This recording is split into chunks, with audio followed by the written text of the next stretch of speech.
Our initial reaction when we realized he had 2 broken bones was fear. Then once we realized and got a plan with Trinity and our doctor, a lot of comfort. He told me that he can fix my arm, and he showed me a lot of stuff that he could do to help me. Trinity Health Orthopedics is as good as you can find anywhere in the country.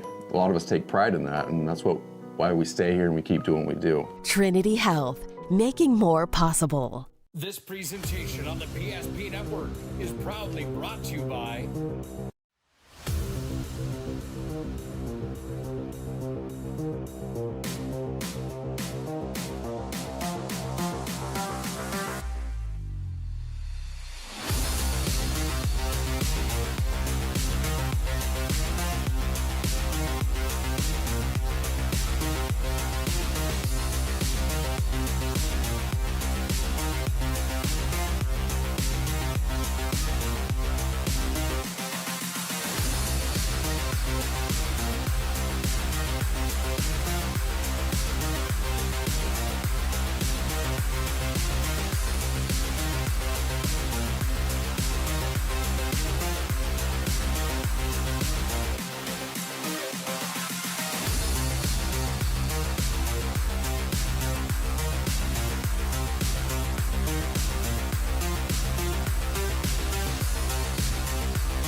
Make sure to like and follow PSP Network on all social media platforms. PSP Network, it's game day. At Ryan Buick GMC, we treat every day like game day. 1.2-liter turbo engine, ultra-wide screen. 1.2-liter turbo engine, ultra-wide screen, on 2. Ready? Ready. We know how to get you in the right vehicle. Blue Canyons, and hut, hut. From the test drive to the handoff, we make every step easy. This season, start your drive at Ryan Buick GMC. We often think of frontiers as pages in a history book, a time gone by. But even in this modern world, there are new frontiers to conquer. Whether you're tending the land to grow a better tomorrow or growing a business for new opportunities, the work you do powers the world. Exploring the frontier means stepping forward, shaping the future for yourself and for those around you. First International Bank and Trust, helping you live first, one step at a time. That sinking feeling you get when this happens? That's oil change anxiety. The anxiety of being without a car with a billion things to do. The fear of being overcharged. The stress of not knowing where to go or who to trust. But you never get those feelings at Valvoline Instant Oil Change, where you can watch us work right from your car, and we finish up in about 15 minutes. We changed your oil and did our 18-point safety check. Valvoline Instant Oil Change. Service you can see, experts you can trust. Is proudly brought to you by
Make sure to like and follow PSP Network on all social media platforms. PSP Network, it's game day.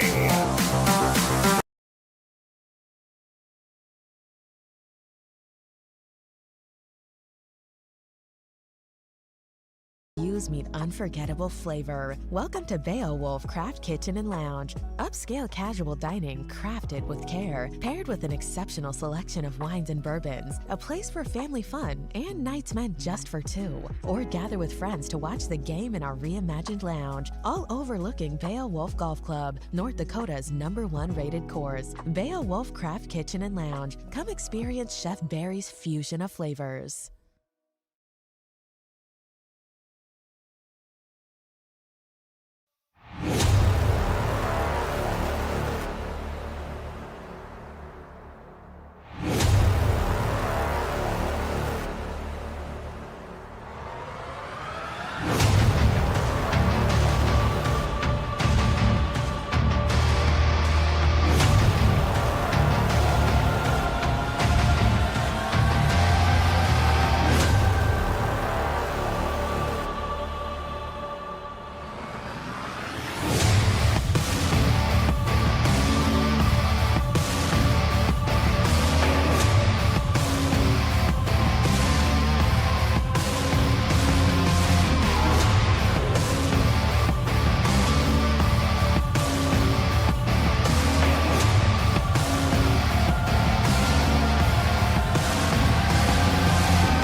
Can't say good afternoon, can't say good evening, but good morning from the Bismarck Event Center here for day number 3 of Boys and Girls AA State Basketball Tournament.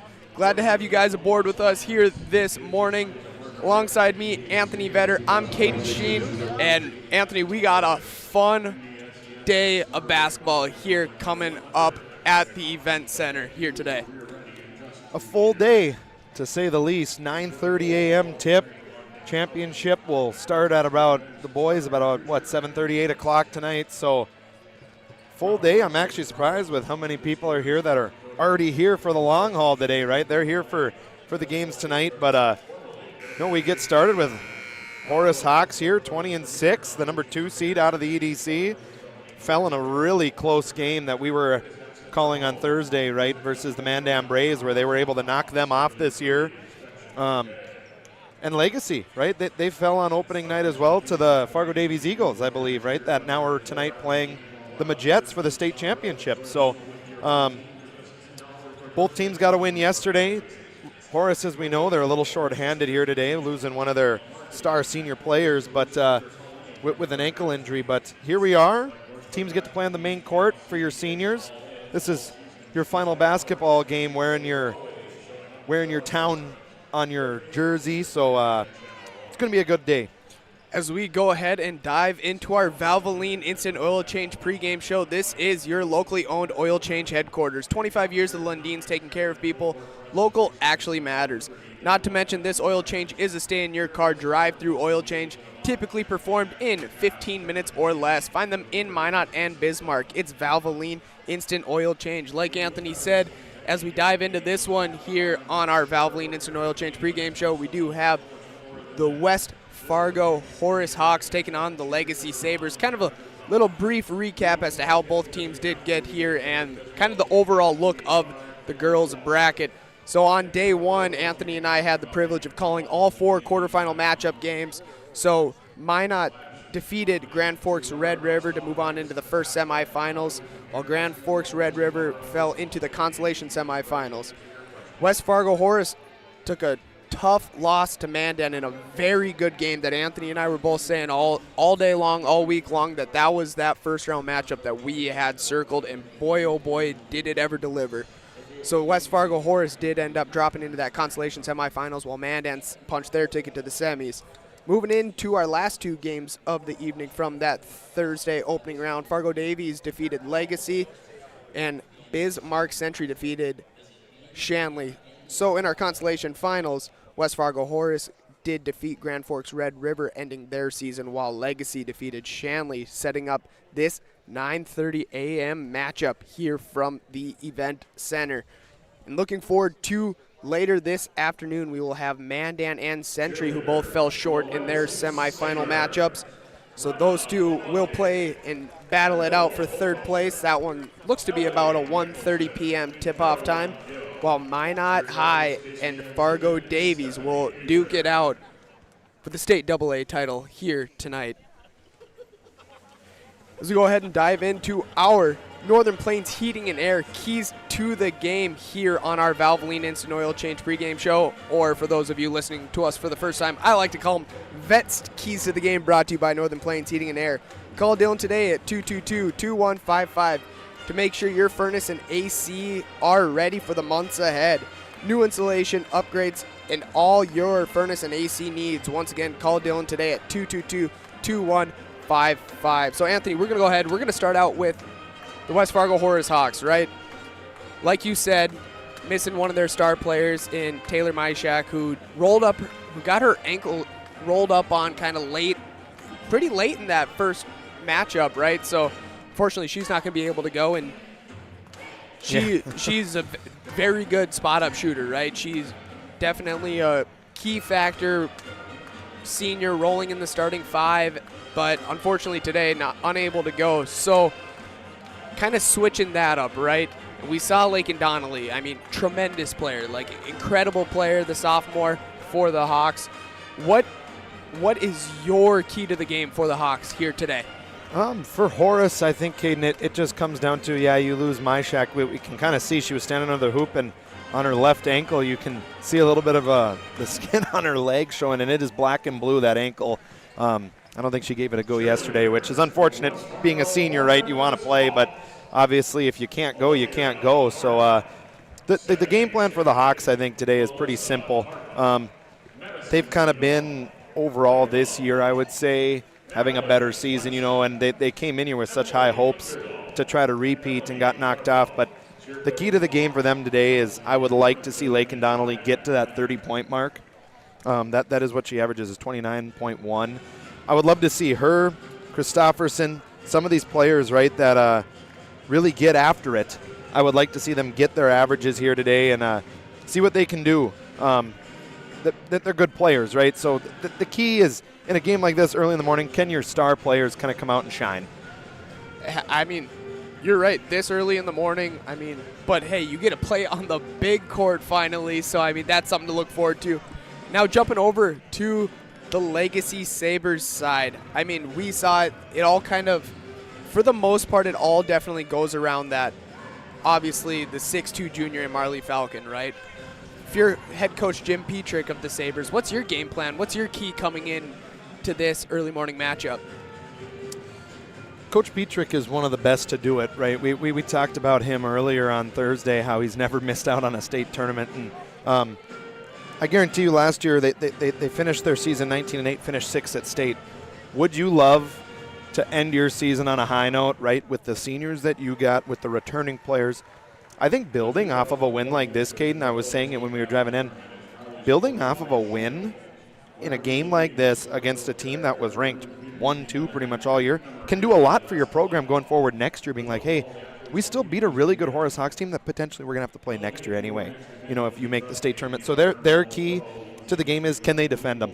Can they defend Horace Donnelly? We see what she can do shooting the basketball, dribbling, one of the best dribblers I've ever seen in my life. But can they defend? Can Legacy get out, defend, get up and down here? I have a feeling that the first few minutes of this game are going to be a little maybe slowed down a little bit just with everybody at 9:30 in the morning. But maybe they prove us wrong and they get after it and they go up and down full court for the first few minutes. But, yeah, just defend, rebound for the Sabres, and for the Hawks, get the studs rolling. Get your playmakers rolling.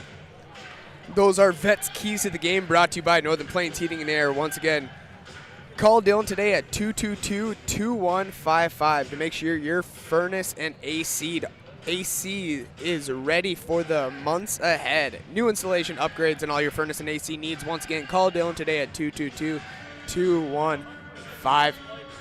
Got about a minute 15 left here on the game clock here as both teams are kind of slowly starting to trickle into their benches, kind of get underway with our starting lineups. Once again, like Anthony and I said when we came live, we are in here for the long haul here today. Anthony and I will have the first 3 games of the day before passing it on over to, what would you say, our superiors? Would you call it that? Our superiors, or the veterans, the old heads that have been around for a long time. That have called our basketball games a few years ago, right? That were it's a lot more than a few now, dude. Yeah, no kidding. I mean, but whatever, 7 years ago, only 7 years ago, right? It's not that long ago, but yeah, those guys were calling our games, and obviously they get the privilege. I know Mr. Hallberg is going to be calling that Majets game tonight just for those seniors that they got, right, being their final game. Can they go out tonight, Caden, on the high note? Lily Bell, 3,000 career points over that, over all-time leading rebounder. Can she, Maggie Fricke, and that Majets team get a state championship under their belt and ride out on the highest note you possibly can? That Fargo Davies team, though, they are no slouch. We have watched all their games here from the event center, and I mean, yeah, it's going to be a fun day of hoops regardless. Game in, game out, I'm expecting some good basketball here from the capital city in Bismarck. As we do every game here on the PSP network, as we get ready for our introductions of our starting lineups as well as the national anthem, I'll send it down to the PA announcer to get things rolling here from the event center.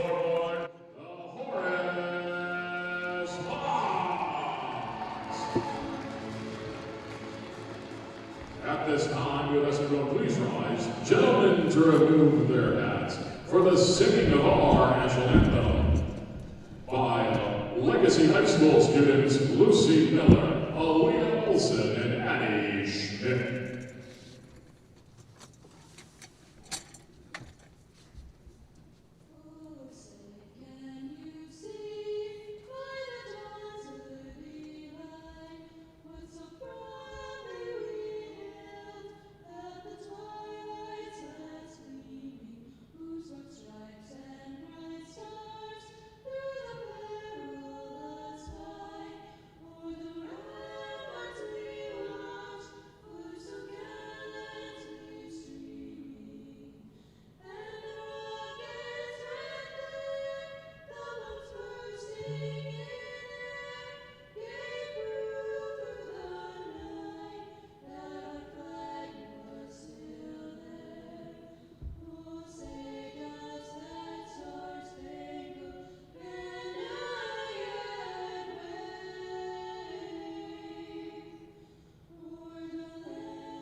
All officials for this matchup are registered with the NDHSA and have been selected for their demonstrated abilities. Officials are Monty Love, Whitfield Ever, and Connor Dunn. At this time, we'd like to introduce the starting lineups. All right, Sabres fans, get on your feet, because it's time to meet and greet your Legacy Sabres. A 5'7" junior guard, number 10, Addie Deedy. A 5'3" junior guard, number 21, Ava Lucas. A 6'2" junior guard, number 23,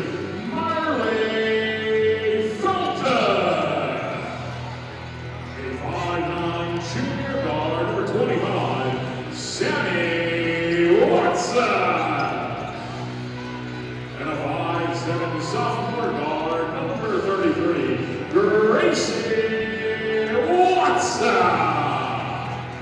Head coach of the Sabres, Reverend Jim Dietrich, assistant by Corey Frank, John Berryville, Tyler Riddle, Alexis Chrysler, and Brian Snell. All right, Hawks fans, get on your feet, because it's hard to meet and greet your Horace Hawks. A 5'6" sophomore guard, number 1, Lincoln Donnelly. A 5'6" junior guard, number 4, Patrick Flanagan. A 5'7" freshman guard, number 20, Maya Guido. A 5'9" senior forward, number 23, Ava Niewin. And a 5'11" junior forward, number 44, Jordan Christopherson. Head coach for the Hawks was Brent Hibbs, assistant coaches. See, Anthony, I don't know. I know you like when I do the lineups, but I can't beat that. Are you kidding I me? love it. It's time to get on your feet. Are you kidding me? That is sweet. Little recap for the starting lineups here. First off, for the Legacy Sabres, Addie Deed, a junior wearing number 10, another junior wearing number 21 for the Sabres, Ava Lucas. Oh my gosh. National Guard is coming down from the ceiling here. At 9:30 in the morning, Caden, they are roping down. Awesome. I'm just sitting here trying to get through the lineups again, and you're just sitting here poking me. With the basketball. Oh my, I've never seen this before. Look at that, he came down with that side. That is sweet. Give a round of applause for that, Caden. Sorry for that. No, that was awesome. I'm glad you poked me. You do not see that every day, man. No. That is pretty cool. They came down from the rafters to deliver the game ball. That was awesome. Ava Lucas, Marley Falcon, Sammy Watson, and Gracie Watson for the Sabres and for the Hawks. Lakin Donnelly, Katrin Flanagan, Maya Clabo, Ava Niewind, and Jordan Christopherson. Brent Hintz for the Hawks, Jim Petrick of the Sabres. Tip is controlled by the Sabres. As it is Ava Lucas on the left wing. She gives it top of the key to Marley Falcon, gives it over to Addie Deed. Little dribble handoff top of the key with Gracie Watson. Right wing now is Falcon with the ball. She's looking to attack the center. Good defense by the Hawks early on. Jordan Christopherson pokes out one free. Ava Lucas is able to corral it. She's looking to drive in the paint. Finds a cutting Gracie Watson on the right side. Up around the rim. That one won't fall. Rebounded by Jordan Christopherson. And the Hawks are looking to push it. Good possession there by Legacy. Good open shot on the right block. Right wing is Clabo, defended by Falcon. She moves it over to top of the key, picks up her dribble, swings it over to Katrin Flanagan, into the right wing corner to Donnelly, looking to get it inside to Christopherson. That one falls just short, battling for that offensive rebound. She won't get it. Here comes Ava Lucas and the Sabres.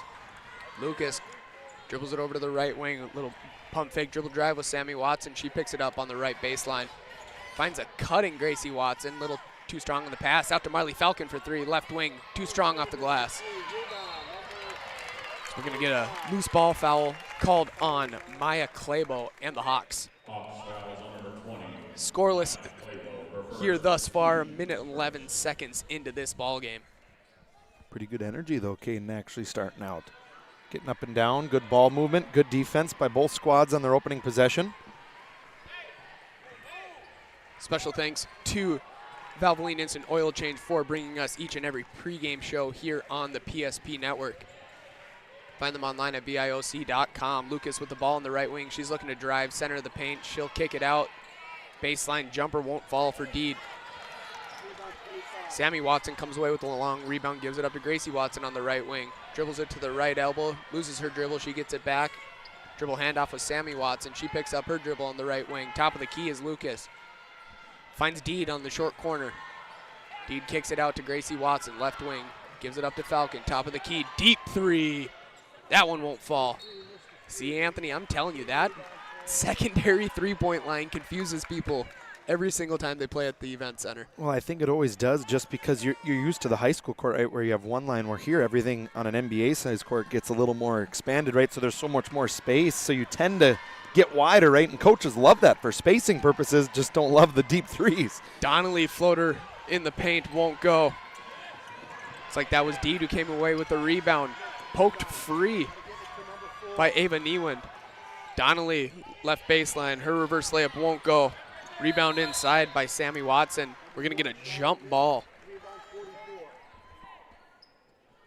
Hey fans, don't forget today's game is brought to you in part by Minot State University. MSU grads get jobs, period. Minot State University, be seen, be heard, be you. Jordan Christofferson gets the inbound pass and finishes it on the left side as the Hawks lead 2-0 with 15:30 to go here in half number 1. Yeah, good inbound play there. Just got Christofferson on a kind of a slip right at the rim. Good pass by Donnelly. Deed kicks it out to Lucas. Couldn't get an exact number on that one. Sammy Watson with the ball on the right wing. She picks up her dribble, fires across court. Deed on the left wing. Swings it back over to the right wing. Gracie Watson, 3 on the shot clock. She gets a shot off. That one won't fall. Rebound for Claybo, and she gives it up to Donnelly. And Donnelly's looking to run on the right wing. Right to the cup. She's going to get fouled. Looks like that one's going to be on the ground.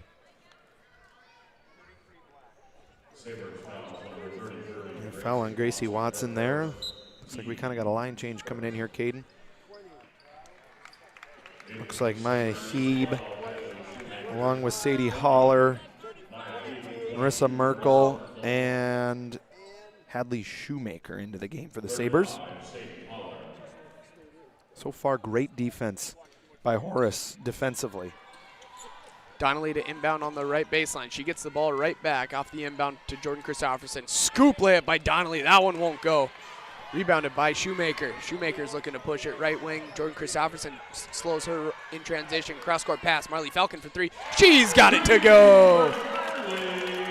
That's what she can do, Caden. She has the ability to step out, though, and hit those shots at a good clip this year. Attempted 145 threes this year.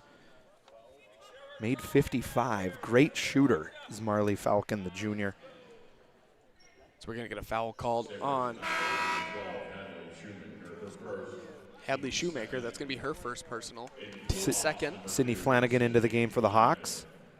Officials for today's game are Monty Lund, Whitney Aberly, and Connor Dunn. Top of the key.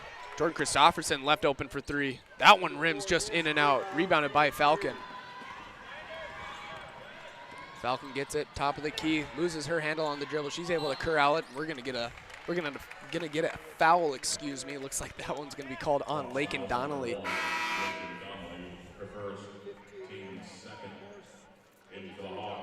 Games are going to move a little different here today from the first day we got to call on Thursday, right, with media timeouts. We've already had one, right, where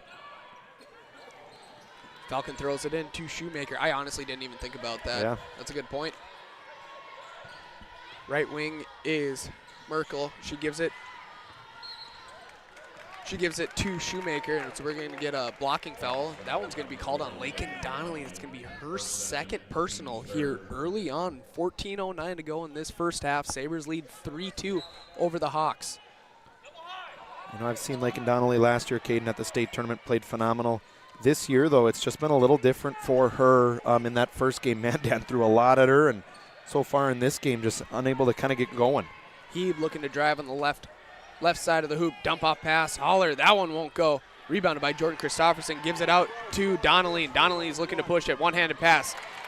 Trying to bounce it in to Katrin Flanagan. Is Flanagan just unable to hang on to that pass.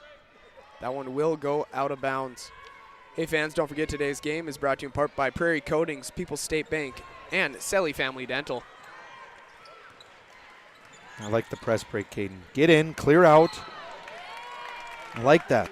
That's what I like to see more from the boys' side, girls' side. I just don't know why we don't clear out, get it to the guard, and don't bring another defender always down. It's Marley Falcon trying to dribble it up, gets fouled by Jordan Christofferson. Christofferson gets called for the reach-in foul.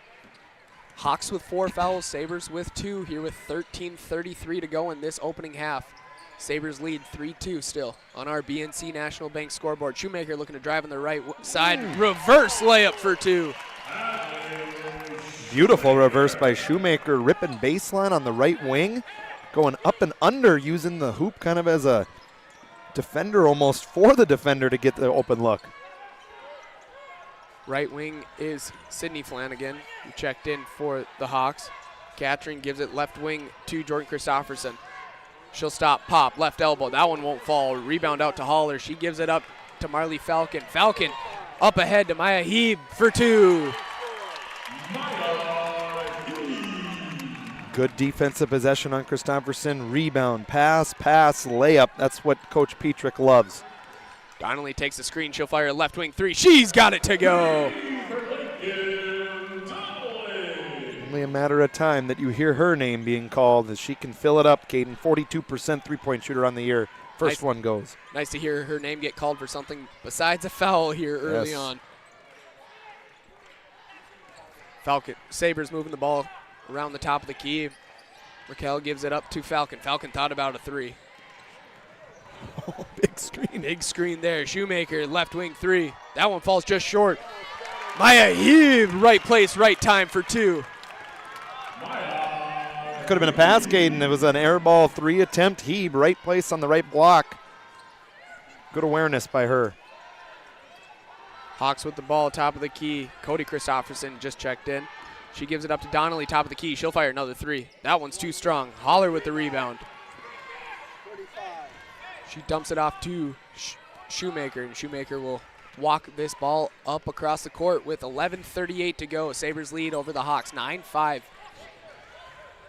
Falcon looking to go inside. Right block to Holler. That one's tipped free by Cody Christofferson.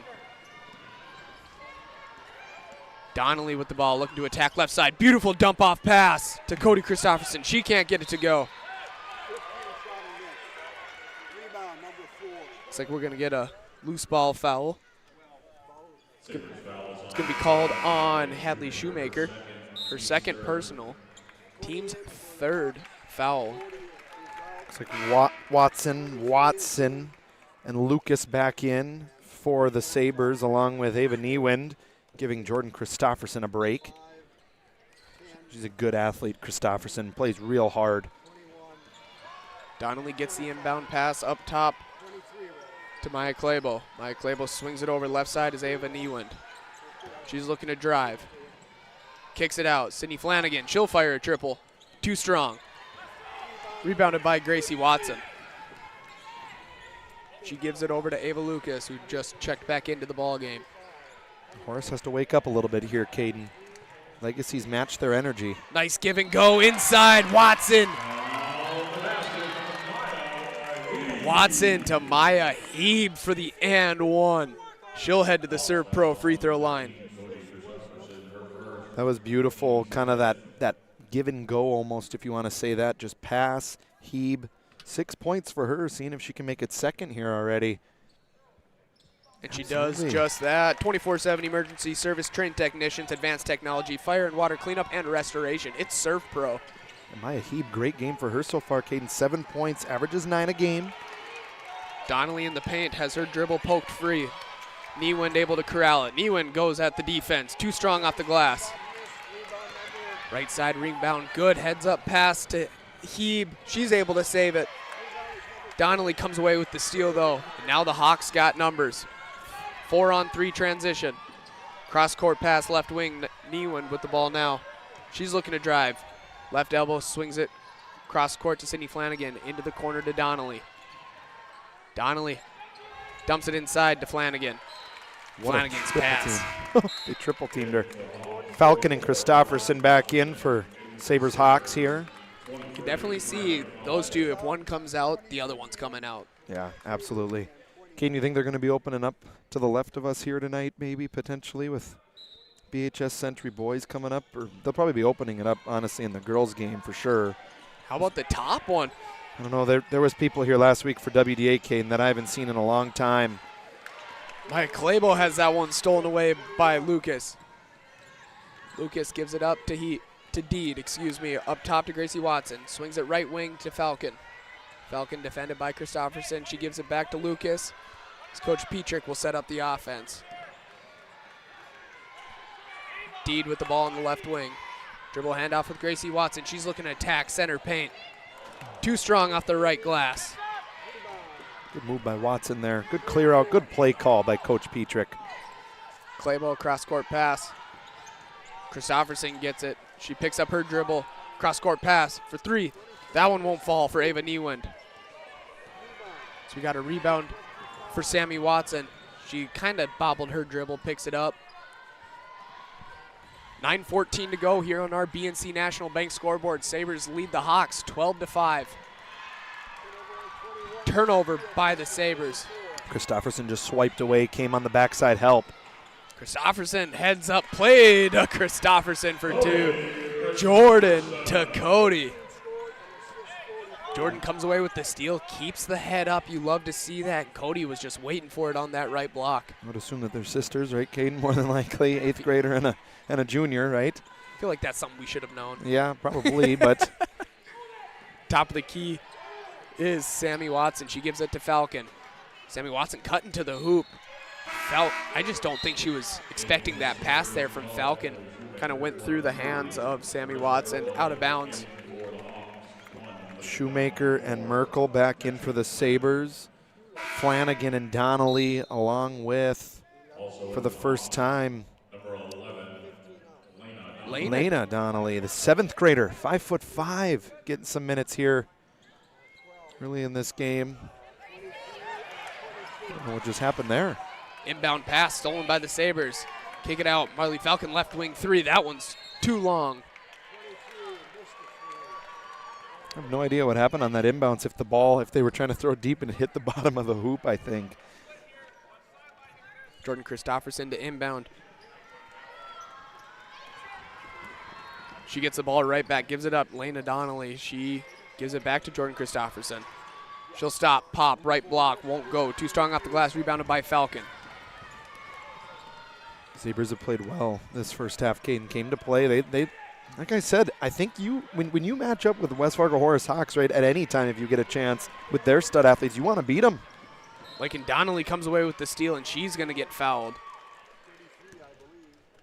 Hey fans, don't forget today's game is brought to you in part by Val Cyclery, locally owned and operated in downtown Minot since 1960. Full line of e-bikes that they service in their shop. Sharpening center for knives, scissors, chainsaw blades, and more. And Ryan Family Dealerships. For 50 years, Ryan has been a trusted car buyer for names in Western North Dakota. Shop their entire inventory at driveryan.com. Top of the key three by Jordan Christofferson. That one's off left. 7:50 to go here on our BNC National Bank scoreboard. Sabres leading the Hawks 12-7. Sammy Watson in for the Sabres along with, for the first time, I think, McKenna Coulter for the Hawks, 5'9" sophomore, number 3. Getting into the bench here a little bit, get some minutes for probably some of the JV team, in your final game of the year. Falcon posting up inside, but that pass is stolen away by the Hawks. Here comes Lakin Donnelly on the right wing, defended by Shoemaker. She dribbles left side, she'll stop, pop. That one won't fall, too short. Sneaker head over here. Lakin Donnelly rocking the Grinches, huh? She's had a different pair of shoes all 3 days. I know that some of these kids today, Caden, from what I've been told, have a lot more than even what I had in high school, and I probably had 20. They probably got 40. Timeout on the court. We'll take one with them here on the PSP Network. Sabres 12, Hawks 7, 7:19 to play in half number 1. Relax, spas, etc. Bismarck's #1 hot tub and sauna dealer brings luxury and wellness straight to your home. Discover top brands, Sundance hot tubs, and Michael Phelps swim spas that deliver not just relaxation, but real therapeutic benefits. Right now, save up to $5,000 or enjoy up to 72 months interest-free financing. Visit us today at 1420 East Main Avenue in Bismarck and experience the best deals for yourself.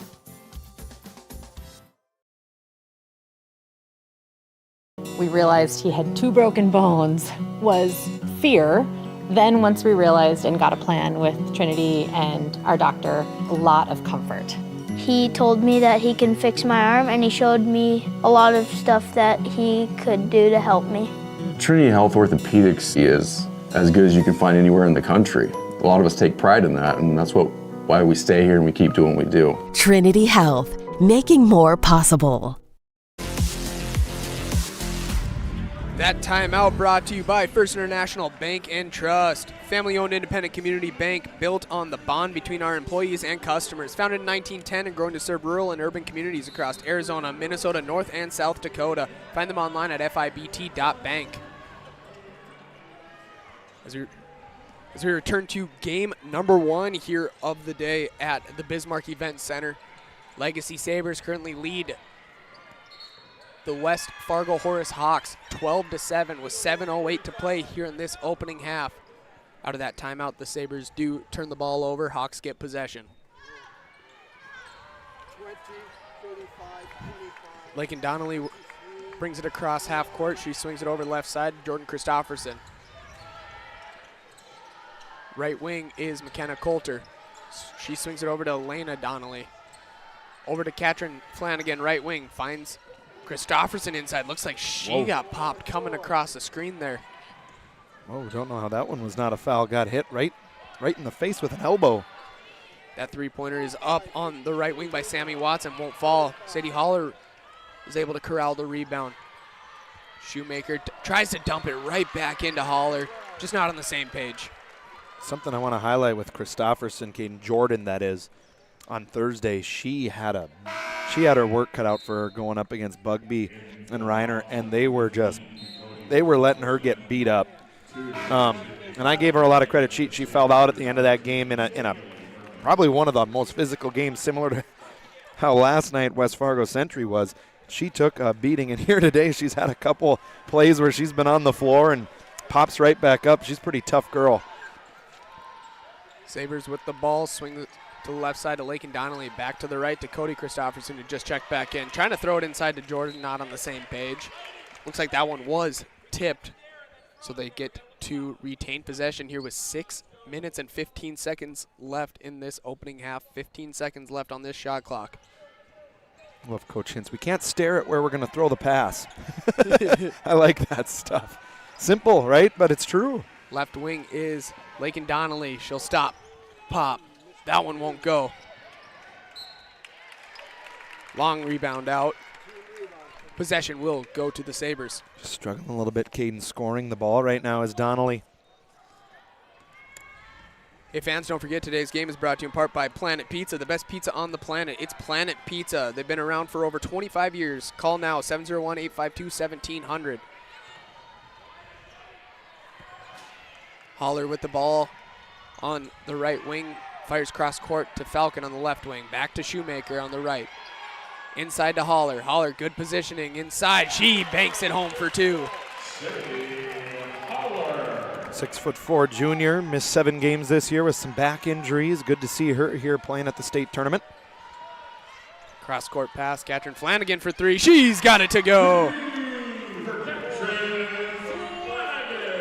Flanagan, quick trigger, Caden. Getting the feet, them puppies organized, as Raftery would say, doing some color. Marley Falcon, top the key 3. That one won't fall. Sabres stick with it. Shot attempt blocked.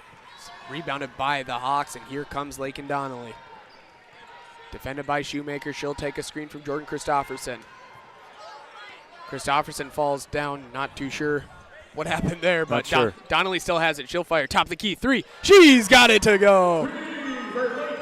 Hawks coming battling back. 4:40 to go here in this opening half. Sabres 14, Hawks 13. Yeah, that was just kind of a Donnelly very difficult shot. Shoemaker, right side, too strong on the layup attempt. A good job being able to split the defense there. Donnelly gets it across half court. Falcon picks her up. She hands it off to Katrin Flanagan. Kicks it out. Jordan Christofferson's 3. That one's off back iron. Donnelly somehow came away with that rebound. Donnelly will take the screen from Jordan Christofferson. She looks to drive right side. She'll stop in the paint, turn, fade away. She's got it to go, and the Hawks have their first lead since it was 2-0 early on. Lakin Donnelly getting going here. 8 points, Caden. That was one of those where being 5'6" shows you that ability, that ball handling, able to spin, come back. Stolen away by Sydney Flanagan. Didn't have the numbers. She'll stop in transition, pull up a 3. That one's off back iron. She gets her own rebound there. Dumps it inside to Cody Christofferson to Jordan. 4-2.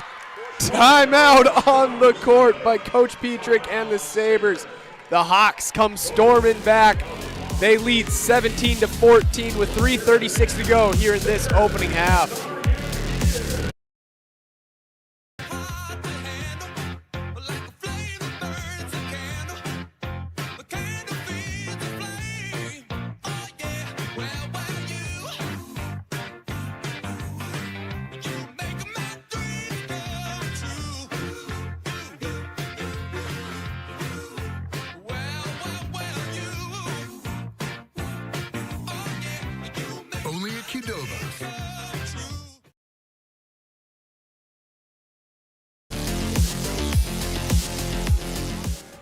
As we return to championship round here for boys and girls AA state basketball tournament. That timeout brought to you by First International Bank and Trust. Find them online at fibt.com. Today's game also brought to you in part by Sports Clips. Sports Clips will keep you looking your best. Check in online with a hairstylist today at sportsclips.com.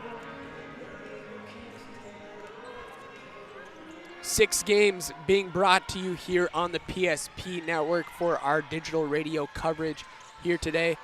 Anthony Vetter alongside me. I'm Caden Sheen. We will be with you for the first 3 of the day as we got West Fargo Horace leading Legacy 17-14 with 3:15 on the shot left on the game clock here in half number 1. As Gracie Watson battling inside, her shot attempt is blocked. Officials have sure flipped the script a little bit of their officiating. First few minutes, a lot of touch fouls. Now the last few minutes, there hasn't been a foul. Perfect, I like it. So we're gonna get a 5-second call. Lucas and the Sabres were not able to inbound that basketball.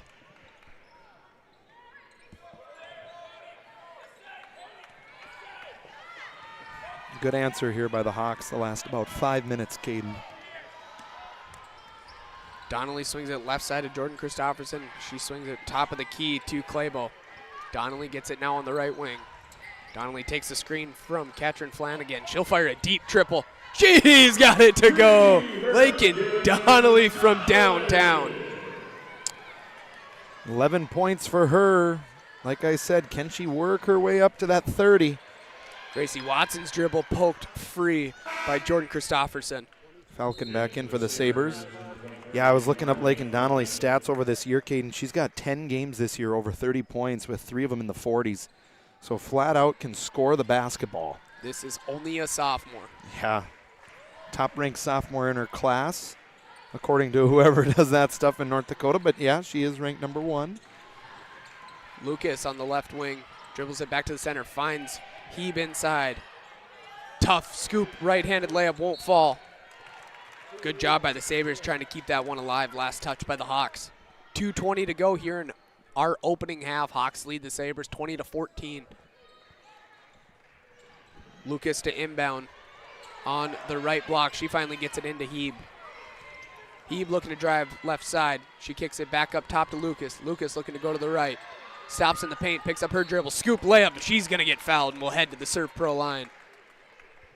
Yeah, Lucas there just jump stopped, spun, went up with it, right? Arms kind of tangled all over her there and picks up the foul. Who was that one on, Caden?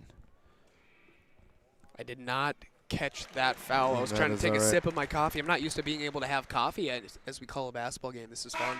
Yeah, I already put down my coffee here. Looks like Newen back into the game along with number 2, Sydney Flanagan. Horace has some upperclassmen, but also, you know, next year they're going to be right there. I think they graduate 1, 2 seniors, so keep your eye out for them next year, Caden. So Lucas gets the second one to go from the Serve Pro free throw line. 24/7 emergency service, trained technicians. Fire and water cleanup and restoration, advanced technology. It's Serve Pro.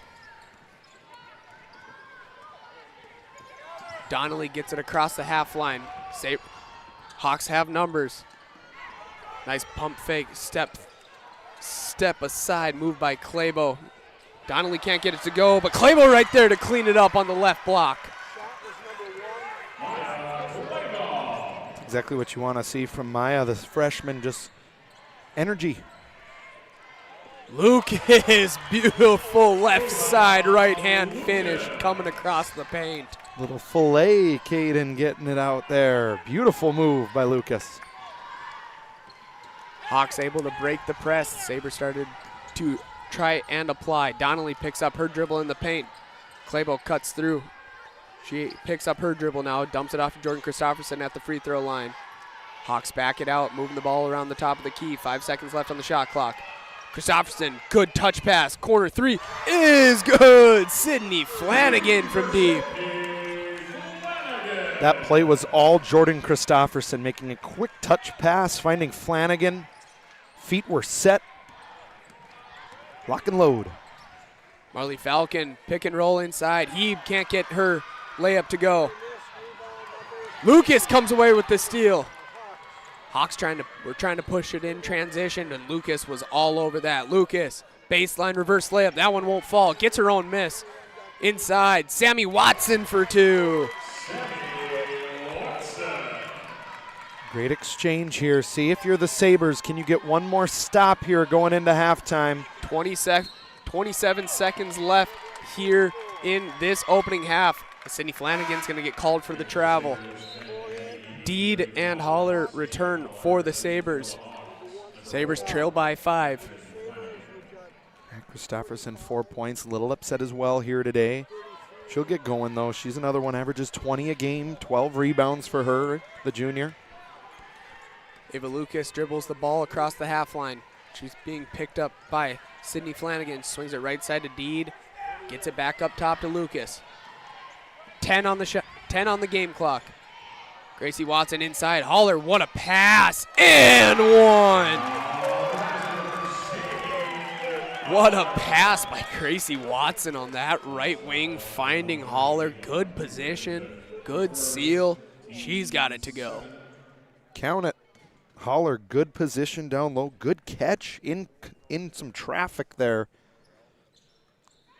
Can't convert the old-fashioned three-point play. Long rebound out to Jordan Christofferson. Oh, the Hawks are going to get a shot off. They will at half court. Too strong off the glass. Got it up, unable to knock it down as we've reached halftime here in our 5th place game featuring West Fargo Horace Hawks and the Legacy Sabres. Hawks 25, Sabres 22. We'll step aside and be back on the other side for our Jerome's Collision Center halftime report.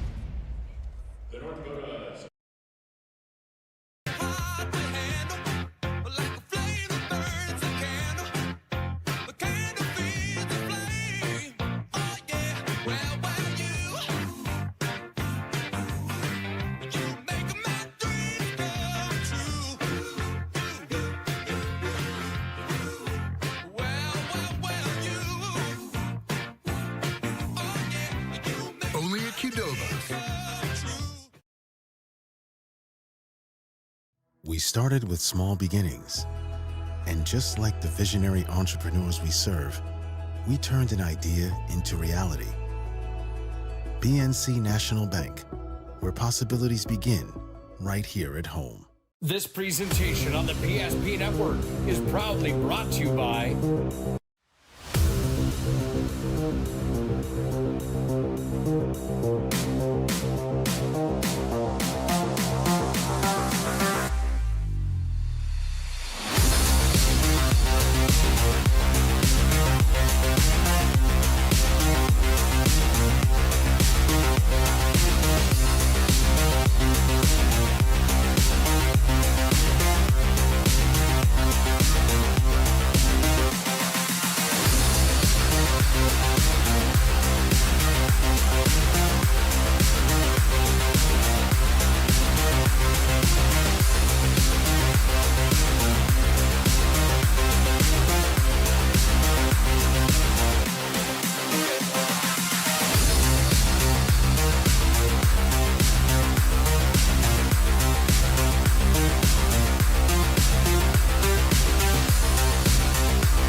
Make sure to like and follow PSP Network on all social media platforms.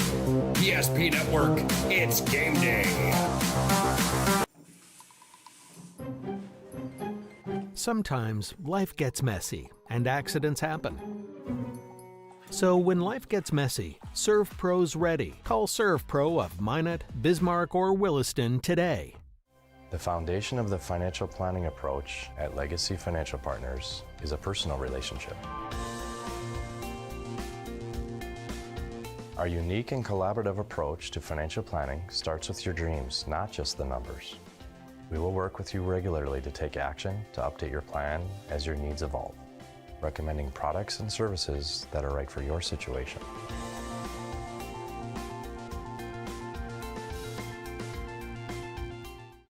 Breathe in. I can't believe I wrecked my car. There's some things in life we can't control, but what's important is how we respond. At Jerome's Collision Center, they provide the highest quality of service, assuring the job gets done stress-free and making it feel like a breath of fresh air. And to give you peace of mind, they handle the insurance. Are you even a therapist? Don't worry about it. Jerome's, they're the experts. Jerome's is proudly brought to you by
Make sure to like and follow PSP Network on all social media platforms.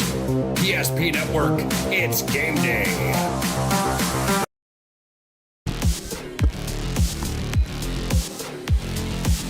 As we return to our Jerome's Collision Center halftime report here from the Bismarck Event Center. Accidents happen, it's a part of life. At Jerome's, our goal is to help get your car and your life back on the road, both literally and metaphorically. It's a goal that forces us to do more than fix your vehicle. We've been doing it since 1975. Call now, 701-852-5126 to schedule your collision repair or other service. Collision repair is our specialty. We value you and your car at Jerome's. As we got about 2:20 left on the game clock here, we'll go ahead and dive into some stats on our Jerome's Collision Center halftime report, where we have the West Fargo Horace Hawks leading the Legacy Sabres by a score of 25-22. And Anthony, we were raving about it on Thursday when we, during all four of our games at halftime, post-game, getting all these stats is awesome, and we can't we can't say thank you enough because this it is makes so us spoiled. We're spoiled for sure. Yeah, you're exactly right, Caden. So first for the Legacy Sabres, who are trailing this game by 3. They came out of the gate really well today. Horace made some adjustments, battled back, took the lead.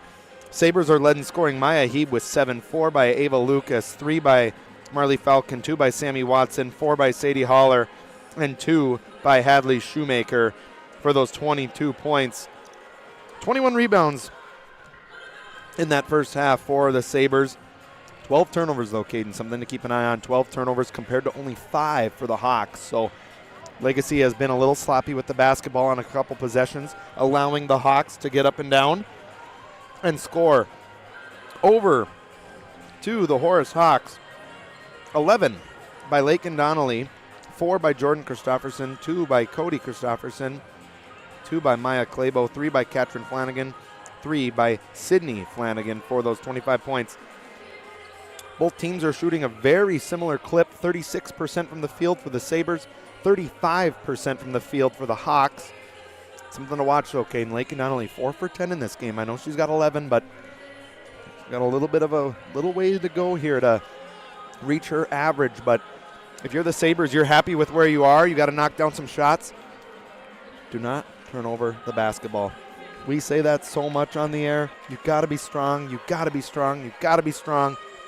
Both coaches always, it's so funny how when we now are so close to them, how we can hear what coaches say. Be smart with the basketball. Fake a pass to make a pass, right? Like chin it on a rebound. Stuff that's so basic. So important here in these games. I just got fired up because they're playing round ball cue for the Yeah, they got a little the NBA on NBC theme song playing here this morning, and we're going to have ourselves a good second half here. And as this day goes on, this event center will just slowly have more people trickle in, and let's get this second half underway, Caden. As we slide over from our Jerome's Collision Center halftime report, once again, call now 701-852-5126 to schedule your repair or other service. Legacy gets the ball to start out. Good inbound play to start things out for the Sabres, but Ava Lucas unable to get the left-handed layup to fall. You know what, Anthony, and one thing didn't really get to touch up on, too. Lakin Donnelly picked up 2 fouls, probably in, the first 2.5 minutes of this ball game. So she's been able to kind of control herself, right? Kind of just play good defense, not reaching, not slapping, and she's able to stay in, and that's huge for the Hawks as they try to go right inside to Donnelly there. That pass is broken up by Gracie Watson. It's going to be last touched by her. Will be Hawks basketball on the right block. Don't get me wrong, you got to play defense, Caden, but pretty sure Lakin Donnelly's a little bit more important on the offensive side. Marley Falcon in transition. She's got it to go. Hawks ran a good inbound play, goes right through the hands of Jordan Christofferson, and the Sabres were just off and running. Marley Falcon in transition. Yeah. Sabres get the first bucket here in this second half, trailing by 1, 17:05. Donnelly gives it up to Jordan Christofferson. She swings it right corner to Clabo. Clabo back to Christofferson. Right block, runner, won't fall. Lakin Donnelly battling inside for that rebound, keeping it alive. 6'2" Marley Falcon, 5'6" Donnelly.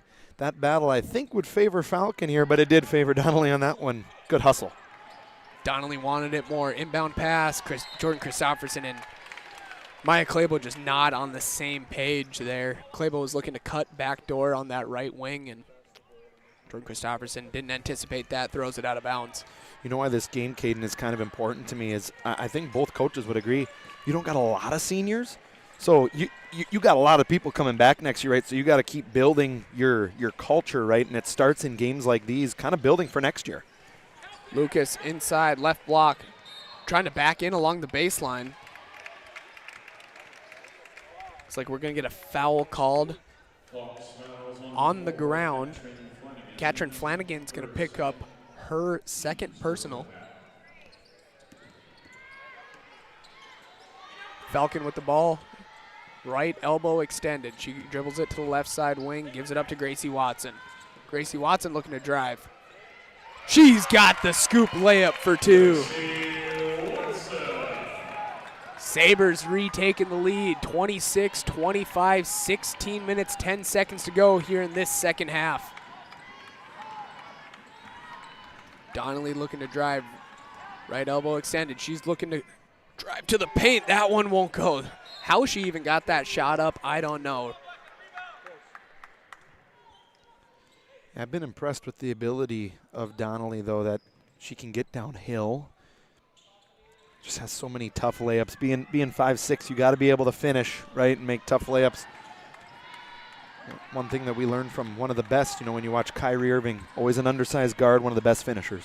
Glabo swings it right corner to Katrin Flanagan, dumps it inside of Jordan Christofferson. Fade away. That one won't fall. Good positioning on that right block, just fades away, comes up a little bit short. Left wing is Lucas now. She finds a cutting Gracie Watson. Left elbow cross-court pass. Sammy Watson looking to drive baseline, does just that. Gets it to Deed. Deed stops in the paint. Reverse layup. Gracie Watson for 2. 4 points for Watson here in the half. 2 kind of nice reverse layups. Lakin Donnelly looking to go right side for the layup. She does just that. Good move by the sophomore there. Yeah, 13 for her in the game now. Deed picks it up on the left block, gives it up, gets it back, gives it right back to Lucas. Lucas at the top of the key now. Might have got away with the travel there. Falcon, deep 3. She's got it to go. Marley Falcon from downtown. Get them puppies organized, Caden. That time, feet were set. Defender was sagging off. It was an NBA 3, but when you got good balance. Donnelly, right wing, takes the screen from Flanagan. Donnelly, right corner now. She gives it up to Clable. Clable looks to dribble left side, picks up her dribble at the top of the key, tries to dump it inside to Jordan Christofferson. Battling inside. Christofferson and Lucas trying to battle for that jump ball. Legacy comes away with the basketball. Marley Falcon from the right wing. Her three-pointer won't fall. Lakin Donnelly with the rebound. She'll stop, pop, floater won't go from the free throw line. Rebounded by Lucas. Sabres lead 31-27, 14 minutes to go here in half number 2. Good pace, good tempo, back and forth here, Caden. Nice in and out dribble by Lucas. Kind of lost her dribble a little bit. Looking to drive on the right side. It's like we're going to get a reach-in foul there. Maya Clabo is going to get called for her second personal foul. Second team foul here. Cody Christofferson returns. Sydney Flanagan returns for the Hawks, as well as Shoemaker and Merkel, I believe, for the Sabres. Thank you, Anthony. Inbounds pass tipped out by the Hawks. Sabres get possession here. Quick moving second half here to start. Only 3 fouls have been called. Pace has been up and down. I think that pace favors the Hawks a little bit, though, Caden, in the long run. Marley Falcon with the ball on the right wing. She swings it over to Shoemaker, left side. Swings it back to the right. Gracie Watson finds a cutting Shoemaker. Shoemaker too strong off the glass. Lakin Donnelly tries to throw it up to Flanagan as that one's tipped out of bounds. Hey fans, don't forget today's game is brought to you in part by Spas Etc. It's time to bring a spa to your home. Stop into Spas Etc. and see Bryson, and you will find a massive inventory and a next level sales team that can help you find the perfect spa, sauna, or game for your rec room. Corner 3 by Lakin Donnelly, too strong. Good ball movement off the inbounds play by the Hawks. Jordan Christofferson tips it away from Marley Falcon, trying to keep it alive. Looks like Jordan Christofferson just on the out-of-bounds line, trying to keep that play alive. Good hustle, though. Yeah, absolute. Went through the Choice Bank sign down there on the sideline, furthest away from us. Both teams kind of want to, you want to end your season, especially if you're coming back, a junior, sophomore, right? You want to end strong. Unforced turnover by the Sabres. That one went through the hands of Marissa Merkel. Here's McKenna Coulter into the game. 5'9" sophomore for the Hawks. 27-31. Sabres lead with 13:15 to go here in this second half. Lakin Donnelly at left elbow extended. She takes the screen. She gives it up. Left wing, top of the key now is Katrin Flanagan. Gives it up to Donnelly. Deep three. Nothing but net. Unfortunately, it fell short. Yeah, I like that call, Caden. Nothing but net, a little short. That time you could see, like I've been saying here a few times, that getting your feet set right. You gotta. It all starts with the base, right? When you're a jump shooter, you gotta get your feet set, get your power, your lift from your legs. That time feet were a little too close for Donnelly, especially being from the NBA line. Haller battling inside, stolen by Katrin Flanagan. She gives it up to Lakin Donnelly now. Left wing, she's looking to drive. Absorbs the contact, she'll get fouled and will head to the Serve Pro free throw line. 24/7 emergency service, trained technicians, advanced technology, fire and water cleanup and restoration. It's Serve Pro.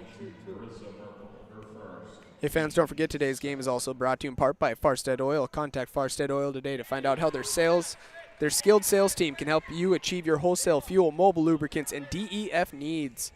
Proudly serving North Dakota, Montana, and western Minnesota since 1938.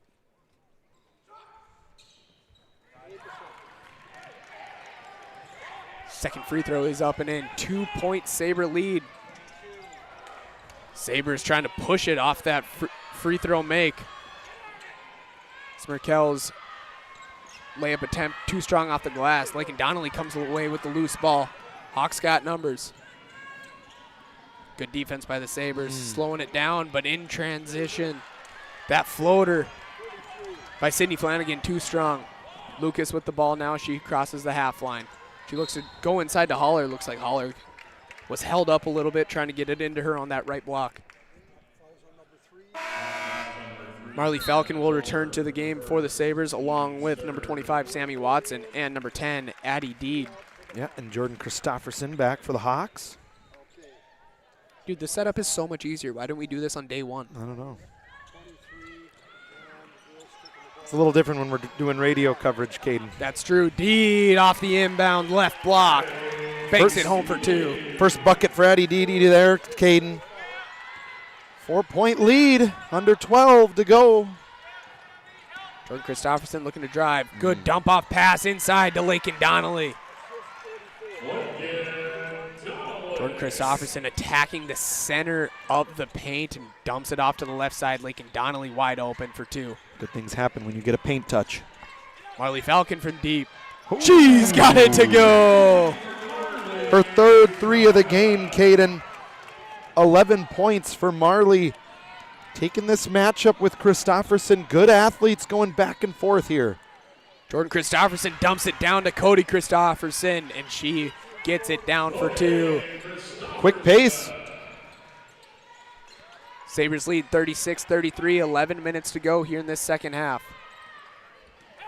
Up top, Maya Heeb looking to drive left side. Good step through move, banks it home for two. Lakin Donnelly now with the ball, top of the key. Swings it over to Katrin Flanagan, top of the key to Jordan Christofferson. Gives it to Lakin Donnelly. She's left open for three. Too strong off the glass. That ball's tipped out. Jordan Christofferson comes away with the loose ball rebound as, I believe that's Lucas, right? Yep, Ava Lucas with her second. Looks like number 20, Maya Claybo. Both named Maya, number 20s on each side. Heeb and Claybo. Donnelly takes this Cody Christofferson screen. Say that 5 times fast. It's a tough one to keep Especially when letting it's her roll. spelled C-O-T-Y, right? Yeah. Tipped out of bounds. Lakin Donnelly will inbound on the right baseline. She gets it right back. Corner three. That one's off back iron. Rebounded by Didi. She slings it up to Lucas. Dump off pass to Sammy Watson in transition for two. That is a beautiful press break. Coach Petrick with a little fist pump there. His pass left side of the court. Dump off. Left wing, Jordan Christofferson. Fires it cross court. Lakin Donnelly. She's got the long two to fall. Lakin Donnelly, hand down, man down. Timeout on the court, 10:04 to go here in half number 2. Sabres lead the Hawks 40-35 here on PSP Network. Owner of Trusted Tire and Auto. Around here, winters can be long and roads can be rough. That's why you deserve a reliable partner. We carry premium tires installed by our certified team of experts, and our total car care covers it all, from brakes, transmissions, diagnostics, and more. And trust, we know it's built through real local connections, even small things like a handwritten thank you. Choose us for trusted service that goes the extra mile. Sincerely, Jared.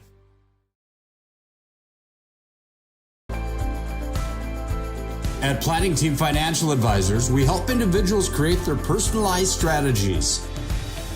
We specialize in financial planning, retirement planning, insurance, and 401k distribution options. Don't leave your future to chance. Call Planning Team Financial Advisors today for a free retirement review. Planning Team Financial Advisors, your plan, your future, your team.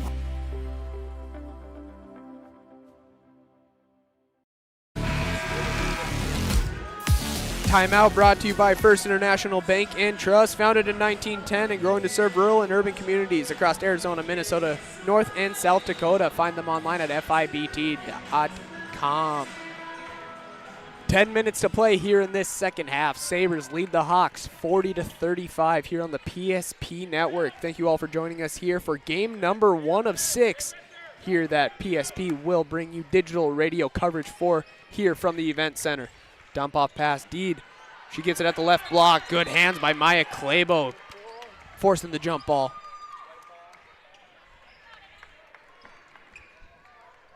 Hey fans, don't forget today's game is brought to you in part by the UPS store located on South Broadway in Minot and is open Monday through Friday 8:30 to 7 and Saturday 8:30 to 3, located in the Marketplace Foods Plaza.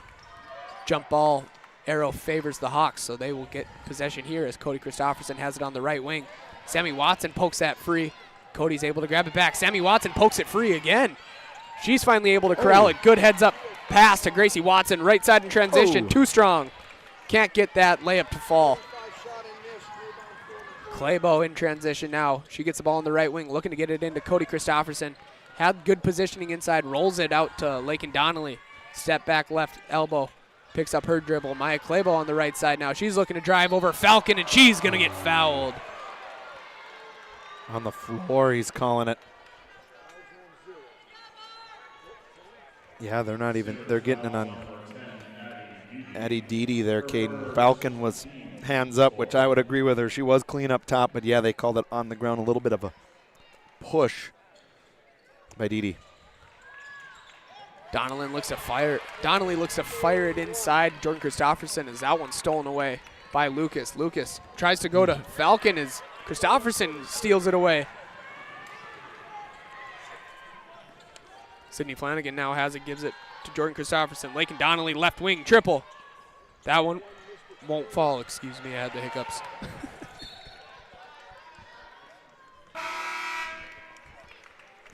Deep three by Falcon, though. Or not by Falcon, by Donnelly there, Caden. Falcon with the rebound opportunity. Looks like we got number 23 and 4 coming into the game. Ava Niewind and Katrin Flanagan. Shoemaker checks in for the Sabres. I like Coach Hens too. Never met the guy, but I like his coaching style that he has. Both of these guys, right? Pretty cool, calm, collected individuals. Know the game. Done a good job with their programs. He gets fouled and she'll head to the line. Kind of faked the dribble handoff there and was able to wrap around, attack the right side of the rim. Jordan Christopherson is going to pick up her second personal fourth team foul here in this second half. 8:32 to go. Sabres lead by 5, 40-35. Make it 41-35 on our BNC National Bank scoreboard. Your life is busy. We'll make managing your money easy with locations in North Dakota and Arizona. Visit BNC Bank online today at bnc.bank. Second free throw won't fall. Jordan Christopherson with the rebound splits the double team. So the Hawks have numbers. Jordan Christopherson gives it up to Klebo, left wing. She attacks the elbow, swings a cross-court pass. Katrin Flanagan for 3. That one won't go. Heeb with the long rebound gives it to Shoemaker. Shoemaker will walk it up the left side. Cross-court pass to Gracie Watson. In the corner now is Didi. Didi looking to drive, right block. Gives it up, finds a cutting. She can't get it to go on the right side. Good cut by her there, just unable to make the layup, left it a little short. Lakin Donnelly now gets it across. Defended by Gracie Watson. Takes the screen from Jordan Christofferson. Now on the left block. Picks up her dribble, step through in the paint. Off back iron, rebounded by Gracie Watson. 18 points for Donnelly. Just has a lot of shot attempts here today, Caden. Just hasn't been able to really get going. Gracie Watson attacks the center, dumps it off to the right wing to Falcon. Falcon trying to dribble it back to the center. Jordan Christofferson picks up the reaching foul. Sadie Holler returns for the Sabres. I would agree with that, Christofferson. There's no reason, Caden, to reach right in front of the official here. Hey fans, don't forget today's game is brought to you in part by Val's Cyclery, locally owned and operated in downtown Minot since 1960. Didi gives it up, top of the key to Holler. Holler looks to go inside to Falcon. That one's poked free. Gracie Watson able to corral it, gives it up to Falcon now. Holler working down low. Yeah. She's finally going to get the entrance pass. She's going to get fouled. Trying to throw it cross court to the left wing. Didi was open. She was getting ready for the catch and shoot. So honestly, overall, probably a good foul in that situation. Yeah, mismatch too with the height. Holler inside off the inbound play. Won't go, grabs her own rebound. Second attempt won't go as she ends up on the ground. We're gonna get a foul called on the Hawks. It's gonna be called on number 23 for West Fargo Horse. That's gonna be on Ava Newen. Her third. So we're gonna have a bonus here the rest of the way for the Sabres. Hey fans, don't forget today's game is brought to you in part by Bones Barbecue Sauce, a true North Dakota original, created and bottled right here in North Dakota. Find it at your local grocery store, Cashwise, Marketplace, and Family Fare. 6:59 to go here in this second half. Sabres lead 41-35. Officials doing a good job there. I saw Falcon was trying to shoot the free throws, but both coaches were like, nope, number 20, which was Maya did check in, right? She was the one that subbed into the game, so she has to shoot the free throw. Great game for her going on right now. 11 points for her.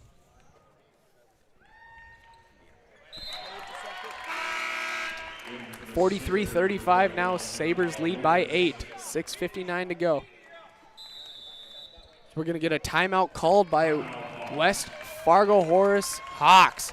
We'll take one with them here on the PSP Network in game number 1 of 6 here today. That PSP Network will bring you digital radio coverage for 43-35 Sabres. 6:59 to play. Beginnings. And just like the visionary entrepreneurs we serve, we turned an idea into reality.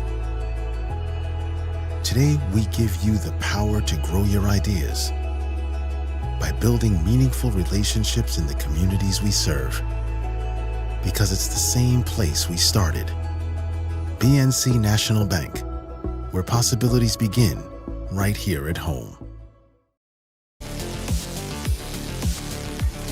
That timeout brought to you by First International Bank and Trust. Find them online at fibt.com. Hawks basketball here, just under 7 to go. Trailing by 8. Good high-paced second half here. Donnelly with the ball on the right wing. Defended by Falcon. She got the switch, gives it over to Jordan Christofferson. Donnelly relocates, dump off pass to Claybo. Claybo fires to the left corner for 3. Katrin Flanagan can't get that to go. She gets the long tipped rebound though, regardless. Donnelly gives it up. Jordan Christofferson straight away 3. She's got it to go. 7 points in the game for Jordan. That's a big hit, Caden. 43-38. You get a turnover there on the Sabres. Caden down 5, 6 minutes left, Coach. Petrick clapping over here to our left saying, let's go girls, come on, let's finish this game. Donnelly gets it across, gives it up Jordan Christofferson, over to Katrin Flanagan. She finds a cutting Claybo at the free throw line. She'll back it out. Dribble handoff with Donnelly, step back three, left wing. She's got it to go! Just like that, that 10.8-point lead shrinks to 2. How about that move? He tries to throw it inside to Falcon. That one's tipped by Claybo. Christofferson comes away with it. Katrin Flanagan now left wing. Tries to find Donnelly down low. Tipped out by Gracie Watson. Good hands as Didi and Sammy Watson return for the Sabres. Shoemaker and Gracie Watson get a breather. And Flanagan and Cody Christofferson for the Hawks. Good action in this game, Caden. Early morning. It's only 10:30. It's early to have some good quality basketball like this. March Madness has begun. Jordan Christofferson now tries to throw it over to Maya Claybo. Just not on the same page. And that's definitely the second. Might be the third time they've kind of just not been on the same page. Kind of an unforced turnover there. Yeah, March Madness. Today, championship Saturday, also in college. Tomorrow, selection Sunday.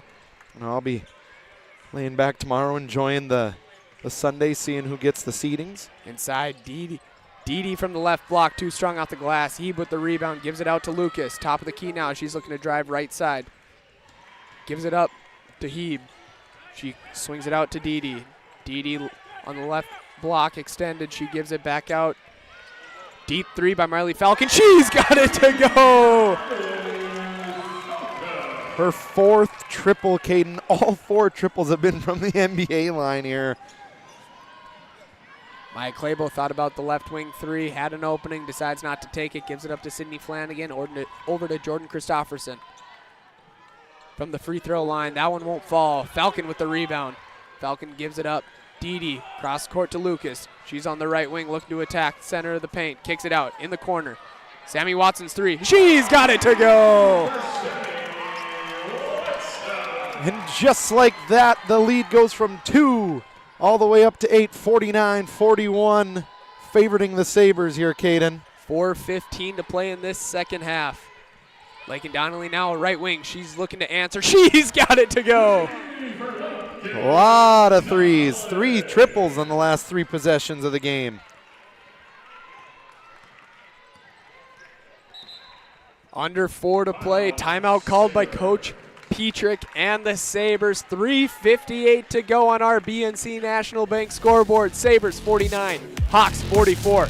We'll take one with them here on the PSB Network. Engineers at Ackerman Esvold have been enhancing everyday life.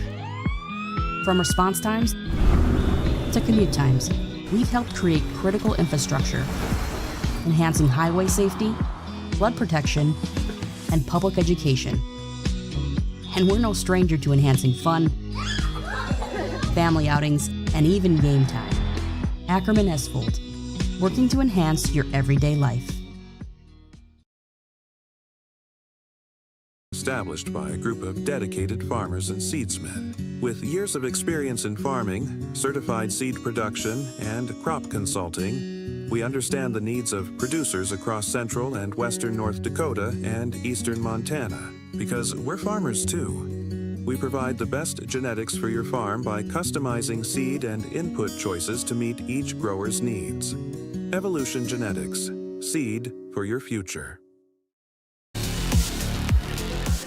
That timeout on the floor brought to you by First International Bank and Trust. Family-owned independent bank built on the bond between our employees and customers. Find them online at FIBT.com. 3:58 to go. Sabres 49, Hawks 44.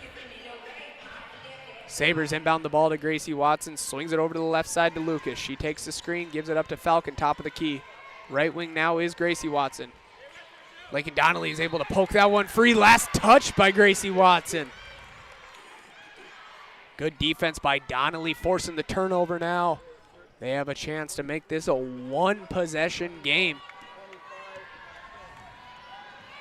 Hey fans, don't forget, following the conclusion of this game, we will have our Sports Clips MVP as well as our post-game show brought to you by Planning Team Financial Advisors and Shots Crossroads. Left wing is Sydney Flanagan, who gives it top of the key to Katrin Flanagan. Over to Lakin Donnelly now. Right elbow extended, takes the screen, gets a switch. Falcon defending Donnelly now. 5 seconds on the shot clock. Donnelly's going to have to fire a three. Fading away, off back iron. Cody Christofferson battling inside, keeping that one alive. So we're going to get a loose ball foul. That one's going to be called on number 25 of the Sabres. That's going to be Sammy Watson. Her first personal, 5th team foul. So still one more to give for the Sabres while they will be shooting in the bonus. Jordan Christofferson looking to drive. She's going to get fouled. She'll head to the Serve Pro line. Gets it off the inbound, looking to attack that right side. So now here the rest of the way as Jordan Christofferson will go to the Serve Pro free throw line. Rest of the way, both teams will now be in the bonus. First free throw is up and in. 24/7 emergency service, trained technicians, advanced technology, fire and water cleanup and restoration. It's Serve Pro.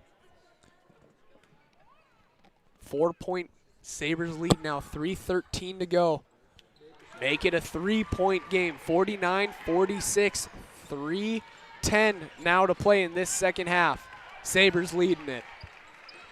Ava Lucas gets the ball at the top of the key. She swings it left side. Gracie Watson on the left wing gives it over to Sammy Watson at the top of the key. Right side now is Lucas. She looks to attack the center. Dribbles it back out to the top of the key, looking to dump off pass. The block, Sammy Watson might have gotten away with the travel. Deep three by Marley Falcon. That one won't go. That would have been a big shot. That was deep too, Caden. Lakin Donnelly looking to attack inside. Takes the contact and one. Lakin Donnelly in transition, just going right at the teeth of the defense. Takes the bump, gets it to go. She has a chance to tie this one up. Subbing in for the Sabres is number 20, Maya Heeb. 26 points now, Caden. Donnelly slowly built that total up. Kind of been doing everything for them scoring. Has half of her team's points here. We're tied up at 49, 2.5 to go. Who's going to take that 5th place crown here in game number 1 on championship round here from the state AA? Sammy Watson on the right elbow dumps it inside to Heeb. Heeb has to get it out. She does just that. Right wing. Inside, denied by Lakin Donnelly, but Falcon is able to clean it up. And she's going to get fouled and will head to the line. I think that's the 4th foul, Caden, on Jordan. That is Christofferson's 4th personal, 8th team foul. Marley Falcon will head to the Serve Pro free throw line. She gives her team the 1-point lead.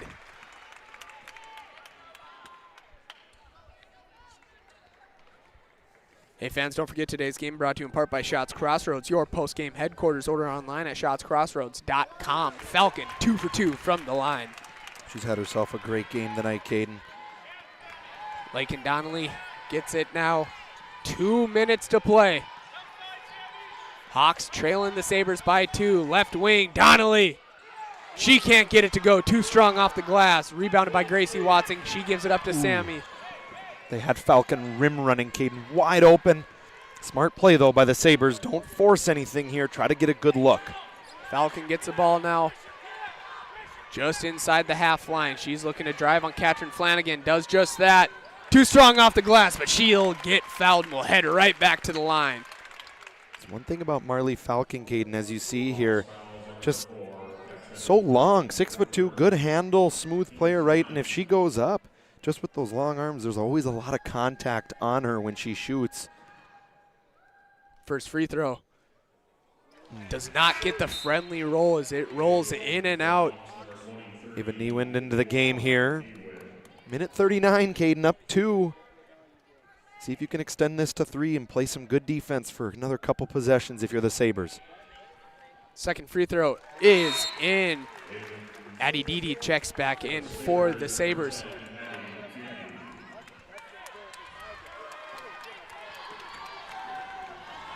90 seconds to go here in game number 1 from the Bismarck Event Center. Sabres 52, Hawks 59. Lakin Donnelly now with the ball left wing, defended by Falcon. She's looking to attack the right side. Sydney Flanagan now on the right wing. Takes one dribble, picks it up, gets it back to Donnelly. Donnelly looking to drive. Step back, 3. Oh, that one won't fall. That would have been an incredible move. Marley Falcon gets the rebound, gives it over to Gracie Watson, up to Lucas. Lucas, cross court. Inside, Falcon and 1. Good job by the Sabres running the break. Marley Falcon kind of stole that pass. Didi was open on the block, but Falcon in transition reached out that left hand, took it. And now with the and 1, I don't think you can complain about that one. It's a minute 6 to go. Sabres 54, Hawks 49. Sabres now 55, Hawks 49.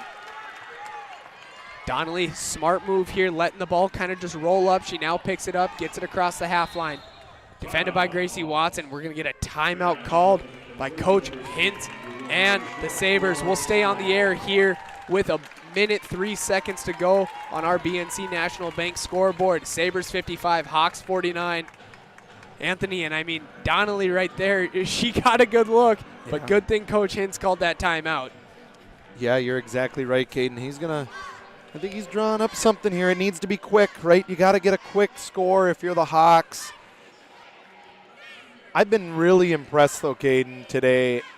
The runs that both teams have made, and then they answer with another run, right? There's been some good basketball being played here, especially on the Legacy side. All I can really say at this timeout, Marley Falcon, their best player, right? We always talk about stars a little bit. She's done her part here. She's rim ran twice. She's got to the free throw line. Stuff like that, it goes a long way, especially her being such a good free throw shooter this year, 77% from the line. You go to the line, time stops, you just build that lead up, right? And a lot of credit goes out to Marley Falcon here, just kind of asserting herself, using her size. See if the Sabres can hold on to this. This would be a nice win for them, but do not count out the Hawks yet. They got a play call coming here. So we return from that First International Bank and Trust timeout. Hawks with the ball. Left wing now is Katrin Flanagan. She gives it over to Niewind. Niewind top of the key. Swings over to the right side to Sydney Flanagan. In the corner now. Right wing corner. Looks to drive baseline. Scoop reverse layup for Donnelly. I think up to 28 now, Caden. It's a big bucket. Down 4 here with 38 left. Falcon able to give it up to Lucas. Lucas up to Sammy Watson. Sammy Watson will get fouled and she'll head to the line. What a move by Lakin Donnelly on this other end, though. Gets the ball right wing, dribbles it, right baseline, reverse layup, cuts this lead to 4. Now you're hoping for his double bonus, right, Caden? Yes, it is. So 2 free throws. First free throw. Unable to fall. Good sign for the Hawks. Trying to make their push here. 32.8 seconds left. Can Sammy Watson knock this second one down from the Serve Pro free throw line? She does just that. Nothing but net. It's a big make here. You got to turn. Get your defense set up. Comes Donnelly across the half line, defended by Gracie Watson. Takes the screen from Jordan Christofferson. She's looking to drive. Nice little hesitation there. Tried to get around that corner. She gets fouled. She'll head to the line, though. As both teams, like I mentioned, are in bonus. Sabres are in double bonus. Checking into the game for the Sabres, number 20, Maya Heeb. Gracie Watson will take a seat. Lakin Donnelly from the line. First free throw is good. 52-56. 24.5 seconds to go. Can Donnelly make this a one-possession game here? Second free throw is up. And it's in. She's hit her average. I believe that is 30 on the game. Legacy gets it in. As Lucas gets the ball off the inbound, and she gets fouled and will head to the line. Good foul right away. If you're not getting that steal, yeah, you got to extend the game. You're exactly right, Caden. You got to extend this game, especially when you're West Fargo Horace and you got Lakin Donnelly that can shoot the 3 at a good clip. You got to give them an opportunity, right? You got to give your players an opportunity to score. Gracie Watson awaits to check in for the Sabres, and she does just that as Lucas was able to knock down that first free throw. Yeah, Claybo back into the game here, relieving Flanagan, Katrin that is. Big free throws being made here by the Sabres. Free throws win games down the stretch as Lucas knocks down the second one as well. 58-53, Sabres lead the Hawks, 22.4 seconds to go. Hawks able to roll it all the way across the half line. Donnelly in the corner now, left wing, finds a cutting Jordan Christopherson through her hands. Sydney Flanagan able to corral it. Maya Claybo now on the right wing. She'll stop, pop, finds Donnelly. Donnelly will fire a triple. That one won't fall. Sydney Flanagan keeping it alive though. Rebound by Didi, and she gets fouled. It's 4.4 seconds to go. Didi gets fouled. We'll head to the Serve Pro free throw line. Sabres lead by 5. Didi heads to the line to shoot 2. Legacy not putting any girls on the block as Didi's first free throw unable to fall, but bearing something incredible with 4.4 seconds to go and a 5-point lead. I think this one is able to be wrapped up as Ava Newin checks out of the game for the Hawks. Her final time on the basketball court here in a Hawks jersey. Second free throw was able to fall as we've reached the final here in game number 1 from the event center as Legacy Sabres get the win over the West Fargo Horace Hawks by a score of 59-53.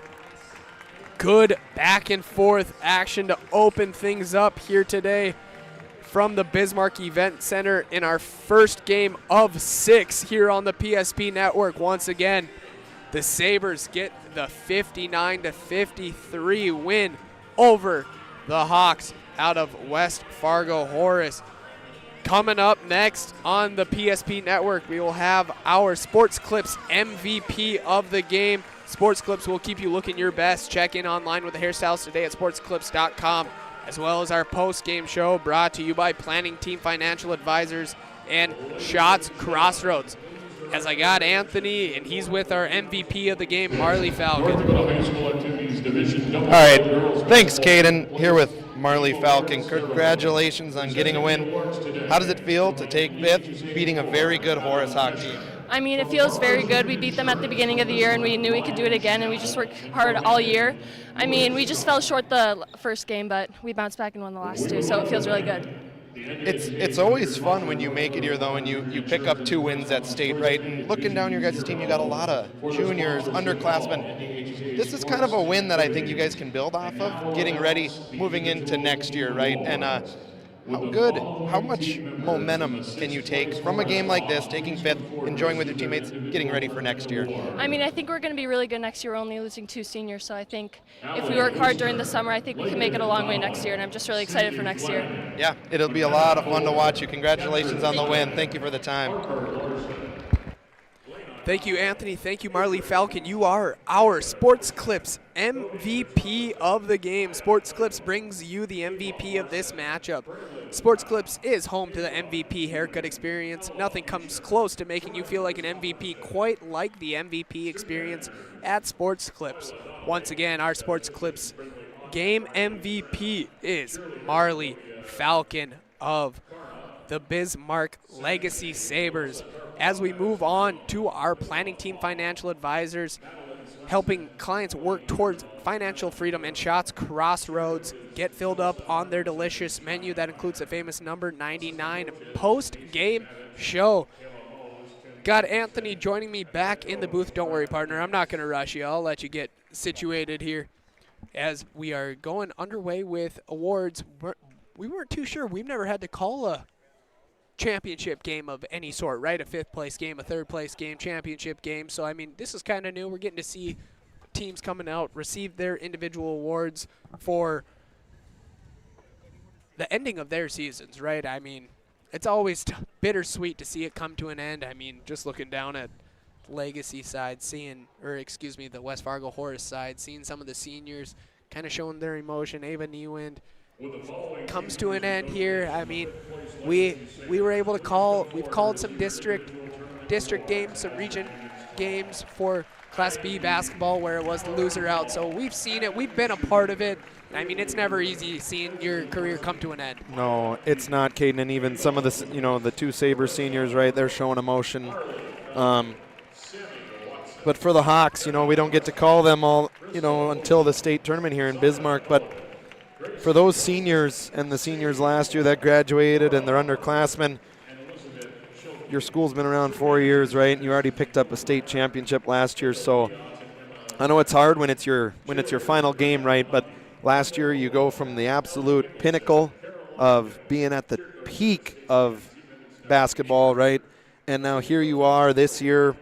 You obviously can't repeat, but everybody knows how hard that is. So I give a lot of credit to the Horace Hawks. They came out here from Fargo, and here they are in Bismarck. They were able to come up just a little bit short, but like you heard from Marley Falcon over to the Sabres here a little bit, Keaton, before I get into some numbers. They beat them at the beginning of the year, right? They knew that they could again. I think there's a lot of momentum building for the Sabres into next year. They know people get it, right? I think their fans are all here. They're kind of thinking like, hey, you knock off a team like this that also has some great underclassmen with Donnelly and Christofferson. You build off this stuff, right? And you go into the summer now, go into if you play a spring sport, and there's always excitement coming into a new year. But it always feels good to win your final game, no matter what level it is.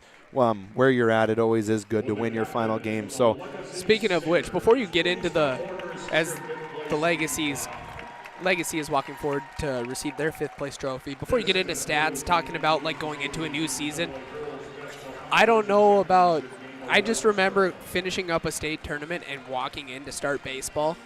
That mindset of having to flip the script, going from like top of the top, right? I mean, yeah, obviously junior year was different than our senior year, right? Coming up just short in this event center by 2 points in the state title game. But just kind of trying to flip your mindset, flip the script a little bit. That's going to be a tough thing. And I mean, coaches understand, like you got to enjoy this with your team as long as possible before you kind of flip that mindset starting your new season for those of you who do spring sports. But I'll let you take it away, partner, with a little recap of the stats. You're exactly right with that, though. I mean, you never know. A lot of these girls, they might play softball or whatever. That might be their favorite sport, and I'm not here to say that not everybody loves basketball as much, obviously, as me and you or and some of their athletes, but it's always good to finish your high school career with a win. We know how that goes. We were not able to, right, on our final game, but we were in the big game, which is what mattered to us, right? It was something cool. So congratulations to both teams, the Hawks, the Sabres, and just some final numbers here, Caden. First for the West Fargo Horace Hawks. Led in scoring tonight, 32 by Lakin Donnelly, 7 rebounds, couple assists for her. 3 points by Sydney Flanagan, 3 points by Katrin Flanagan, 4 by Cody Christofferson, 2 by Maya Clabo, and 9 by Jordan Christofferson for the 53 points for the West Fargo Horace Hawks. They had 11 turnovers tonight, 27 rebounds, and they shot 33% from the field, something that stood out to me that the Sabres had a good game plan on. 8 for 30 from 3 for the Hawks for a 26% field or 3-point rating, which is a big reason why the Sabres were able to win. And over to the Legacy Sabres, the big thing that we always like talking about, right, is defending and rebounding. 39 total rebounds for the Sabres to only 27 for the West Fargo Horace Hawks. So that is why the Sabres win this game, in my opinion, is the rebound battle. Led in scoring tonight by Marley Falcon, 22 points, 6 rebounds, 10 by Maya Heeb, 4 apiece by Gracie Watson and Sadie Holler, 8 by Sammy Watson, 6 by Ava Lucas, 2 by Hadley Shoemaker, and 3 by Addie Didi for the 59 points for the Sabres. Shooting a very good clip, 44% from the field, 38% from 3. And look at this one, Caden. I know Horace was 7 for 7 for the line, 100%. Legacy, 75%, shot 19 free throws, 14 for 19. A lot of clutch free throws. Extended this game out a little bit, and that's why they are going home and get to put a 5th place state trophy in your trophy case in the school, which we know how cool that is, right? When you go into these schools and you get to see what's the history, and a lot of these new schools, they don't have big trophy cases, right? So start adding the hardware. You got to start adding hardware, and it starts somewhere, right? Because people that were at BHS Century back in the day, right, they all did that to build those trophy cases up, and good for Legacy here to get that hardware. And now we move on to our next game here with Legacy Sabres boys, right, and the West Fargo Cheyenne Mustangs. So that's a good wrap, Caden, on that first one, man. As we move away from our post-game show brought to you by Planning Team Financial Advisors in Schatz Crossroads. Whether you are looking for a full-service financial plan or planning for farm or business succession, Planning Team Financial Advisors is here to help you work toward achieving your financial goals. Visit us online at planningteam.com and Schatz Crossroads. Get filled up on their delicious menu that includes the famous number 99. Order online at schatzcrossroads.com. Team buses are always welcome. That is going to put a wrap on game number 1 of 6 here today at the Bismarck Event Center, where the Bismarck Legacy girls defeated the West Fargo Horse Hawks girls by a score of 59-53. Once again, good game, good seasons to both those programs. We're going to take a break here on the PSP Network. Anthony Vetter and I are going to get regrouped, resituated, get our new cheat sheets out, as we're going to call some boys action. And first time for us calling boys basketball for Legacy and Cheyenne here on the PSP Network. So we're going to step aside and be back on the other end of this break, where we will get underway with our pregame show brought to you by Valvoline Instant Oil Change.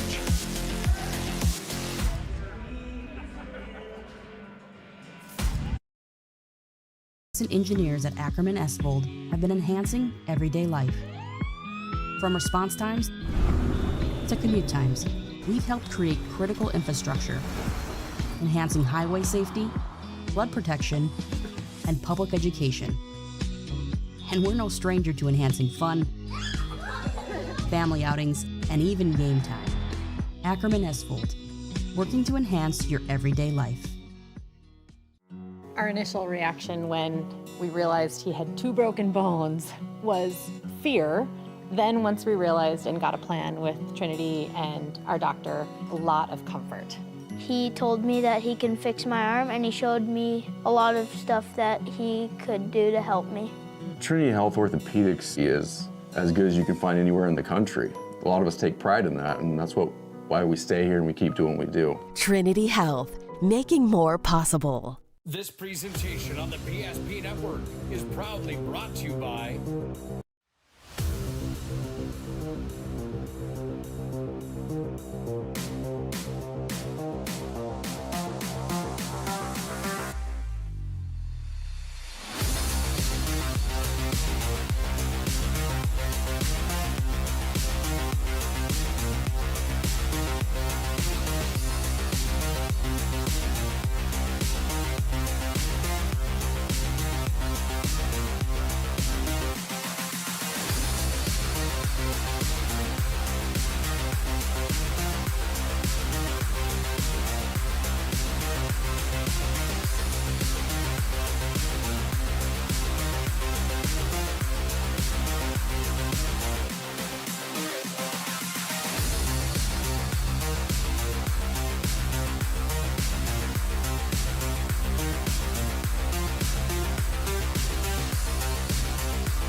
make sure to like and follow PSP Network on all social media platforms.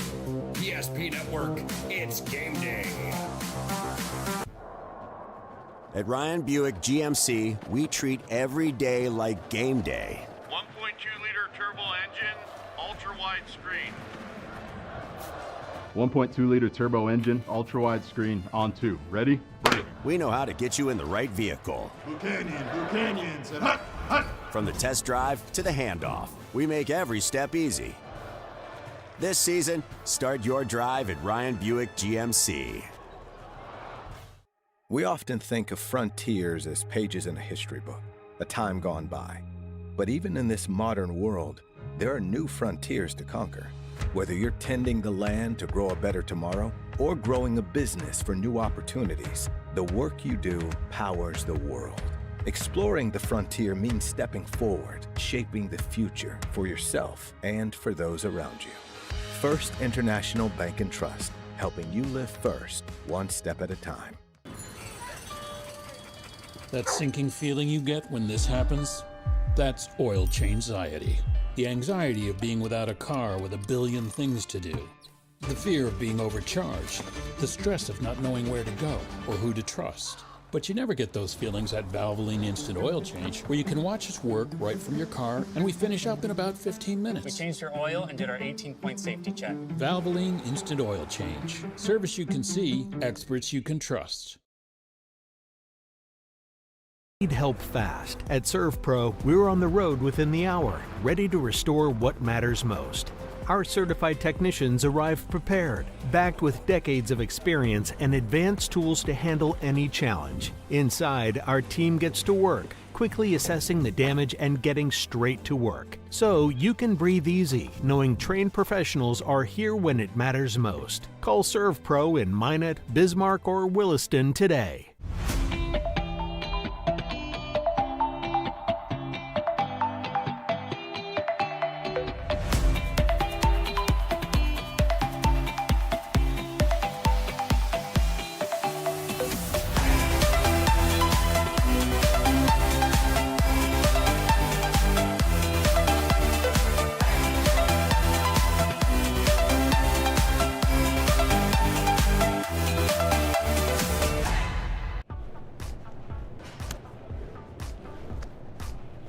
So Carson, how do I become a great football player like you?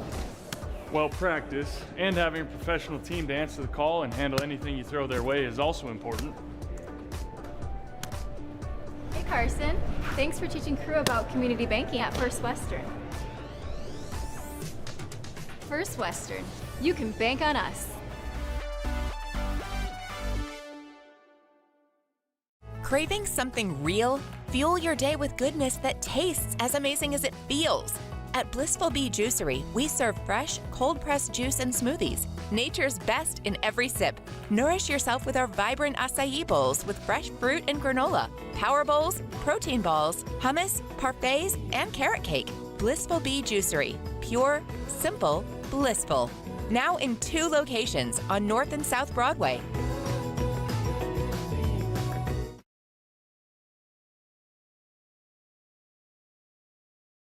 At any time, to anyone. It's not really something you can schedule on your calendar. But when it happens to you and it's not your fault, there's one law firm to remember. That firm is Schweigert, Clemeen, and McBride. We live here and take pride in helping our community. We know this area inside and out. We put in the work and fight for what's right so justice can prevail for you. That is what we're all about. We're on your side. We're Schweigert, Clemeen, and McBride. AE Construction Management and General Contracting builds more than structures. They build confidence. Your trusted partner in commercial construction across North Dakota, they handle everything from planning to final delivery. Whether it's steel, industrial, or retail, AECM builds with precision and safety.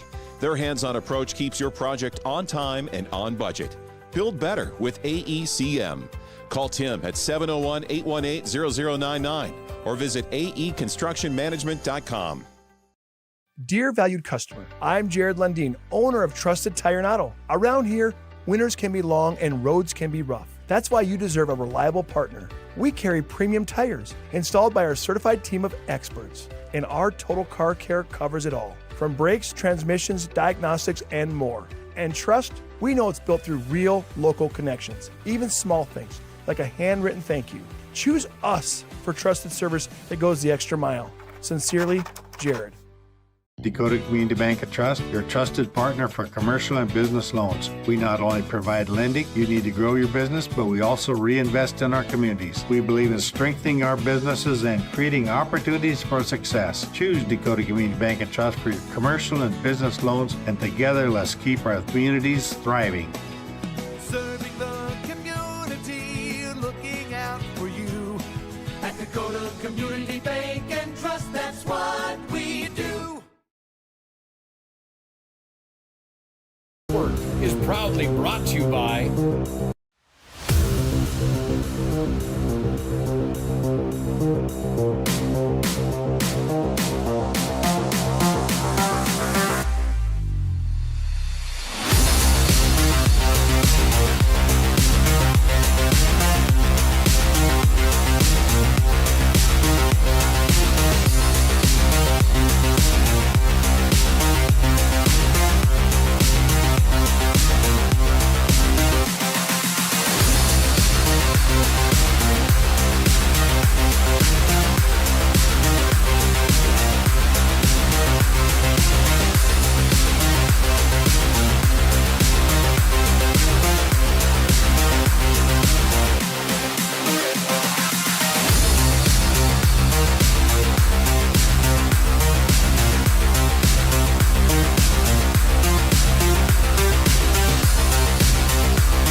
Make sure to like and follow PSP Network on all social media platforms. PSP Network, it's game day.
Welcome back to the PSP Network, here for our digital radio coverage of State AA boys and girls basketball here from the Bismarck Event Center as we get underway with game number 2 here out of 6 from the Bismarck Event Center. Anthony Vetter alongside me. I'm Caden Sheen as we just finished off West Fargo Horace versus Bismarck Legacy in the girls' 5th place game, where Legacy did end up getting the win as we move on and into our Valvoline Instant Oil Change pregame show as we get underway for Bismarck Legacy boys team taking on the West Fargo Cheyenne Mustangs. As we get going on our Valvoline Instant Oil Change pregame show, this is your locally owned oil change headquarters. 25 years the Lundins taking care of people. Local actually matters. Not to mention, this oil change is a stay-in-your-car drive-through oil change. This is typically performed in about 15 minutes or less. Find them in Minot and Bismarck. It's Valvoline Instant Oil Change. As we get underway here on our pregame show, once again, Anthony Better alongside me. I'm Caden Sheen. Getting some boys action, right? We called all 4 girls games in the quarterfinal matchup. Took yesterday off. Got to call Bismarck Legacy versus West Fargo Horse this morning, and now we get Bismarck Legacy boys and West Fargo Cheyenne boys. The Mustangs coming in 15-10 record, head coached by Tim Brandt. Came in as the number 2 team out of the East for falling short in that opening round. And the Sabres, on the other hand, coming in 18-7 record, number 4 team out of the West, head coached by Jason Horner. They also dropped their first game, obviously, why we're playing for the 5th place here. They lost a tough battle against West Fargo Packers that opening round, who also, they ended up losing a tough battle last night here against Century. But, I mean, just overall some very competitive basketball being played here at the event center this weekend. Yeah, it's been great, Caden. Just doing the eye test here of the Mustangs from out in West Fargo. Man, do they got some serious size. I know that their record is 15-10, but they are one of those teams that I know last year they didn't have a very good season last year. They were 8-16 after a 20-7 record when they won the state tournament. So last year a down year. This year they're back at it. Mustangs, just one of those teams that when they make the state tournament, just like their jerseys, well, not their jerseys, I should say, their warm-ups say, nothing easy with that Mustang logo. So they're here. They're ready to rock and roll. They got some good size. The Sabres, we know what they do. They play extremely hard, Caden.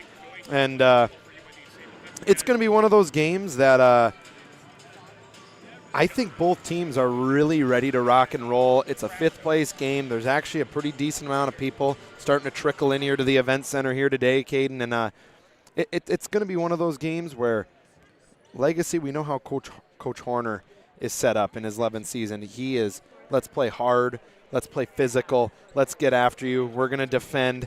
The Sabres are a team that this year they did knock off Century when Century was undefeated. And obviously the Cheyenne Mustangs, they beat a Horace team out in the EDC tournament that set them up going into the EDC championship game. So that's why they were able to get the 2 seed here. But fell to Dickinson in the opening round, and here they are in the 5th-place game. And it's just one of those games, I'll keep saying it, one of those games where I think both squads are ready to rock and roll. Legacy's going to get after you defensively, try to control what they can control the pace. And for the Mustangs, can they use this size to their advantage, right? We know Legacy's got Rubidou down low. He's one of the biggest kids in the state at 6'8". Strong kid, very good athlete. But Cheyenne's got size, length, some good skill. This will be a good game, Caden. I'm excited for what's going to happen. So we're going to step aside here on our Valvoline Instant Oil Change pregame show. Got about 7 minutes left here on the warm-up clock for both squads. So we're just about ready to get underway here for game number 2 from the Bismarck Event Center. West Fargo Cheyenne Mustangs, Bismarck Legacy Sabres coming up next here on the PSP Network. Every football fan has their Sunday routine. Maybe it's setting your lineup, firing up the grill, or claiming your spot on the couch. But the center of every Sunday is the drive. The morning drive home before kickoff. The drive to your buddy's watch party. Wherever you're headed, we can take you there.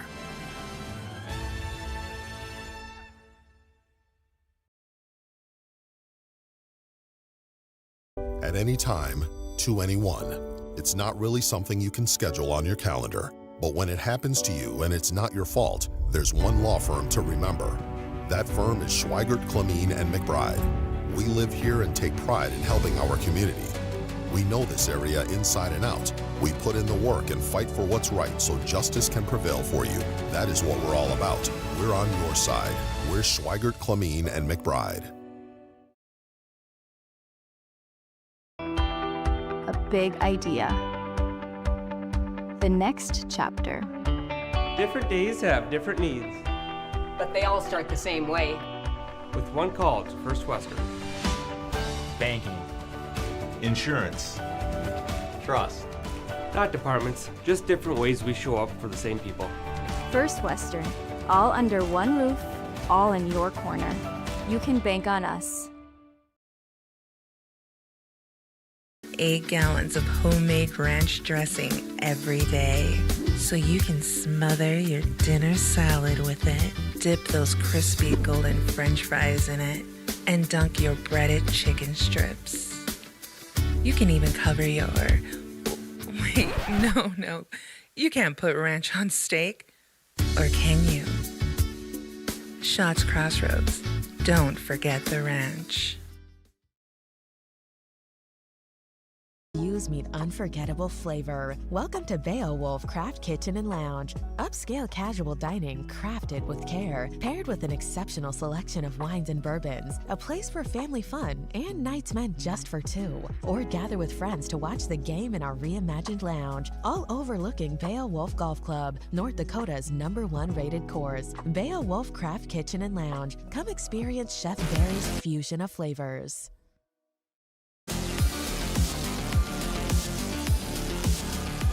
As we return to the Bismarck Event Center, both teams have came back onto the court to finish up the last 4 minutes of warm-ups here before we get underway with our 5th place game on the boys' side of the bracket, featuring the West Fargo Cheyenne Mustangs and the Bismarck Legacy Sabres. As we continue on here on our Valvoline Instant Oil Change pregame show, we're going to send it over to Vet for Vet's Keys to the Game, brought to you by Northern Plains Heating and Air. There's no other choice to seal your heating and air game than Northern Plains. Call Dylan today at 222-2155.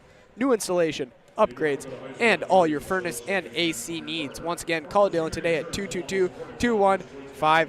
I had to reword that ad a little bit because it says, like, get your furnace ready for the winter months ahead. Get the AC. Like, I've had both kind of already up and running here at mid-March here in North Dakota with the way this weather has been going around. Yeah, no, and now it looks like a little blizzard's going to be coming today. So, yeah, get the furnace fired back up, Caden. Get ready. As Vet gets underway here with his keys to the game, once again brought to you by Northern Plains Heating and Air. Yeah, so first for the Mustangs, Caden, I got turnovers. I think they average right about almost 30 a game for the Mustangs. So just something that like I was saying earlier, they got so much size, but I don't know how they're ball handling. I mean, we'll find out here real quick. But one of those things for the Mustangs, can they eliminate turnovers? Legacy's going to defend you. They're going to get after you.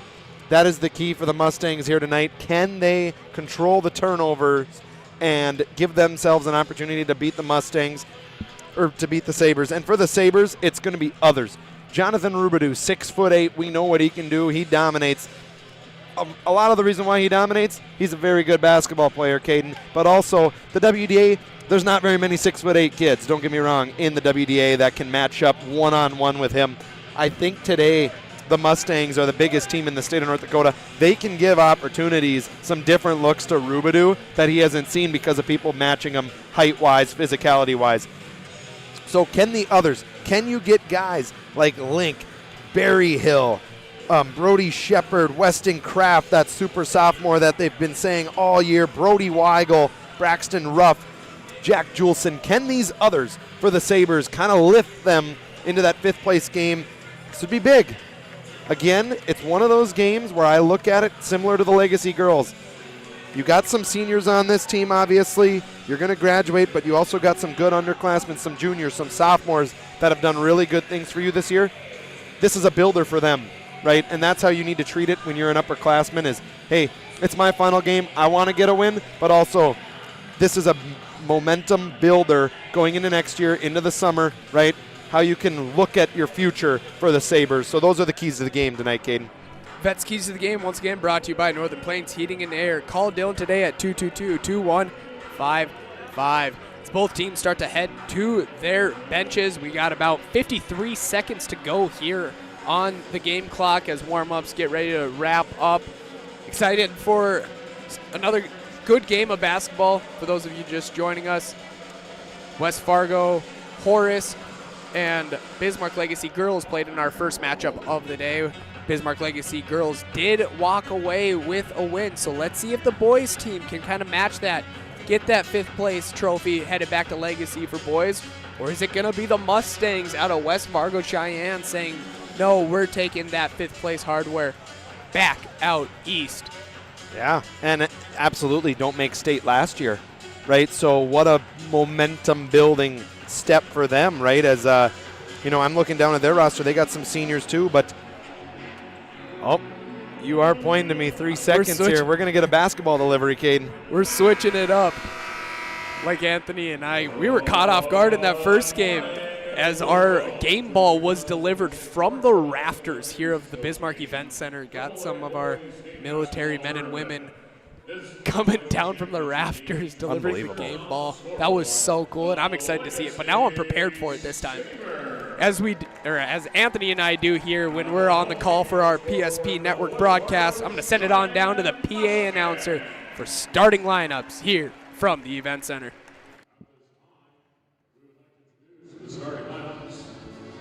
All right, Sabres fans, get on your feet, because it's time to meet and greet your Legacy Sabres. A 5'10" senior guard, number 1, Braxton Ruff. A 6'1" senior guard, number 2, Pregame. A 6'2" senior guard, number 3, Jack Joseph. A 6'8" senior center, number 14, Jonathan.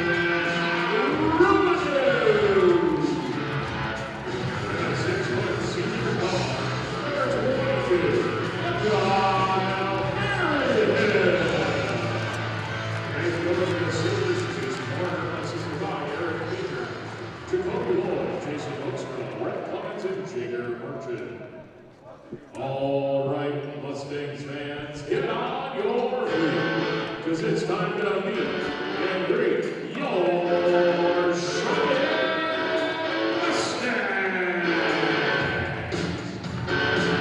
A 5'11" junior guard, number 0, CJ Smith. A 6'1" senior guard, number 2,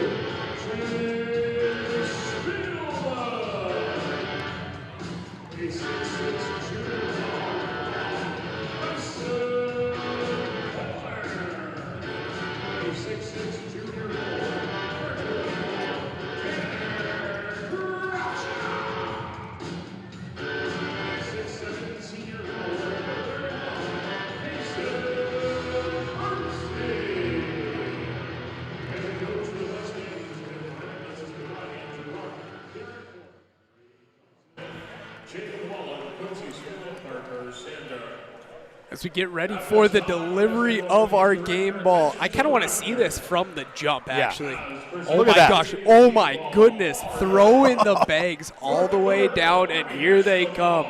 The Army National Guard coming from the rafters. Holy smokes, is this sweet. Look at that, Caden, huh? Propelling down. That's pretty cool, man. As we get ready to go with this ball delivery here. One quick recap of the starting lineups for both squads. First for the Sabres, Braxton Ruff, a senior wearing number 1 for the Sabres. Another senior, number 2, Brody Weigel. Number 3, Jack Juleson. Number 14, Jonathan Rubidoux. And rounding out the starting 5 for the Sabres is number 22, Micaiah Maryhill. And for the Mustangs, at 1 guard, number 0, a junior, CJ Smith. Number 2, Chase Spielman, he's a senior. Number 5, Kyson Keller coming in as a junior.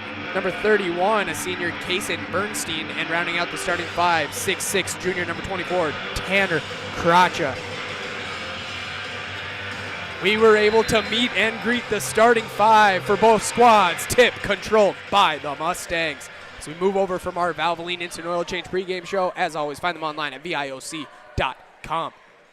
Tip controlled by the Mustangs. Right wing, CJ Smith gives it over. Cross-court pass to Spielman, looking to go inside early to Kracha. Kracha posts up, kicks out. Kason Bernstein for 3. That one won't fall. Rebounded by the Sabres, and they're looking to push it right away. Ruff off the board, gives it up to Rubidoux on the right wing. Back up top to Weigel. He'll slow things down and set up this legacy offense. Gives it over to Ruff on the right wing. Looking to go inside to Rubidoux as we're going to get a reach-around foul by number 31, Kason Bernstein. His first team foul 35 seconds into this ballgame. Special thank you to Valvoline Instant Oil Change once again for providing our pregame shows here on the PSP network. Rubidoux, top of the key. He's looking to drive. Picks up his dribble in the paint. He'll fade away with the left hand. Looks like Bernstein got a little piece of that one. As Kracha comes away with the rebound, picks it up just across the half line, swings it over to Keller. Keller, top of the key, to the left wing to Spielman. Spielman, defended by Berryhill, gives it over to Bernstein, top of the key, swings it right to Keller. Keller down low to Kracha. Kracha, baseline jumper won't fall. Rebounded by Weigel. Man, are they a tall team, Caden? Just lots of length. Rubidoux on the left wing gives it into the corner to Jolson. Over to Weigel. Weigel, little dribble handoff with Rubidoux, and he gets it back. Rubidoux, pick, pop, top of the key, 3. That one rims in and out, rebounded by Kracha. He gives it up to Spielman. Spielman, right wing, looks to attack. Stop, picks it up, his dribble at the left elbow, gives it back up to Keller. Good defense by the Sabres early on, applying pressure. CJ Smith now gives it over to Kracha. Kracha left wing. Gives it into the corner to Bernstein. Rubidoux, good defense. Poking it free. 6 on the shot clock. 5. Left wing, Keller. Is he going to get a clean shot off? Rubidoux might have got a piece on that one, and I believe he did just that. Shot clock violation.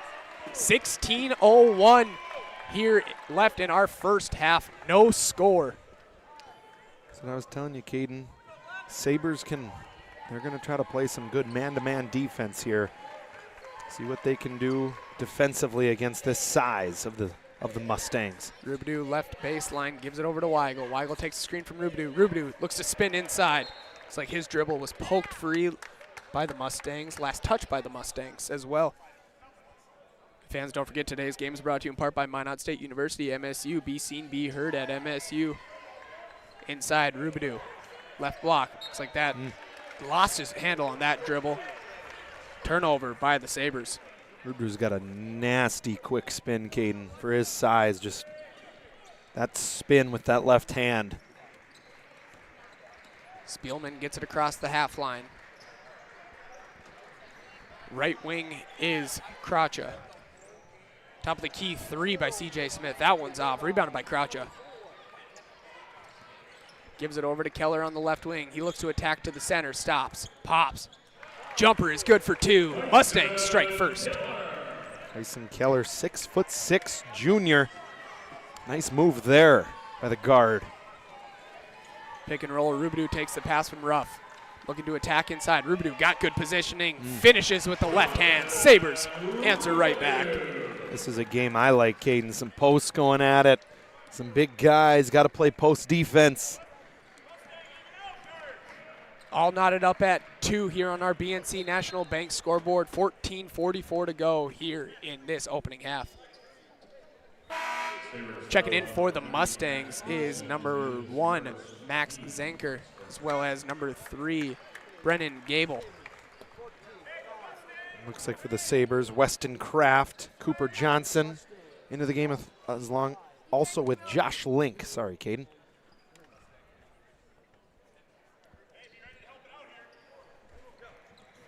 Spielman throws it into the backcourt to Zenker. Zenker gives it right back to Spielman. Looking to go inside, wasn't there. Kicks it up top to Kason Bernstein. Over to the left wing to Zenker. Zenker gives it up to Keller, top of the key. Back to Bernstein on the right wing now. Looks to go inside to Gable. Gable looking to put some post work in. Does just that, but he's going to get called for the travel there. I think it was. Caden was kind of trying to lean into the contact. Yep, you hear Coach Brandt here. You had him on the first one. You got to just go up, right? Trying to draw the contact. Good defense by the Sabres there in this 2-2 game. Weigel gives it up to Rubidoux at the left high post, Weigel, he'll fade away. Baseline jumper is good for 2. Good players. Brody Weigel averages 11 points a game. Zenker puts the moves on, step back 3. That one's way off the mark. Long rebound out for the Sabres. Kraft is able to get the rebound, dumps it off to Rubidoux in transition for 2. Good push by the Sabres there. That long rebound, good pass to Weigel. Rubidoux rim running gets rewarded. Anthony does love himself a fellow post rim running in transition. Keller gives it over to Bernstein, top of the key, swings it right to Spielman. Spielman looks to dump back inside to Gable. Gable, we get a travel or a foul called? And I believe we got a foul here on number 5, which will be Josh Link. See, I thought that also could have gone either way. Could have. Definitely some contact, definitely shuffled the puppies, as TD would like to call it. Yeah. Caden, I've always been shocked with, rest in peace, Kobe Bryant. But, man, kids wear a lot of Kobe's now, like more than ever before, It's the shoe. It's the shoe that people wear, and I like it because there's Protros like number 1 here, Braxton Ruff, and he's wearing a pair of Kobe 4 Protros. Don't get me wrong, I know what those cost too. I've seen it on StockX and all these other apps where these kids are getting them. Brennan Gable goes 1 for 2 from the Serve Pro free throw line. 24/7 emergency service, trained technicians, advanced technology, fire and water cleanup, and restoration. It's Serve Pro. It's a Sabres lead 6-3 over the Mustangs here with 3:10 to go in this opening half. Looking to drive is Kraft. Sabres swinging the ball around at the top of the key over to Link. Link dribbles it to the center. Looks to go back right. Gives it up. Cooper Johnson, right side, right finish, too strong. I like Cooper Johnson. Good energy. Gable down low. That one won't go. Good defense by the Sabres. Gable almost comes away with it, but he's going to get called for a loose ball foul. It's like he's coming up, limping a little bit. Coach Brandt asking if he's good. He just gave him that quick little head nod because the senior doesn't want to come out here this early. No, he's all right. And then you hear Coach Brandt, we're red. Pick up full court. Good pressure here by the Mustangs. Some scary pressure with all their length that they have. They're a huge team. Sabres get it into Rubidoux. He kicks it back out to Ruff as his three-pointer falls short. In transition come the Mustangs. Spin move inside by Spielman. He kicks it out to Bernstein. Bernstein, jump stop at the block. I believe that one's going to be tipped out. Yep, last touch by the Sabres. As they're turning for the Mustangs is number 24, Tanner Kracha, as well as number 25, Cole Martin, the freshman, seeing his first minutes here today. I almost said tonight, but we're still before noon. Absolutely, Caden. As Martin gets the ball on the left wing, he gives it over to Gable. Martin gets it back, takes the screen from Gable now. He's looking to drive at the free throw line, kicks it back out. Here is Zanker with the ball. 7 seconds to go on the shot clock. Zanker right wing, dumps it off to Kracha at the free throw line, looking to drive, picks up his dribble inside. They're not going to get the shot off. Good defense by the Sabres. Yeah, that's the second shot clock violation turnover here in the first 6 minutes of this game. Caden, Sabres still with 6, holding the Mustangs to 3 points here. Braxton Ruff and the Sabres get it across half court. 6-3, 11:53 left here in this first half. Sabres once again leading 6-2-3. Rubidoux looking to drive baseline. So we're going to get a foul called. I believe that's going to be a reach-in foul called on number 24, and that will be Tanner Kracha. Johnny Rubidoux, just a beast. Caden down low, strong, good balance. Off the inbound, Ruff is going to get it back in the corner. Corner 3. That one too strong. Rebounded by Kracha. Martin gets it across the half line. Crotchet gets it back on the left wing. Little ball fake over to Martin. Martin takes the screen from Gable, doesn't use it. Martin gets around the defender. Looks like he got tripped by the line monster over there and ends up on the ground. Turnover by the Mustangs. Weigel, Juleson, and Barry Hill back in here for the Sabres. As for the Mustangs, CJ Smith returns to the floor. See, why didn't we have this set up in the first game? This works so much smoother. It does. It also helps, though, when we've been able to see the teams we know the name. That's a little true. easier, too, than the first day when you're trying to learn some of the names, make sure that you put names with the proper jersey number. Barry Hill looking to drive. He dumps it off to Weigel. Weigel, he'll take a three. That one won't fall. Lid on the basket early on, really for both squads here. Zanker gets the ball at top of the key. Swings it over to Martin. Martin looking to dump it inside to Gable. Does just that. Left block. Puts the spin move on. Up and over the defender. That one won't fall. Rebounded by Juleson.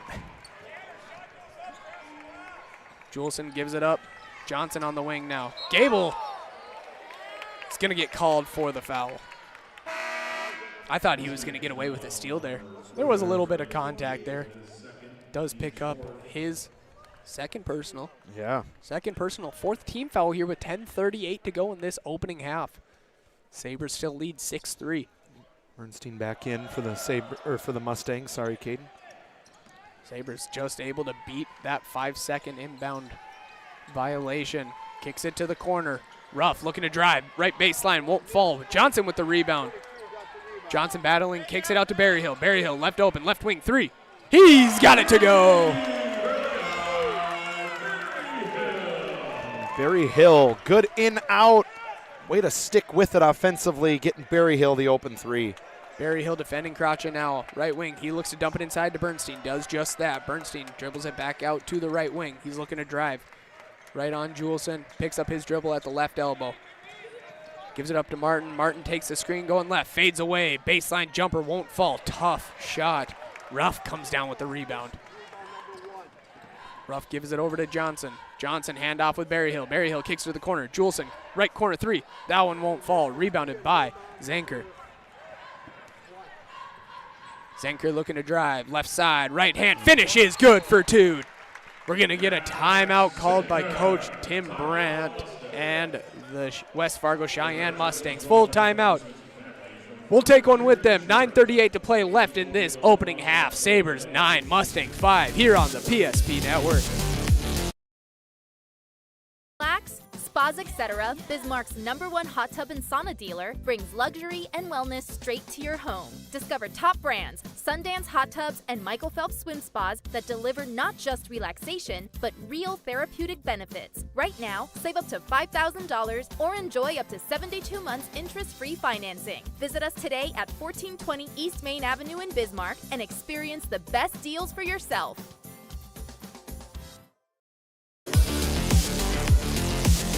As we return from that timeout, brought to you by First International Bank and Trust, family-owned independent bank built on the bond between our employees and customers. Founded in 1910 and growing to serve rural and urban communities across Arizona, Minnesota, North and South Dakota.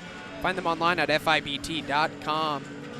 Also bringing us today's game is Planet Pizza, the best pizza on the planet. It's Planet Pizza. They've been around for over 25 years. They have the largest laser tag playground in the region, a giant lunch buffet, and they deliver. Call now, 701-852-1700. And for those Minot folks making the trek south to the capital city for the Minot High Girls State Championship game, if someone would love to bring Anthony and I a pizza from Planet Pizza, we would greatly appreciate that. If someone would, I would love that, man. We have Nick Holberg made the trek down here, and how many times have we said it on air that someone needs to bring us a Planet Pizza from the Minot, guys? Yeah, I agree. Owen, if you're listening, Owen, you can make the drive down. Actually, probably, I don't think too many people will be making a trip unless you get down here pretty early with that storm that's supposed to be coming here today. Rubidoux at the right block, kicks it out to the right wing to Berryhill. He'll stop, kick it out to Rubidoux. His right corner three won't fall. Rebounded by the Mustangs as they've got numbers. 5-on-4 advantage here. Juleson trailing. Inside. It's like Bernstein had that one poked off his leg as he tried to dribble baseline, and that one goes out of bounds. Returning for the Mustangs is number 2, Chase Spielman. 9-5 ball game here, 9:04 to go. Half number 1. Weigel gets the ball off the inbound, and he'll set up this Sabres offense. Takes the screen from Rubidoux, takes another one from Rubidoux, gives it up to Rubidoux, over to the corner to Zins. Down low to Rubidoux. Rubidoux looking to battle down low. Right block, turn, right-handed. Hook shot is good. That, Caden, is the counter move, right? Just loves to get that left hand, showing us the right hand by Johnny. Top of the key is Zanker. Takes the screen from Bernstein. He gives it right back to Bernstein. Bernstein's driving right to the cup for 2. Seeing some of these dudes go to the rim, they're so 6'7" and long, Caden. They're just one dribble from the three-point line. They're flying in there. Rubidoux sets the screen for Weigel. He gets the ball now. Left block. Uses his size, and he gets it to go. Left block, left hand. Results in 2. 8 points for Johnny here, Caden. Just size. It's just big and strong. Zanker with the ball, top of the key, defended by Juleson. He awaits a screen from Bernstein, does use it, sends it over to the corner. Smith, corner 3, left wing, is good. C.J. Smith. 153s attempted this year, made 50. Rubidoux gives it up to Juleson. He gives it back to Rubidoux. Rubidoux down low, working. Gets doubled, kicks it out. Juleson thought about the 3. He won't take it on the right wing, dumps it off to Rubidoux. Rubidoux now in the center of the paint, looking to go all the way to the left side. That one's poked free, corralled by C.J. Smith. So he gives it up to Bernstein. Bernstein cross court, right corner pass. That one is corralled by Chase Spielman. He'll spin around. Jumper in the paint is good for 2. Beautiful move by Spillman. Nice jump shot, releasing at the highest point there, Caden. A spin on the right wing. Almost into the paint there. Good move here. Mustangs down 1 now. Weigel, his jumper won't fall, but he ends up on the floor, grabs his own rebound, kicks it out to Rubidoux, and he gives it up to Berryhill now. Top of the key is Berryhill, over to Rubidoux on the right wing. Rubidoux, he'll fire a triple. That one's off back iron. Battling inside for the second chance is Griffin Zins, and he'll get fouled. Foul's called on number 2 for the Mustangs, Chase Spielman. Number 5 returns for West Fargo Cheyenne, Keller. Along with Braxton Ruff, Weston Kraft for the Sabres. Good pace so far, Caden. I know it's 12-13. Only 6 minutes left here in the first half, Caden. Been a very quick-moving game, it feels like. Inside to Zins. Zins kicks it out. Left wing is Ruff. Gives it up to Weigel. Weigel looking to drive. Tough fadeaway jumper. Won't fall. Rebounded by Keller. Cheyenne, the number 1 rebounding team in the state of North Dakota, Caden. You can see why with that size. That definitely checks out. Yeah. Kracha, right elbow, backdoor pass. Keller throws it down.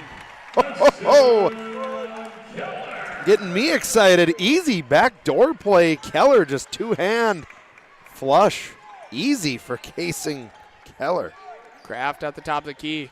Swings it around, gets it inside to Rubidoux at the right block, inside to Zins. Zins picks up his dribble in the paint. Ball poked free, he'll relocate to the left corner. Gives it up to Weigel, left wing 3. That one's off front iron. Rebounded by Kracha. So here comes Keller. Keller on the right wing, goes right past Zins to the cup for 2. Timeout called by Coach Horner and the Sabres. Mustangs coming storming back. They lead by 3 with 5:42 to go. 16-13 Stangs. Owner of Trusted Tire and Auto. Around here, winters can be long and roads can be rough. That's why you deserve a reliable partner. We carry premium tires installed by our certified team of experts. And our total car care covers it all. From brakes, transmissions, diagnostics, and more. And trust, we know it's built through real local connections. Even small things, like a handwritten thank you. Choose us for trusted service that goes the extra mile. Sincerely, Jared. Fast. ServPro arrives within the hour with certified technicians and the tools to handle any challenge. Breathe easy. Trained professionals are here when it matters most. Call ServPro in Minot, Bismarck, or Williston today. Timeout called by the Sabres, brought to you by First International Bank and Trust. Find them online at FIBT.com. Sabres get the ball. Mustangs applying good pressure here. Legacy just able to break the half line. So we're going to get a blocking foul called on Gable. That's going to be Gable's third personal. I believe so, Caden. Brennan Gable picking up 3 personal fouls here in this opening half. He's going to have to take a breather here. He's trying to plead his case, and he's wondering what he did wrong there. Yeah. He's trying to give him the official there a piece of his mind, saying he's 6'8". I don't know what I'm supposed to do there. We are in the bonus here as the Sabres and Rubidoux knock down the first free throw from the Serve Pro free throw line. 24/7 emergency service trained technicians, advanced technology, fire and water cleanup, and restoration. It's Serve Pro, and it's a 2-for-2 trip to the line for Rubidoux. 10 points for Johnny. Sorry, Caden. No, you're good. Did you fact check me on that? Yeah, I got something I'll give you here in a little bit when we get some time. But yeah, 10 points for Rubidoux. Keller with the ball, top of the key. He's looking to drive. He'll stop, pop, right elbow jumper. That one just rolls around and out. Long rebound out to Weigel. Gives it to Kraft, who gives it back to Weigel. Swings it over to Josh Link to Rubidoux. Rubidoux top of the key over to Ruff. Ruff top of the key now himself. He looks to drive. Stops at the right elbow. Kicks it to Weigel on the left wing. Down low to Rubidoux for 2. It's too easy. When he gets position, I don't care if they're 7 feet tall. He's just got that body position. Uses his right shoulder so well. Creates separation. Inside to Kracha, left block. He's looking to answer back, post move of his own. That one falls just short, won't go. Rebound out to Weigel. Weigel slows it down, swings it over to Ruff as he brings it up the left side of the court. Dribble handoff with Kraft. Kraft takes the screen from Rubidoux, kicks it far corner. Weigel, 3. That one won't fall. Smith flying in there for the rebound for the Mustangs. They do rebound well. They get a good box out almost every possession. And even if they don't, hands are up there tipping it. Keller with the ball, dribble handoff with Spielman. Spielman comes across. His jump shot won't fall. Got to a good look, on, just extended from that right elbow, just unable to get it to fall through the net as Ruff gets it on the left wing, swings it over, right elbow extended is Rubidoux, gives it up to Weigel. Weigel cross court to the left elbow. That pass is stolen away, trying to get it back inside to Rubidoux as Kracha comes away with the steal, and here is Spellman. Takes that Kracha screen. Rolling, kicks it to the corner, left corner, 3. That one won't fall for Bernstein. Coach Brandt yelling roll, right? Screen and roll to the rim. Especially with Rubidoux out there guarding, right? Get something easy. Rubidoux left wing, swings it up top to Weigel. Weigel takes the screen from Rubidoux. Rubidoux gets it back, top of the key. Pump fake 3. He's looking to put it on the deck and drive, and he'll get fouled and will head to the line. Man, that's tough. It's tough. We're going to get number 31, Kason Bernstein. That's going to be his second personal, 8th team foul here. Fouls are 8-2 thus far. Mustangs picking up 8 fouls here in this first half. Sabres only 2, doing a good job moving their feet, not playing with their hands too much as Rubidoux knocks down the first one. As for the Mustangs, number 1, Max Zanker returns, as well as number 25, Cole Martin. Yeah, Barry Hill back in and Cooper Johnson for the Sabres. Second free throw from Rubidoux is up and down. Sabres lead 19-16 here with 3:15 to go on our BNC National Bank scoreboard. Find them online at bnc.bank. Zanker gives it over to Keller. Tried to run a set play for him. Did not pan out as they pleased as Keller gets it back now. Left wing, swings it over to Spielman, right wing. Takes the screen from Kracha. Spielman back to Kracha. Spielman gets the ball back in the corner now, looking to drive. That one's poked free. Loose ball, corralled by Weigel and the Sabres. Weigel gives it over to Rubidoux, right side. He gives it up to Josh Link. He's looking to drive, denied by Keller. Jack Juleson into the game here. Yeah, big play by Keller. I like his game, Caden. He's got 6 points. Another one of those kids, 6'6", junior. Plays kind of that shooting guard, point guard position, handles a lot of the duties for the Mustangs. Berryhill gets the ball off the inbound, top of the key now, looking to go left. Spin move inside, stops middle of the paint, kicks it out. Juleson, he gives it over to Weigel, to Rubidoux, fake dribble handoff, finally gives it to Berryhill. Berryhill left open, he'll fire a three. That one falls just short. Juleson keeping it alive.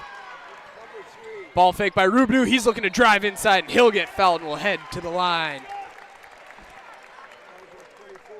Hey fans, don't forget today's game is brought to you in part by Spas Etc. It's time to bring a spa to your home. Stop into Spas Etc. and you will find a massive inventory and a next level sales team that can help you find the perfect spa, sauna, or game for your rec room. Stop in to Spas Etc. and talk to Bryson. First miss from the line for Rubidoux. He was 4 for 4 before that, now 4 for 5.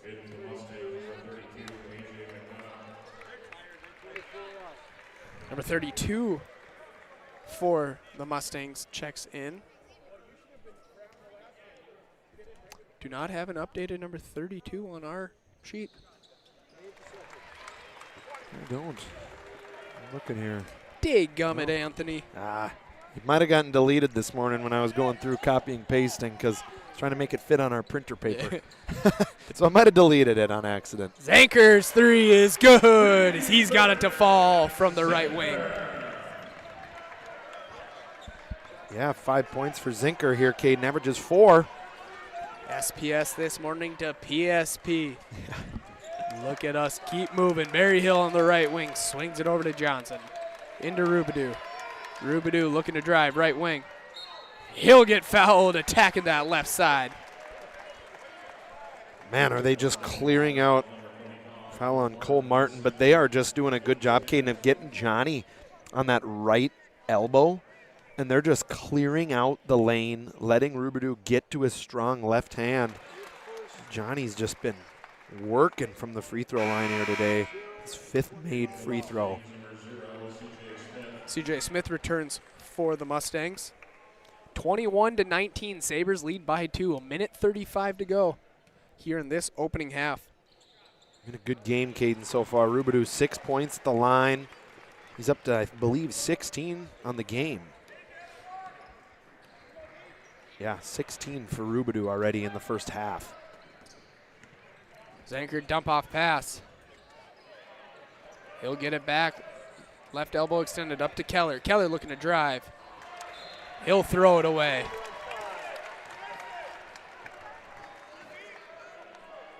Coach just wanting Keller to come to a jump stop, set his feet, make a clean pass, instead of kind of running and just kind of throwing it away, going the opposite direction. Be strong, right? Get your balance. Berryhill swings it over to Juleson on the left wing, dumps it into the left block to Rubidoux. Rubidoux cross-court pass. Berryhill, 3. Oh. He's got it to go. Oh, Caden. That pass by Rubidoux out of the post. And a one-handed rifled it. Inside looking to drive. Stop, pop. That one won't fall for Spielman, but battling inside. Keeping it alive for the Mustangs. So we're going to get a Sabres foul. Weigel's going to pick up his first personal. Still only the team's third foul. Sabres lead 25-19, 46.3 seconds to go here in this opening half. Smith with the ball, thought about the 3. He'll look to drive on. Berryhill picks it up at the left elbow. Handoff with Spielman. He picks up his dribble. Short baseline on the left side. Smith, top of the key. Poked free by Johnson. He corrals the loose ball. Mustangs having a tough time taking care of the ball here. Smith looks to drive on Rubidoux as Rubidoux will pick up the personal foul. Good attack by Smith there.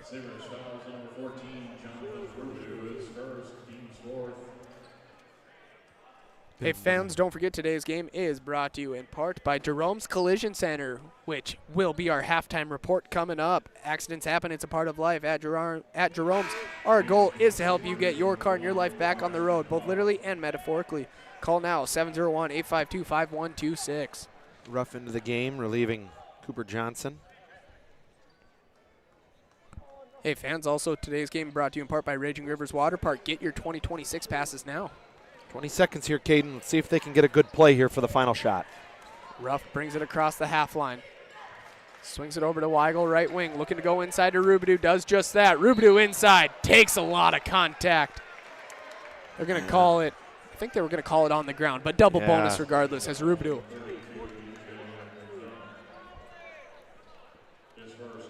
Man, they are just dumping it down low to Johnny, and he's just eating right now. I mean, no answer thus far. No.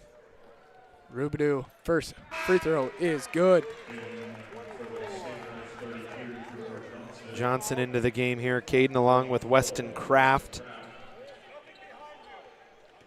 Again, I can't remember the name of those Kobe's that Weston Kraft is wearing. I know the model, the Kobe 5s or whatever, the 6s that kind of had that snake skin material on them. Black and white. Those are a nice pair of shoes, man. I like that colorway, right? Just can wear it with any color sock. 5 seconds. Rubidoux goes 2 for 2 from the line. Going straight to the cup is Zinker, and he finishes just before the horn. As we've reached halftime here in game number 2 for our 5th place game for the boys state AA basketball tournament. Sabres 27, Mustangs 22. We'll step aside and be back on the other end of this break for our Jerome's Collision Center halftime report.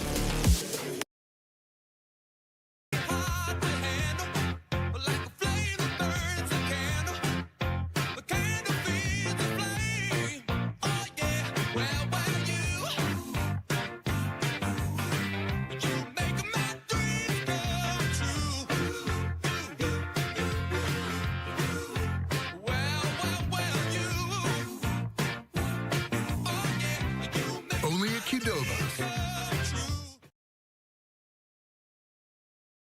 We started with small beginnings. And just like the visionary entrepreneurs we serve, we turned an idea into reality. PNC National Bank, where possibilities begin right here at home. This presentation on the PSP Network is proudly brought to you by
Make sure to like and follow PSP Network on all social media platforms.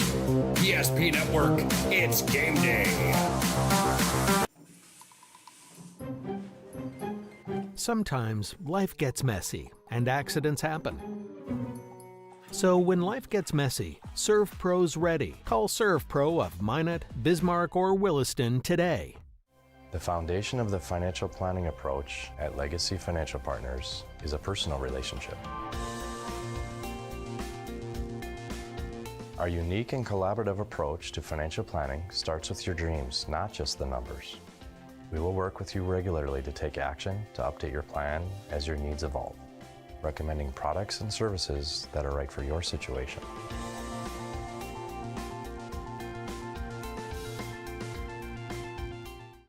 Breathe in. I can't believe I wrecked my car. There's some things in life we can't control. But what's important is how we respond. At Jerome's Collision Center, they provide the highest quality of service, assuring the job gets done stress-free and making it feel like a breath of fresh air. And to give you peace of mind, they handle the insurance. Are you even a therapist? Don't worry about it.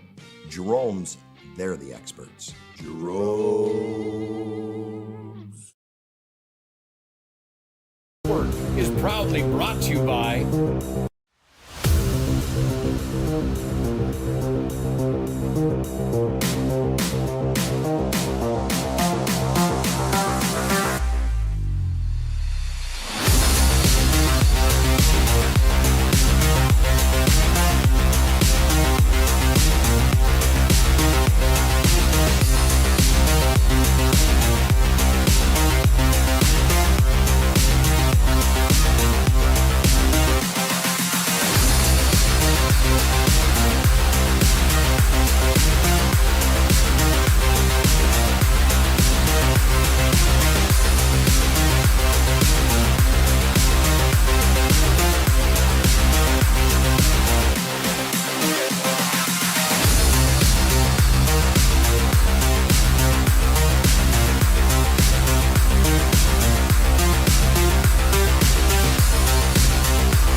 Make sure to like and follow PSP Network on all social media platforms.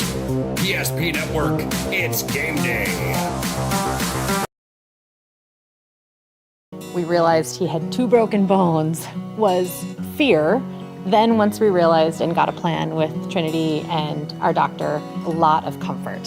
He told me that he can fix my arm, and he showed me a lot of stuff that he could do to help me. Trinity Health Orthopedics is as good as you can find anywhere in the country. A lot of us take pride in that, and that's why we stay here and we keep doing what we do. Trinity Health, making more possible. Relax, Spas Etc., Bismarck's #1 hot tub and sauna dealer, brings luxury and wellness straight to your home. Discover top brands, Sundance hot tubs, and Michael Phelps swim spas that deliver not just relaxation, but real therapeutic benefits. Right now, save up to $5,000 or enjoy up to 72 months interest-free financing. Visit us today at 1420 East Main Avenue in Bismarck and experience the best deals for yourself.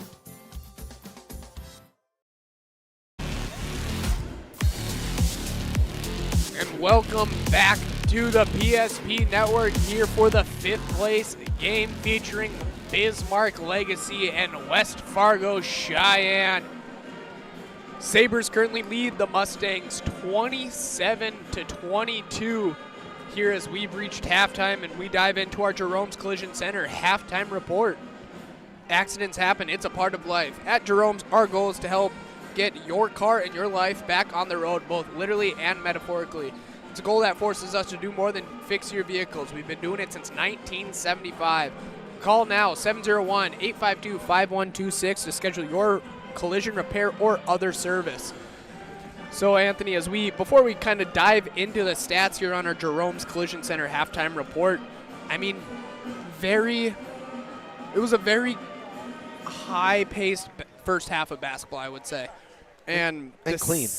And clean, right. On one side, though, West Fargo Cheyenne getting in a bit of foul trouble early on, right? Sabres probably, I don't know the exact time frame. I think it was like 7 or 8 minutes or so. They were already in the bonus, right? Yeah. Sabres they took advantage of those opportunities at the free throw line once they were in the bonus. So, I mean, if you're West Fargo Cheyenne here in this second half, you got to do a better job moving with your feet, using your chest, not your hands on the defensive end. And then if your legacy, I mean, you keep feeding it inside to Rubidoux. I mean, he's had one heck of an opener here to start this one out. Yeah, you're exactly right, Caden. I mean, he's 9 for 10 from the line. He's got 19 points. On pace for could have 40 tonight. I don't know. I mean, maybe we'll see. But no, Rubidoux's playing so well. 9 for 10 from the line. Sabres are shooting 90% from the line, all because of him. So yeah, Rubidoux with 19, 6 by Berryhill, 2 triples, and 2 by Brody Weigel. That's the scoring for the Sabres, Caden. They got 3 guys that have scored the basketball in the first half. They've shot 35% from the field. They're only shooting 18% because of those 2 Berryhill triples. But again, 99 points from the line makes a big difference. Only 3 turnovers, though. Super clean. I love that. Over for the Mustangs, they are led. Max Zinker, 7. 6 by Keller. 4 by Smith. 2 by Spellman. 1 by Gable.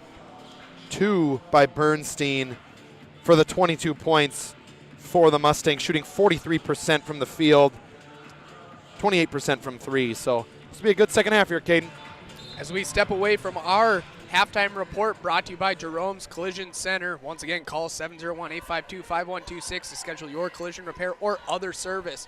Sabres basketball to start out this second half. Rubidoux kicks it out inside. Juleson, he's going to get fouled, and we'll head to the line. Just right on cue. I mean, Rubidoux got that post touch, and he's been so dominant early on here in this game, getting his post touches, getting his work down low. Just made the correct read, kicking it out to Juleson. Juleson attacking from that left wing, looking to go right side finish. He gets fouled, misses the first one from our Serve Pro free throw line. Already some subs for the Mustangs is number 31. Kason Bernstein checks out, and checking back in is Brennan Gable, who has 3 fouls of his own. 3 fouls for 3 fouls, subbing in and out of the game. Juleson goes 1 for 2. Sabres lead 28-22 now on our BNC National Bank scoreboard. Gable with the ball on the left wing, dribbles it into the left high post, kicks it out.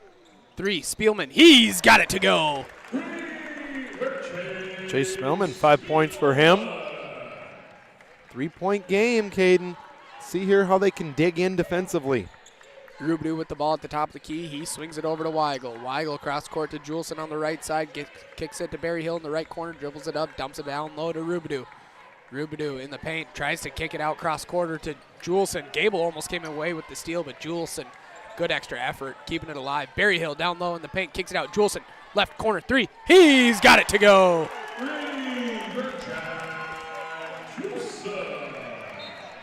Ooh. Braxton Ruff. Good defense off the inbound, poking it away. Almost came away with the steal there. Some good pressure here by the Sabres. Being applied a little full court.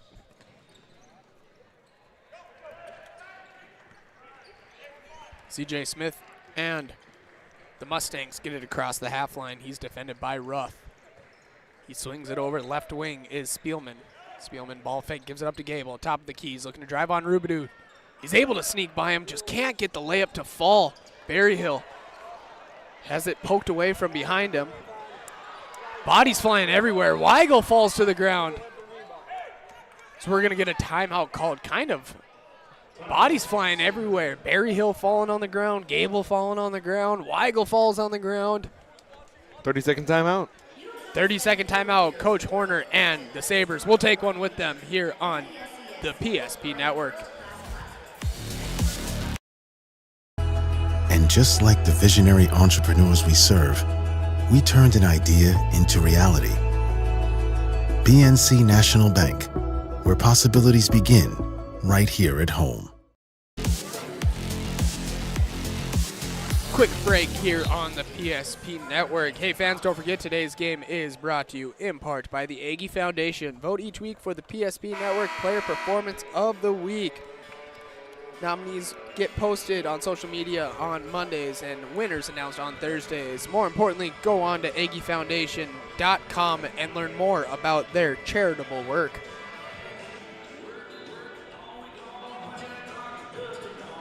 Following that timeout, brought to you by First International Bank and Trust. Weigel breaks the half line.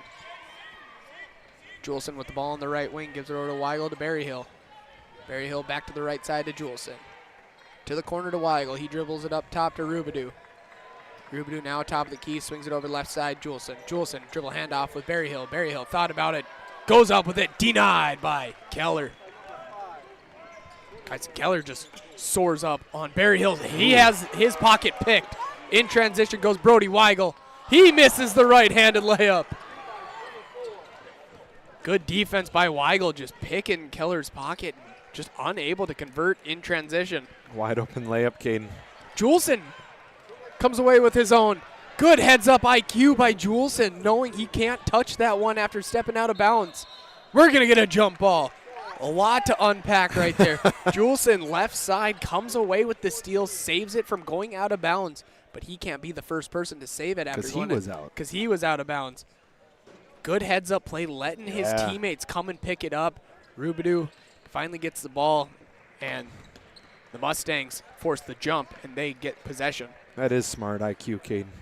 Honestly, I don't know what I would have done in that situation. Good inside. Kracha can't get his layup to go on the left side. Keller, cross-court pass. Smith, left wing, takes the screen from Gable. Smith, he'll stop at the free throw line. One-leg jumper is good for two. Smith has had a couple of those, Caden, tonight. Just made some difficult shots. Keeping the Stangs in the game here, down 4. Weigel gives it to Juleson in the right corner. He's looking to drive baseline. Reverse layup is good for two. Good half for Juleson. He's got 6 points. 33-27, Sabres lead, 14:38 to go here in this second half. Keller gives it up top, Kracha. He's looking to drive. Looks like Juleson's going to get called for the reach and foul. Cleek Austin sitting front row over there with his brother Andre and his dad. He got a big one tonight, Caden. But he's here, right? Watching some hoops, taking in a little bit. That's the right thing to do, though. You got to keep your mind, you can't get too crazy. You got to do what you normally do. And if it's watching other games, you got to come and do your same routine. Keller looking to drive, defended by Weigel. He gives it up to Spielman. Spielman top of the key to Smith. Smith gives it over to Kracha. Kracha pump fakes right wing, finds a cutting Keller. Inside right hand finish. Tough finish inside by the 6'6" junior. Kyson Keller, what an athletic move there. Juleson with the ball, swings it. Weigel now gets it in the left corner. Looking to go inside to Rubidoux, cross-court pass to the right wing to Juleson. Juleson beats the defender and lays it home for two. 8 points for Jack, all coming here in the second half. Smith gives it up to the left wing to Spielman. Spielman looking to drive, beats the defender. Left side, right-handed finish, and one. That was a beautiful move, Caden. Great call. Just going rip drive, going left. Good finish by Spielman. Returning for the Mustangs is number 1, Max Zenker. I don't know who the foul was on. I'm trying to get it here. I think it was on 24, Weston Kraft.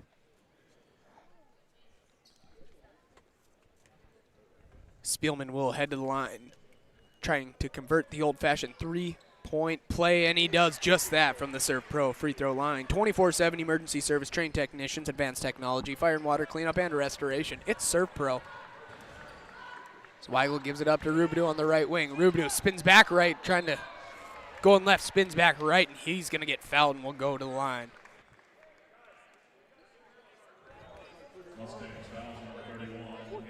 Got number 31, Kason Bernstein. It's going to be his 4th personal foul. So I just kind of glanced down over here at Coach Brandt, kind of seeing who he was sending in for the Mustangs. That is number 32, A.J. McDonough. Sorry, in that first half. Yeah. He was not on our roster, but A.J. McDonough returns to the game. But, yeah, looking down, Coach Brandt, I mean, he was just showing, like, you got to keep your hands up. Stop swiping down. Stop coming across the arm. So Rubidoux knocks down the second one. Sabres lead 36-32. 13:27 to go here in this second half. Unforced error by the Mustangs, just trying to inbound it, and they throw it away. Yeah, not any crazy pressure, just some soft pressure, just a bad bounce pass down by the Legacy bench, and turnover Mustangs. Sabres holding on to that 4-point lead. It's kind of been right about that, 3 to 6 range roughly in this game. Rubidoux inside finds a cutting teammate for 2, Weston Kraft. Yeah, good cut by Kraft to outreach terms of McDonough there. They're looking to post up. Keller on Kraft does just that. Keller kicks it back out to Kracha. Kracha, quick ball fake, looking to drive. Heel, stop, pop, left midi is good for 2. Kracha, smooth move there with the little step. Johnson looks to drive, gives it up to Rubidoux. Rubidoux picks up his dribble. He's going to get called for the walk. He did. He picked up that foot, Caden. Returning for the Mustangs is number 25, Cole Martin. As Chase Spielman will get a breather.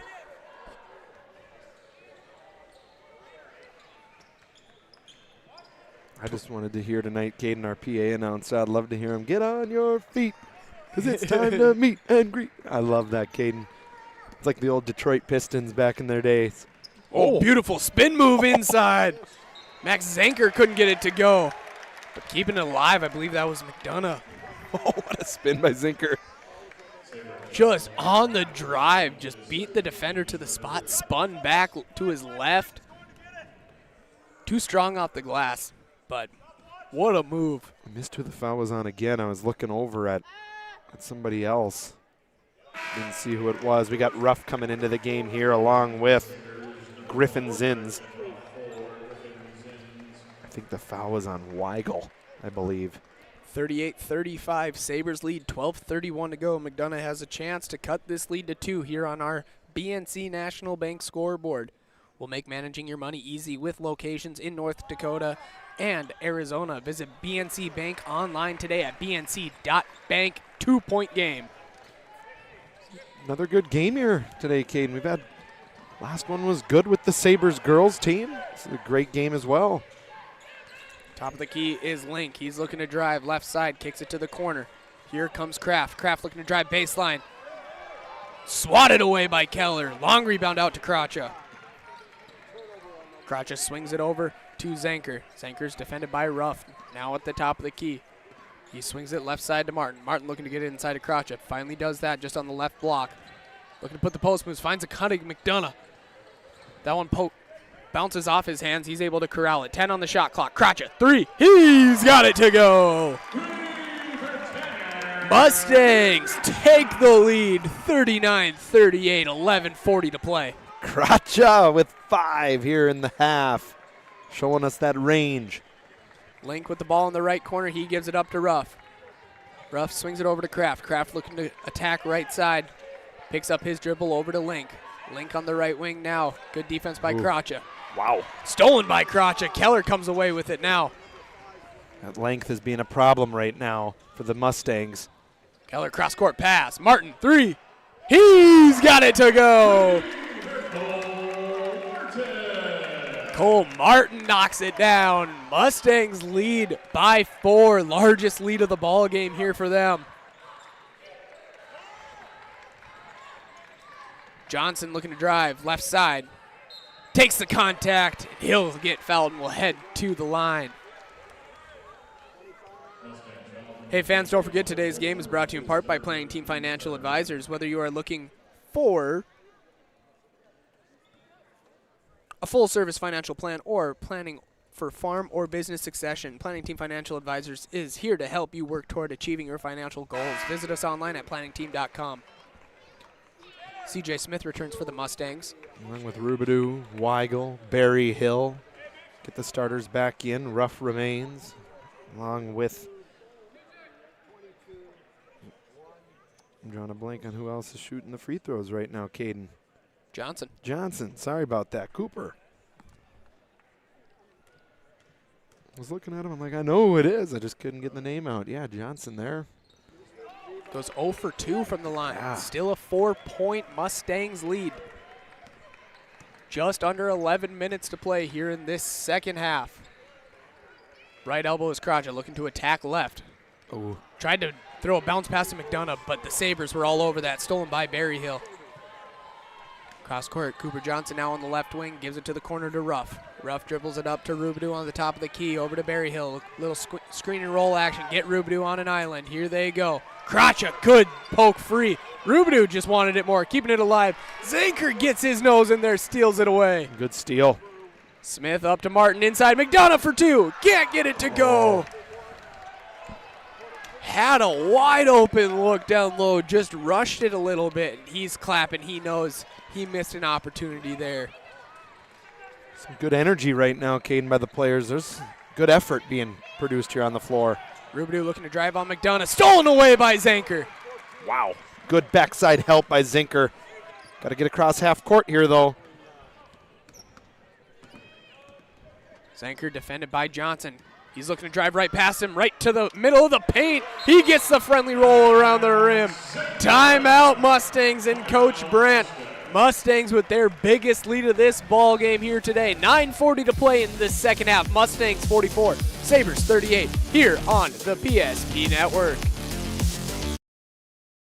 We want our dog to fetch it. Drop it. And drop it. We want to fix it ourselves. And actually fix it.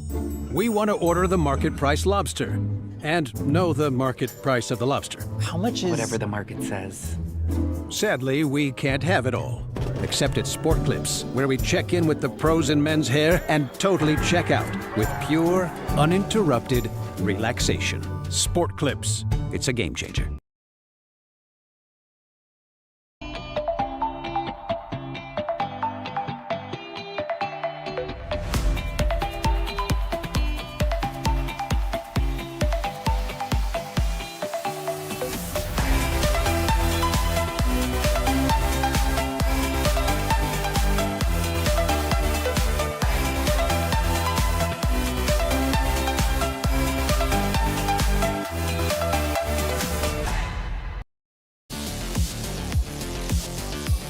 Straight out of the timeout break, Rubidoux throws one down. Oh my goodness, we were still getting situated right here. Rubidoux, they go over the top, Caden, just kind of a Hail Mary type inbounds pass. Rubidoux slams it down. Kracha on the right elbow, he gives it out to Smith. Smith, he'll fire a quick 3. That one's off front iron. Rubidoux with the rebound. They're gonna get Rubidoux for the offensive foul. Wow.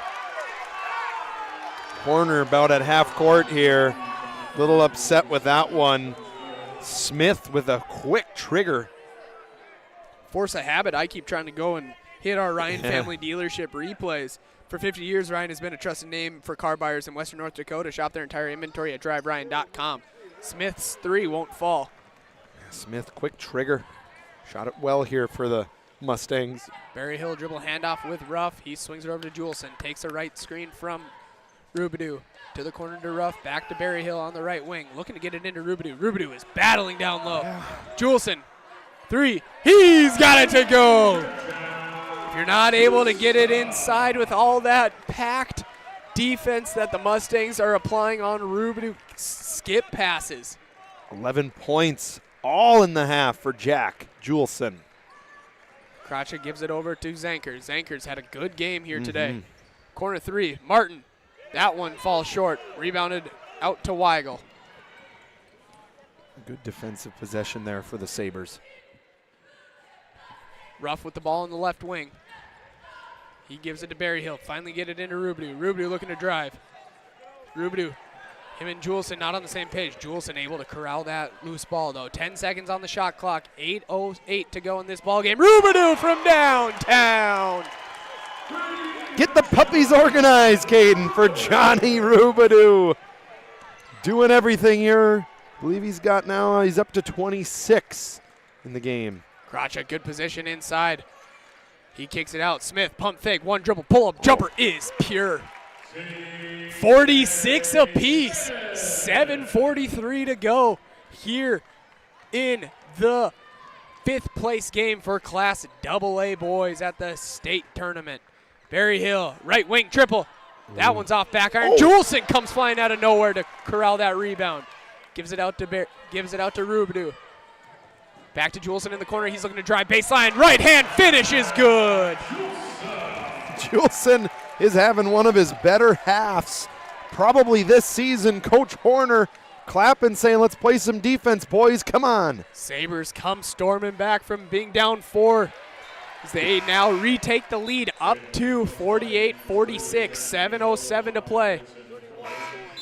See who we got checking in for West Fargo Cheyenne. Looks like Brennan Gable returns. Kason Bernstein. And I believe Keller just returned to the game. Yes. He did. Zenker with the ball on the left corner, looking to drive baseline. Good defense by Barry Hill. He gives it up top. Inside, Gable. Charge! That's our first Gatorade here today. Wow, the offensive foul was called there on Gable. He just has not been able to play many minutes tonight with being in foul trouble. I did think he was doing a good job of trying to get away from that, but he was set. Official was right on top of it. Weigel gets it across the half line over to Rubidoux. He's now on the left wing. He's looking to drive on Gable. Gable's got 4 fouls here. Rubidoux, he's going to get called for the travel. Gable's clapping his hands, kind of in Johnny.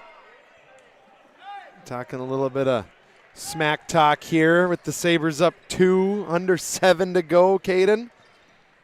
Been a good game. Smith gets it across the half line over to Gable. Juleson Gamble did not successfully work. So that ball was poked free. You know, that one could have been an offensive foul, even though the ball was already half out of bounds. Just ran over Barry Hill. No call. 17 on the shot clock, exactly 6 minutes, 30 seconds to go in this ball game. 48-46. Smith, left wing 3.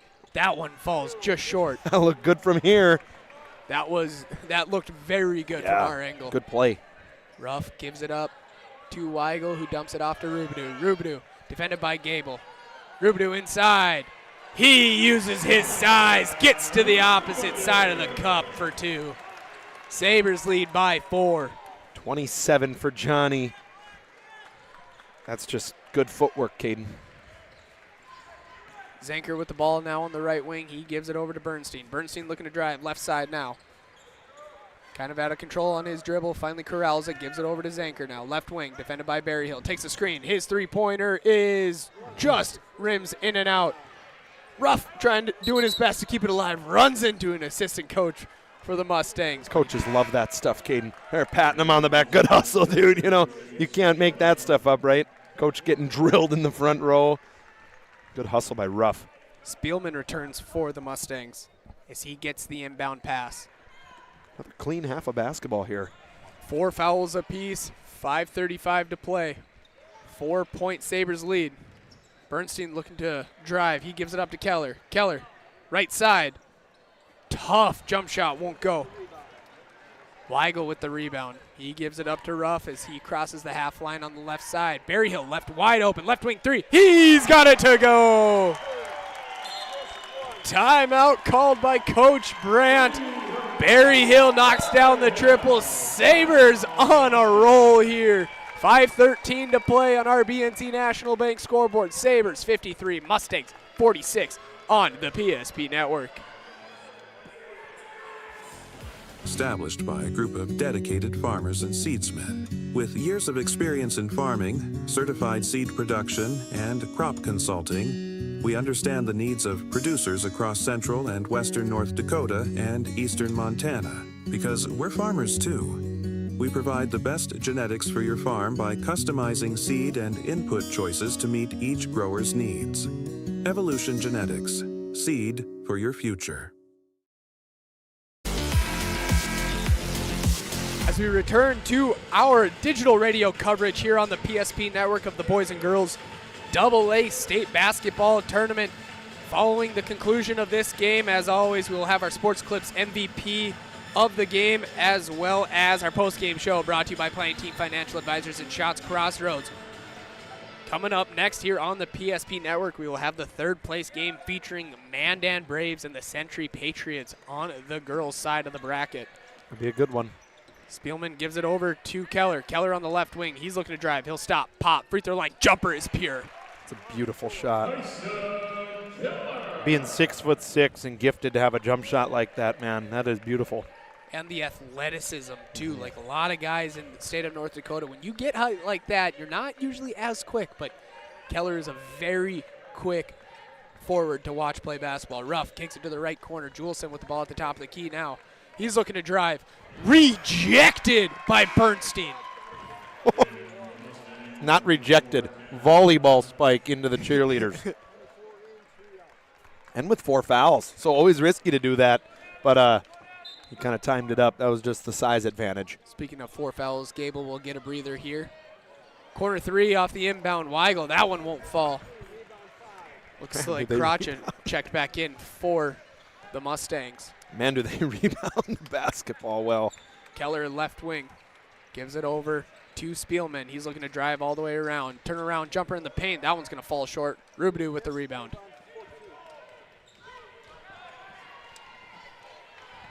4 to play, 5-point ball game. Sabres 54, Mustangs 48.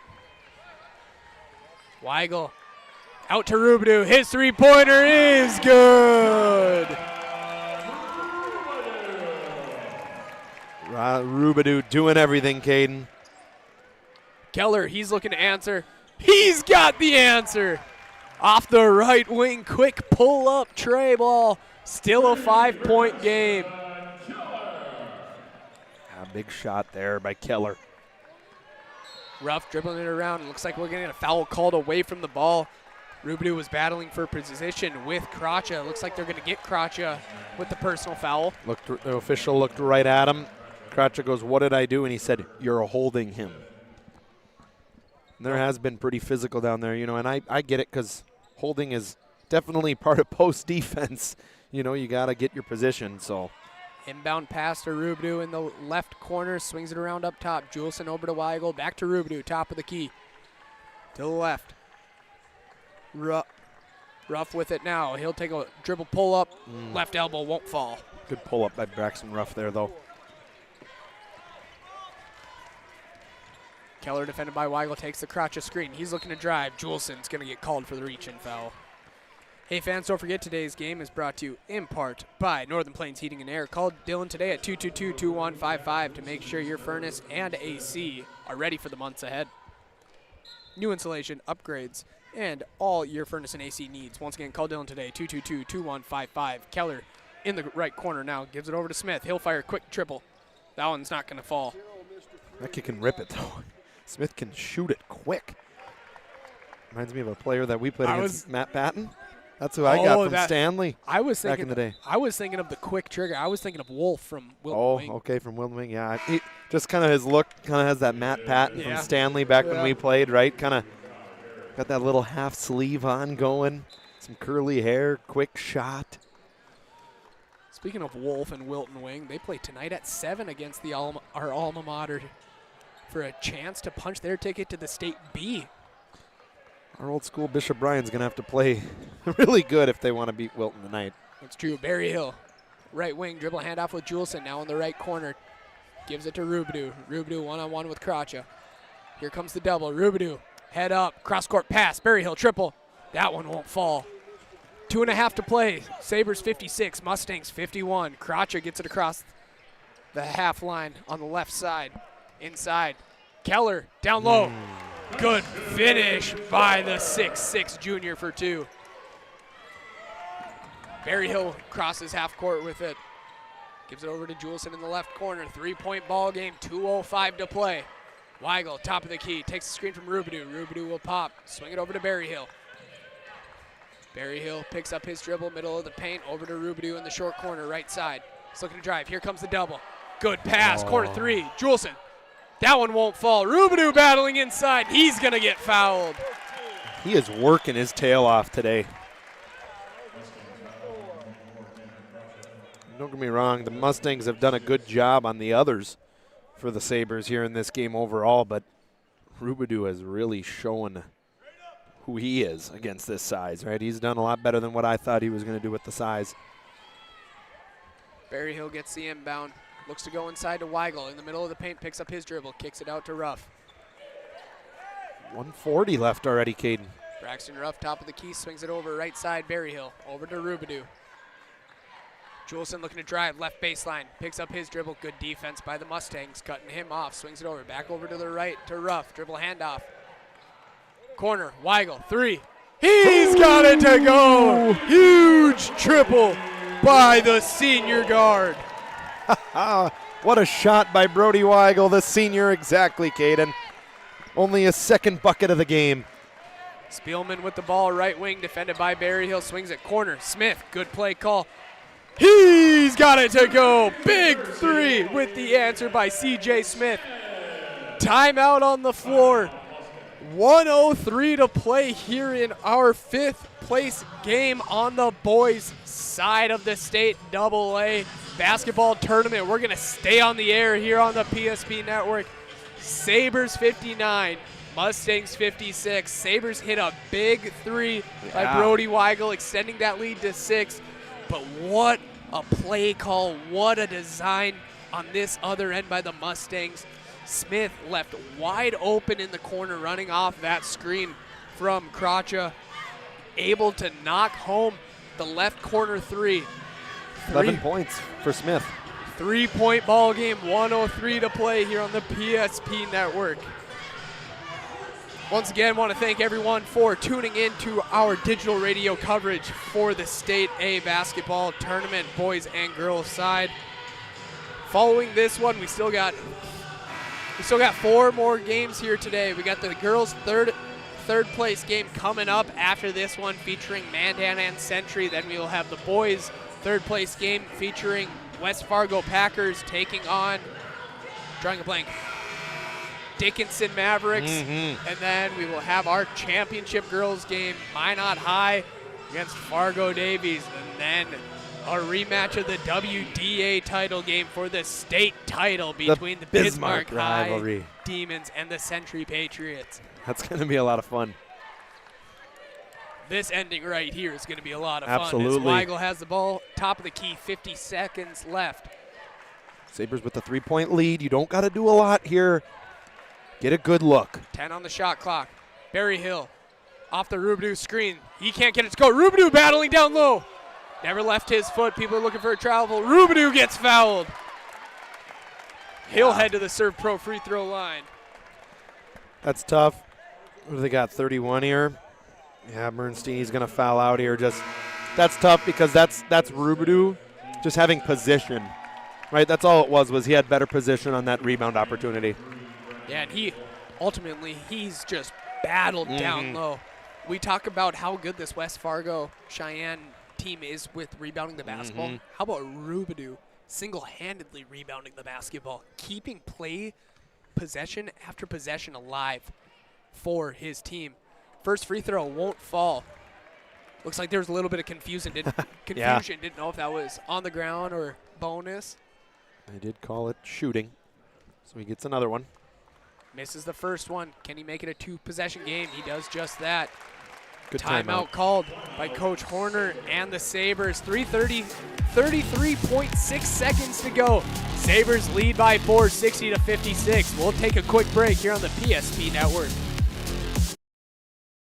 Relax, Spas Etc., Bismarck's #1 hot tub and sauna dealer, brings luxury and wellness straight to your home. Discover top brands, Sundance hot tubs, and Michael Phelps swim spas that deliver not just relaxation, but real therapeutic benefits. Right now, save up to $5,000 or enjoy up to 72 months interest-free financing. Visit us today at 1420 East Main Avenue in Bismarck and experience the best deals for yourself.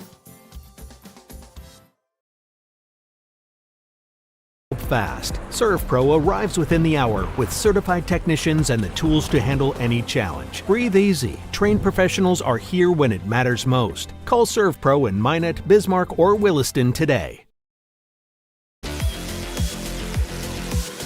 Timeout brought to you by First International Bank and Trust, founded in 1910 and grown to serve rural and urban communities across Arizona, Minnesota, North and South Dakota. Find them online at FIBT.com. 33.6 seconds to play here in this one. The Legacy Sabres lead by 4 over the West Fargo Cheyenne Mustangs by a score of 60-56. Mustangs inbound the ball. It's Spielman. Spielman gets it across the half line, defended by Berryhill. Trying to go with the pick and roll, stolen away by Juleson. Juleson picks it up, and he's going to get fouled by Keller. Juleson read that one like a book, jumped the passing lane. He gets fouled, and we'll head to the ServPro free throw line.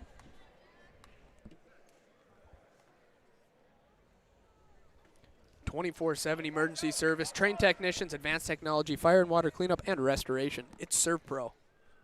Here is the 1-and-1 for Juleson. First free throw, he's got it. What else do you expect from the senior, Caden?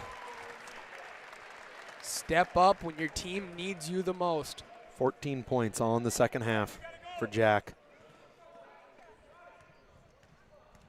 Second free throw here from the ServPro line is up. Tickles the twine. Keller gets it into Spielman. 20 seconds to go, 6-point Sabres lead. Spielman looking to drive on Berryhill. Turn, middle of the paint. That one won't go off back iron. Rebounded by Rubidoux. He's going to get fouled. That will do it here with a couple free throws, Caden. Legacy fans behind us standing.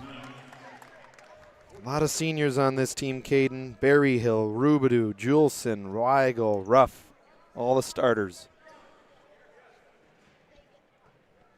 Sad to see your seasons come to an end here, but what a win for them to finish their career. Rubidoux gets the first one to go.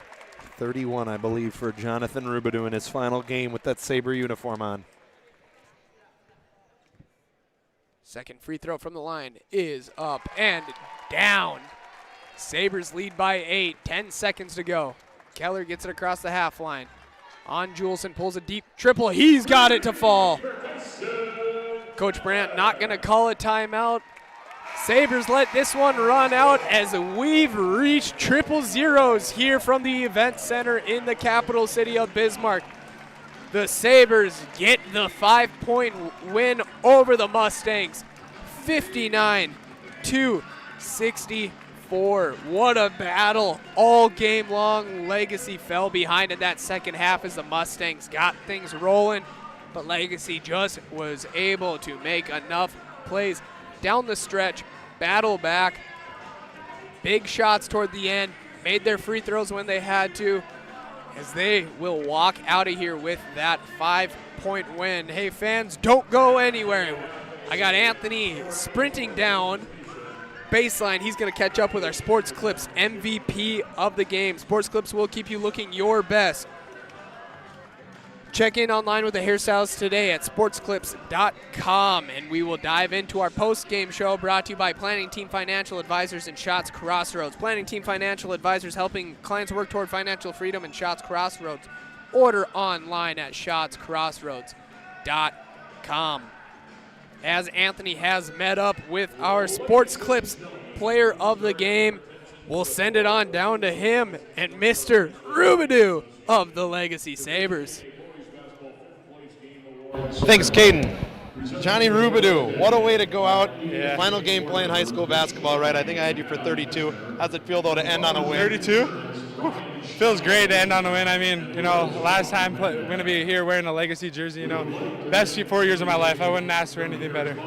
How cool is it, though, to be able to do it with your group of seniors that you got here? You know, I love these guys. You know, since the first day of practice since this summer, you know, I was just ready to battle and get on the court. You know, it's sad to see it's coming to an end, but.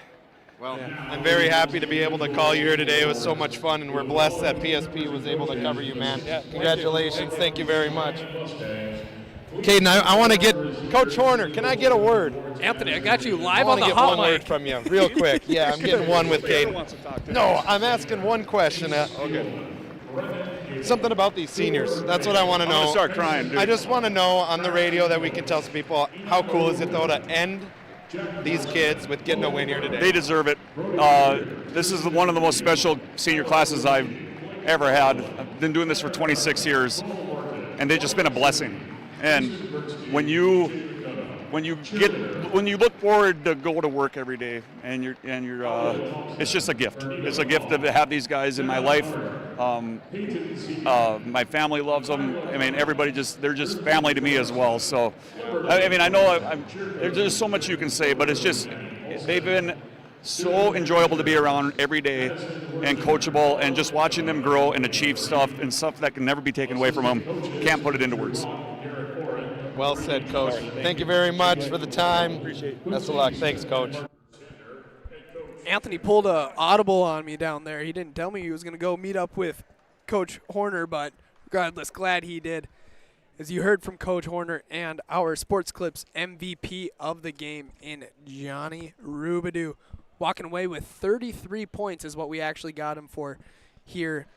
Anthony was running his rough stats, right? But like we continue to say, we get the full stats here and get it all printed out and handed to us. We get spoiled. This is pretty sweet. So Johnny Rubidou walking away with 33 points. I was letting our audience know, Anthony. As we dive into our post-game show, once again brought to you by Planning Team Financial Advisors and Shots Crossroads. Order online at shotscrossroads.com. And Planning Team Financial Advisors, helping clients work towards financial freedom. As we go ahead and cap off this 5th place championship game featuring the Legacy Sabres and the West Fargo Cheyenne Mustangs, where the Sabres did get a 5-point win, 64-59 over the Mustangs. Like I said, I mean, just a good game overall. And our Sports Clips MVP, man, Johnny Rubidou battled. Like we said early on, West Fargo Cheyenne, very, very good rebounding team. They have height all over the court from 6'6" to 6'7", 6'6", 6'7" again, 6'4", 6'5". Just a tall task. And Johnny Rubidou battled all game long, securing second chance opportunities for his team. And it was just an incredible display that he put on in his final time wearing the Bismarck Legacy uniform. As I got Anthony back up here in the booth with me as we go ahead and get ready for some stats here to recap this second game here from the Bismarck Event Center here today. Caden, I hope you liked that interview. I wanted to get Horner because I know what he said throughout the year about his seniors, right? He loves these guys, and he's got a good group of them. Good group of 5 kids that are some nice individuals, and happy for those kids to go out like this. That's fun with your senior class when you got a group of 5 that they've probably been playing basketball together their whole life, you know, so pretty cool for them. But yeah, so tonight for the Mustangs, 18 points for Kyson Keller, 11 for CJ Smith, 9 for Max Zinker, 8 for Chase Bellman, a bucket for Gable, 5 for Tana Kracha, 2 for Bernstein, and 2 for AJ McDonough. For the 59 points for the West Fargo Cheyenne Mustangs. 46% from the field, 71% from the line, 42% from 3, 8 for 19. That's a big part from CJ Smith hitting a couple of them here in this game, but 24 rebounds, total rebounds in that game for the Mustangs, which the Legacy Sabres got 29 and out-rebounded the Mustangs today. Over to Legacy, Caden. Johnny Rubidou, 9 for 13 from the field, 13 for 16 from the free throw line, 33 points, 7 rebounds, 3 assists for Jonathan Rubidou. the senior for these Sabres. 15 points by the other senior, all in the second half. Jack Juleson, good for him. 3 rebounds, 3 assists, 5 points for Brody Weigel, 6 rebounds, couple assists for him as well. Braxton Ruff had 5 assists, some rebounds, didn't get in the scoring column. 9 by Barry Hill, the other senior. 2 for Weston Kraft for the 64 points. The Legacy Sabres end their season taking 5th place here today in the AA tournament. As we go ahead and cap off this second game of the day here on the PSP Network, live from the Bismarck Event Center for the state AA girls and boys basketball tournaments.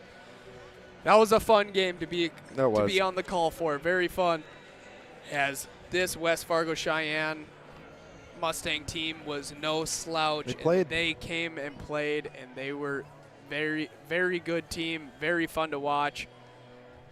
As we're getting some resetting on the nets. I didn't even know we did that. I don't know if they're getting just new nets for the next few games. I don't know what that. That's pretty cool. That is cool, yeah. Anyways, we go ahead and wrap up our planning team financial advisors and Shots Crossroads post-game show. Once again, whether you are looking for a full-service financial plan or planning for farm or business succession, Planning Team Financial Advisors is here to help you work toward achieving your financial goals. Visit us online at planningteam.com. And Shots Crossroads, your post-game headquarters. Order online at shotscrossroads.com. One more time for our Sports Clips MVP, Jonathan Rubidoux, going out with a win with his Legacy Sabres team. Sports Clips will keep you looking your best. Check in online with the hairstyles today at sportsclips.com. For Anthony Vetter, I'm Caden Sheen. We're not going anywhere quite yet. We're still in the saddle here. We're going to regroup, recover, take a little intermission ourselves as we get ready to call in our third game of the day for the third place on the girls' side, the Mandan Braves and the Century Patriots. We'll step aside. See you on the other end of this break when we get underway with our Valvoline Instant Oil Change pregame show here on the PSP Network. And engineers at Ackerman Esvold have been enhancing everyday life. From response times to commute times, we've helped create critical infrastructure, enhancing highway safety, flood protection, and public education. And we're no stranger to enhancing fun, family outings, and even game time. Ackerman Esvold, working to enhance your everyday life. Our initial reaction when we realized he had 2 broken bones was fear. Then once we realized and got a plan with Trinity and our doctor, a lot of comfort. He told me that he can fix my arm, and he showed me a lot of stuff that he could do to help me. Trinity Health Orthopedics is as good as you can find anywhere in the country. A lot of us take pride in that, and that's why we stay here and we keep doing what we do. Trinity Health, making more possible. This presentation on the PSP Network is proudly brought to you by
Make sure to like and follow PSP Network on all social media platforms.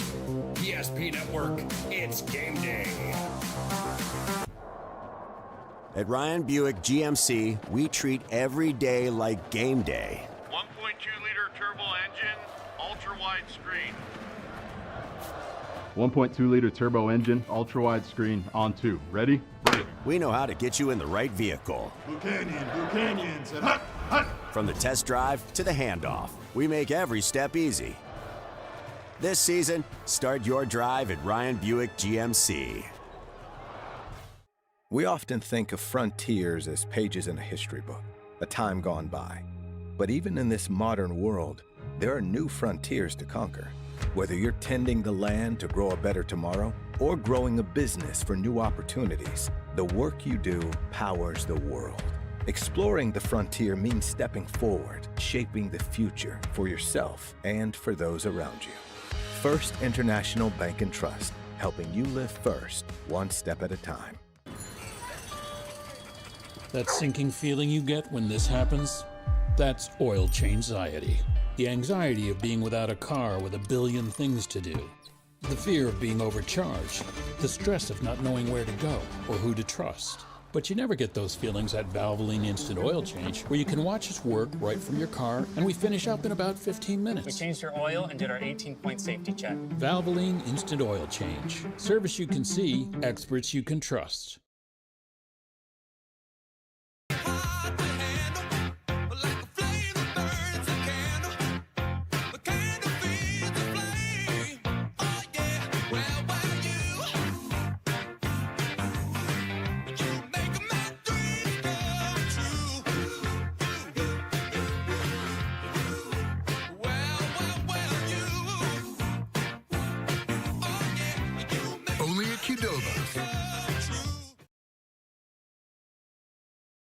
We started with small beginnings, and just like the visionary entrepreneurs we serve, we turned an idea into reality. PNC National Bank, where possibilities begin right here at home. This presentation on the PSP Network is proudly brought to you by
Make sure to like and follow PSP Network on all social media platforms. PSP Network, it's game day. Sometimes life gets messy and accidents happen. So when life gets messy, ServPro's ready. Call ServPro of Minot, Bismarck, or Williston today. The foundation of the financial planning approach at Legacy Financial Partners is a personal relationship. Our unique and collaborative approach to financial planning starts with your dreams, not just the numbers. We will work with you regularly to take action to update your plan as your needs evolve, recommending products and services that are right for your situation.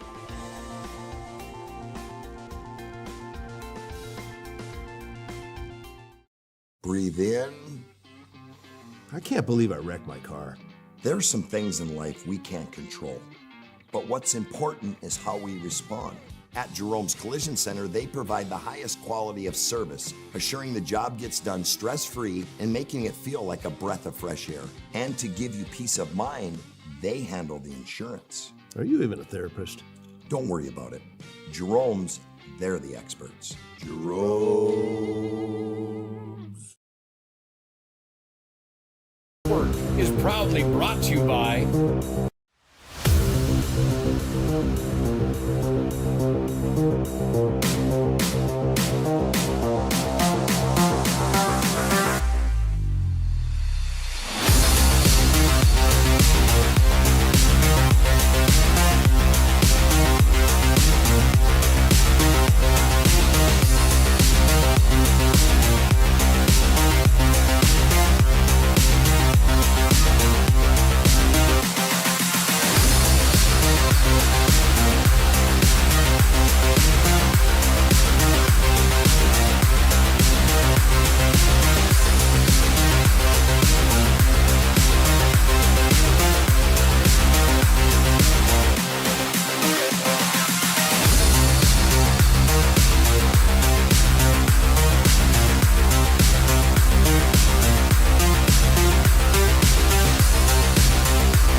Make sure to like and follow PSP Network on all social media platforms. PSP Network, it's game day. Need help fast. At ServPro, we're on the road within the hour, ready to restore what matters most. Our certified technicians arrive prepared, backed with decades of experience and advanced tools to handle any challenge. Inside, our team gets to work, quickly assessing the damage and getting straight to work. So you can breathe easy, knowing trained professionals are here when it matters most. Call ServPro in Minot, Bismarck, or Williston today.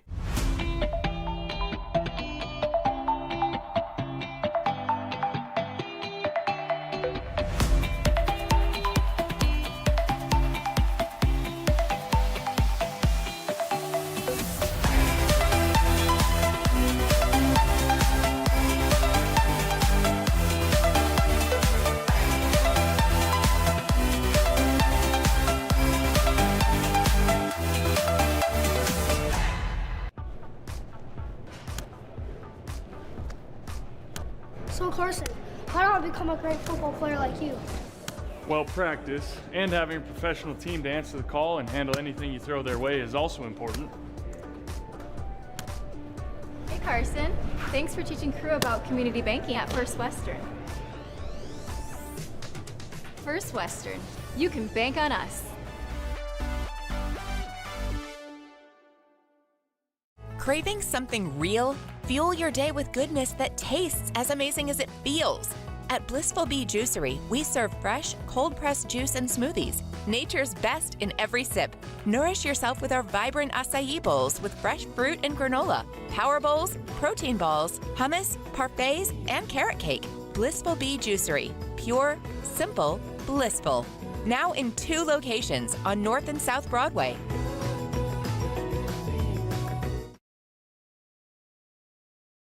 At any time, to anyone. It's not really something you can schedule on your calendar. But when it happens to you and it's not your fault, there's one law firm to remember. That firm is Schweigert, Clemeen, and McBride. We live here and take pride in helping our community. We know this area inside and out. We put in the work and fight for what's right so justice can prevail for you. That is what we're all about. We're on your side. We're Schweigert, Clemeen, and McBride.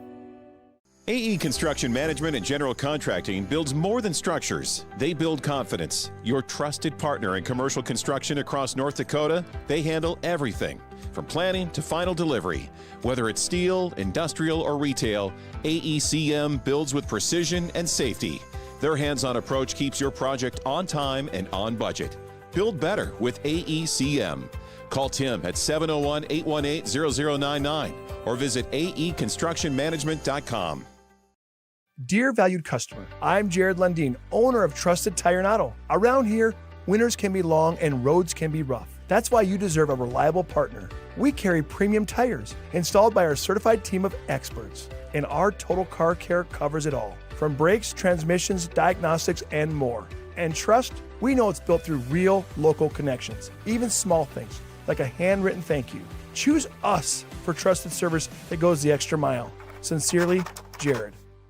Dakota Community Bank and Trust, your trusted partner for commercial and business loans. We not only provide lending you need to grow your business, but we also reinvest in our communities. We believe in strengthening our businesses and creating opportunities for success. Choose Dakota Community Bank and Trust for your commercial and business loans, and together let's keep our communities thriving. Serving the community, looking out for you. At Dakota Community Bank and Trust, that's what we do.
And welcome back to the PSP Network for our digital radio coverage of the boys and girls AA state basketball tournament. Anthony Vetter alongside me. I'm Caden Sheen as we get underway with our third place matchup on the girls side, featuring the Century Patriots and the Mandan Braves, as we dive into our Valvoline Instant Oil Change pregame show here on the PSP Network. This is your locally owned oil change headquarters, 25 years of the Lundins, taking care of people. Local actually matters. Not to mention, this oil change is a stay-in-your-car drive-through oil change, typically performed in about 15 minutes or less. Find them in Minot and Bismarck. It's Valvoline Instant Oil Change. As we had a little bit of a longer break, looks like they switched out one of the nets. Yeah. Kind of getting things ready here for the rest of the day, as we're getting ready for our third game here on the network here today, third of 6 on the PSP network. For those of you just joining us, a little recap from this morning. Started out with West Fargo Horace Hawks taking on the Bismarck Legacy Sabres. Bismarck Legacy got a 6-point win over the Hawks, giving Legacy the 5th place finish here at the state AA tournament. Then in our last game, we had West Fargo Cheyenne Mustangs against the Bismarck Legacy Sabres boys team. And the boys team for Legacy, the same result as the girls, walking home with a 5th place finish at the state AA, getting a big-time win over a good West Fargo Cheyenne team. But as we shift gears, I didn't know if I wanted to say switch or shift. Yeah. As we shift into gear here on our Valvoline Instant Oil Change pregame show, we get underway for a familiar matchup that we've been a part of here on the PSP network, featuring the Century Patriots coming in with a record of 21-6, taking on the Mandan Braves with a record of 21-5. Century Patriots falling short to Fargo Davies yesterday afternoon in the semifinal matchup, while the Mandan Braves lost a tough battle with the Majets out of Minot High. Yeah, you're exactly right, Caden, and this is kind of a rematch of the WDA semifinal game. Both of these teams played, with Century getting a 17-point win on the Braves. Century lost in that WDA championship game to the Majets, and last night the Braves, who had high hopes, lost to the Majets as well. Just Minot High being the dominant force this year inside the West region and also inside the state of North Dakota, and we'll get to see them in a couple hours here. But the game presented to us here, this is going to be a good one. I mean, we got news. We'll catch up on it here in a little bit with some injuries. Good game, though. Century, team that's always generally in the state tournament, always in semifinal night, right? Playing last night, just tough loss to those Davies Eagles, which we got to call on Thursday, and we know what they brought to the table, right? They have guard play that probably some of the overall best 3 guards in the state of North Dakota. But here we are, Coach Purrington, Coach Wellstead, they got their teams always ready to rock and roll, as we know that. But I'm excited to bring it home with you, fella. Our last call of the year, I believe, until we get rolling in this next 26-27 season coming up already, which is unbelievable. But here we are at the event center. People have been coming in and out all day. I believe it's not very nice outside from what I've been told. It's not. When I ran to go, I ran to the media room, right, and the door was open. It is snowing outside. Yeah, that is what I heard, is it's not very nice outside. But I'll tell you what, we said that on Thursday night when the wind was howling. I said, I would rather be in the event center during a blizzard because I don't know what's going on outside. The weather's nice in here. And watching high school basketball, how much better. I know normally at the state tournament, weather generally gets pretty nice, but also it feels like North Dakota high school basketball if the weather outside is bad. When we first came on the air this year, you said the weather outside is frightful. And here it is again, very similar. So we're sitting inside. I'm excited to see what Mandan Century is going to bring here tonight. Who's going to take home third, right? That's a big award if you can take home third place, put some more hardware up in your school and in your program, and build off of it for next year for the underclassmen. But this will be a good game, Caden. You know what? And I mean, that's kind of just been the story of the day for our first few games, right? Yep. You want to end out your season with a win. You want to walk home with a win. And ultimately for you seniors playing in your last high school basketball game, you definitely want to end out with a win. You know, that's how you want to walk out. You want to end your career on top in the win column. And we know both squads are going to work toward that here today. As we go ahead and take a look at our bracket here, if I can recap this, here it is. So one more time, just kind of looking through the bracket here for the girls AA state basketball tournament. Minot and Fargo Davies will play in the girls state AA championship tonight. We got Mandan and Century coming in here for our third place game. And then to open up the day, West Fargo Horace and Bismarck Legacy, where Legacy did get the win. So as we got about 6:20 to go here on our Valvoline Instant Oil Change pregame show, both teams have returned to their locker rooms. I think we're waiting for school songs right now. Everyone's kind of just looking around, just waiting There around we for are. that. There we go. Looks Here like, we are. Yeah, just the audio was down a little bit, so. No, it's going to be a fun one. We're super excited to be on the call here today as, like you said, I mean, just a rematch, right? Century Patriots, the Mandan Braves, just two historic schools just going at it one final time for the season. Yeah, 39 state appearances for the Patriots, 30 for the Mandan Braves, 10 championships for the Braves, 7 for the Patriots, so 17 combined state titles from these schools, and Very rarely do you see a state tournament without at least one of these two schools in it. Absolutely, man. Yeah, so I'm excited. I want to keep an eye on now, just with us being on the radio. I know we're almost done with our calls for the day, but we're going to bring this one to you. I'm going to try to keep an eye out on some of these playback games across the state of North Dakota, right? We forget that now in A and B you get qualifier games, so all across the state of North Dakota, I think one location is Minot and one might be Fargo. I don't know for sure.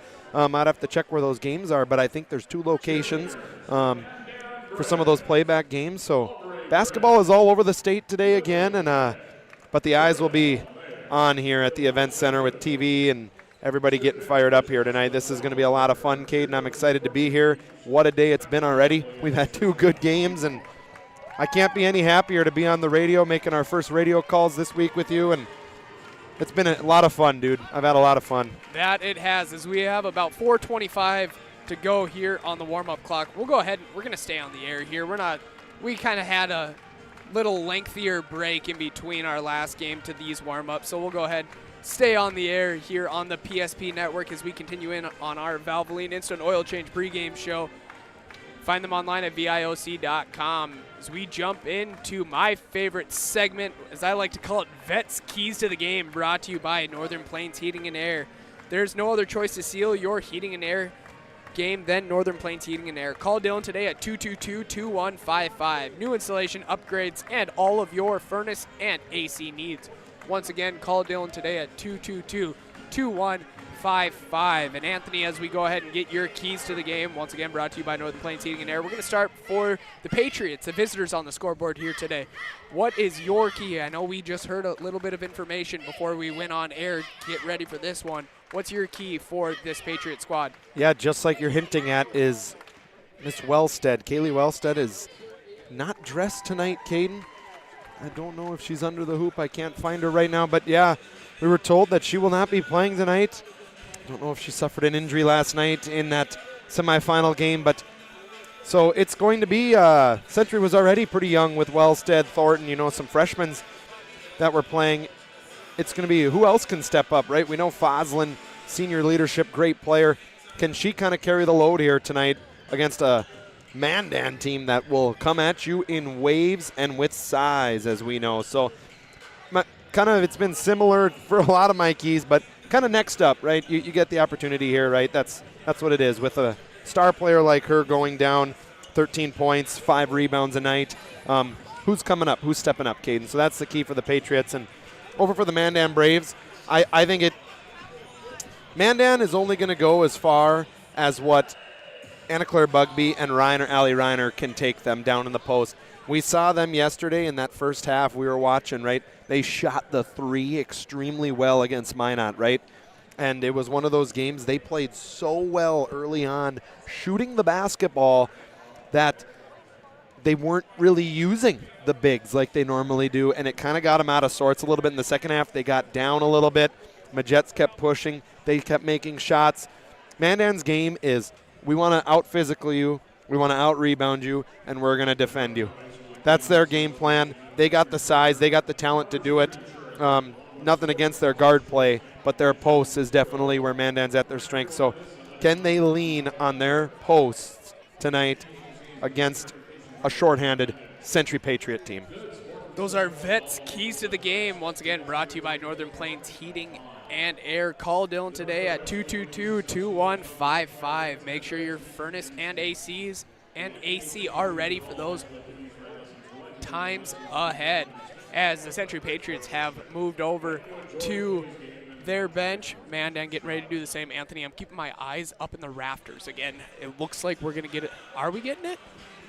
For those of you, I believe so. For those of you just joining us, caught Anthony and I off guard in the first game. I was giving a little recap of the starting lineups, and Anthony bumped me and told me to look up as we've had our North Dakota National Guard coming down from the rafters to hand out our game ball for the day. So cool. Keep my eyes out for that. Have you ever seen that here?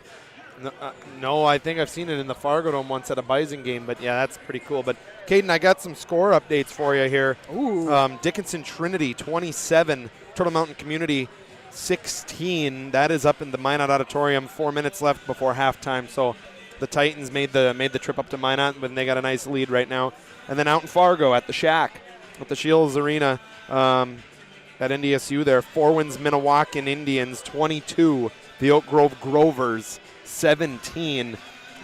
2 more games coming later. Beulah Rugby, Grafton Wahpeton. Winners punch their ticket. And then you got Division B. Edgeley Culm Montpelier plays North Star in Fargo. Our Redeemers plays Bowman County. Nelson County and Linton play out in Fargo. And then tonight, Wilton Wing and Bishop Bryan up in Minot. So some good basketball across the state. Yes, definitely good basketball as I'm looking up, Anthony. They're getting ready to drop down. Let's do it. Oh, my goodness. As I do on all my broadcast calls with Anthony, we're going to kick it on down to the PA announcer for starting lineups here for this third place game featuring the Mandan Braves and the Century Patriots. This matchup are registered with the Indian State and it's elected for their demonstrated abilities. Officials are Jordan Hawley, Ryan Miller, and Jacob Mertens. All right, Patriots fans, get on your feet, because it's time to meet and greet your Century Patriots. A 5'11" freshman for number 4, Kinley Cortez. A 5'3" freshman guard, number 5, Tegan Schmidt. A 5'5" junior guard, number 11, Lincoln Johnson.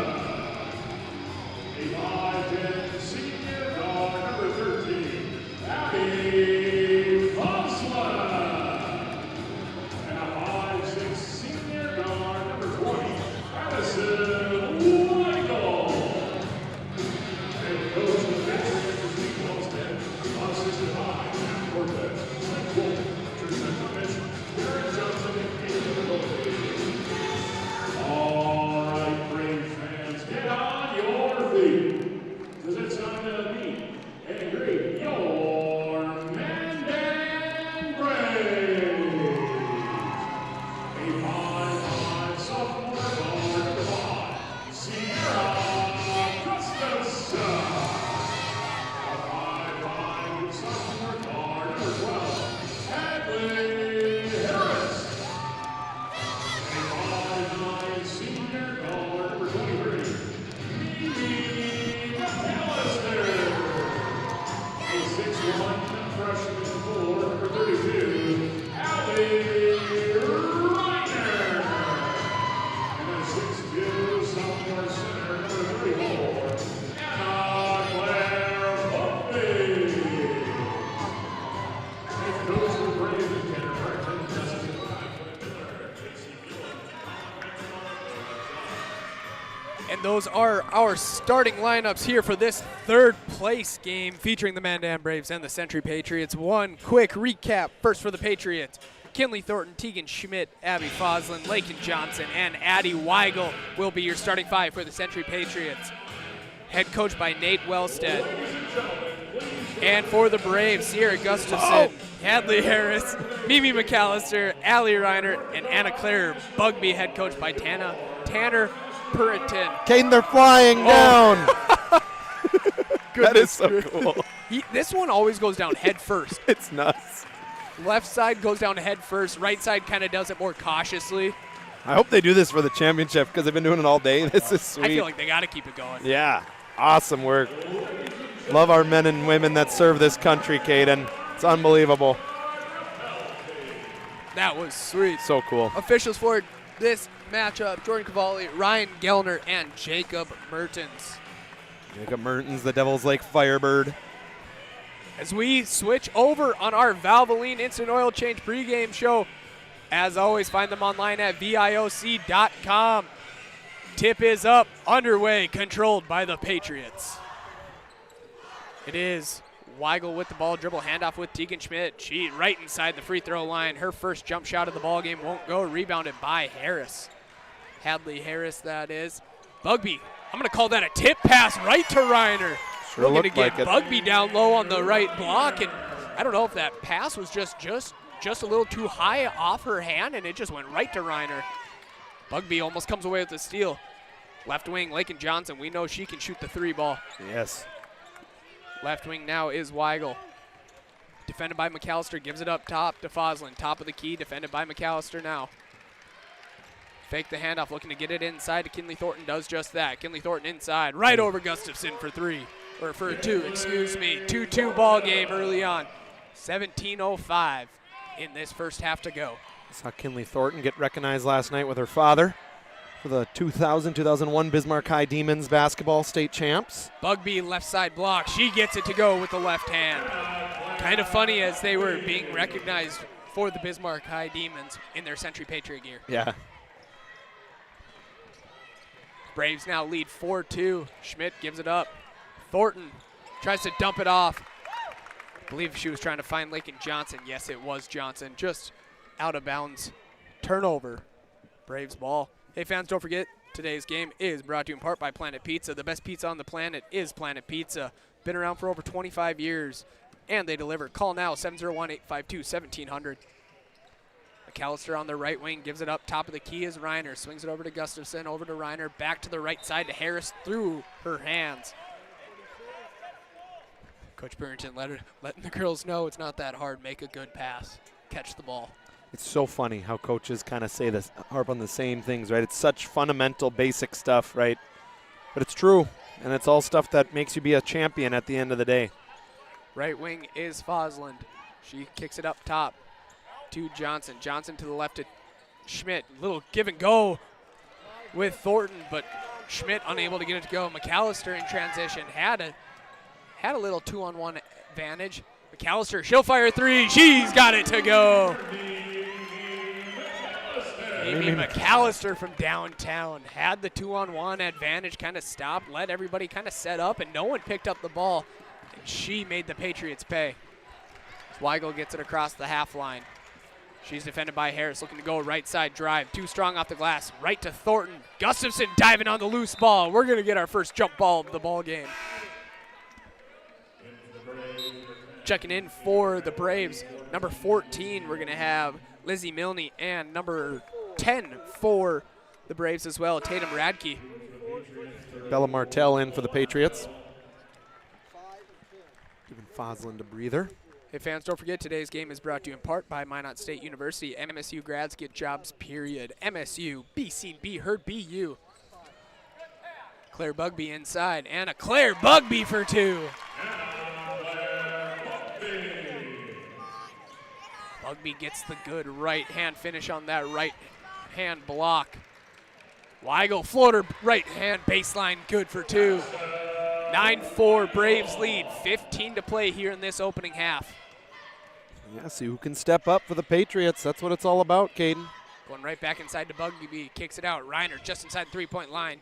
That one won't fall. Martell with the rebound, but Gustafson right there, forcing the jump ball yet again. I like Sierra Gustafson's game. We had the pleasure to talk to her on Thursday, and Sports Clips MVP of that ball game. Yeah, she played one of the best defensive performances I've seen on a guard in a long time. Just took the challenge of Lakin Donnelly, held her to 20, which is very hard to do. Lakin Donnelly walked away with, 30 points here in this opening game? Top of the key three by Weigel won't fall. Gustafson gets the ball across the half line, swings it over to the left side wing to Milne. Milne up top to Bugby. Bugby top of the key, looking to go inside to Reiner, as that one's too strong. Kaylin Talley checks in for the Braves. McAllister returns as well.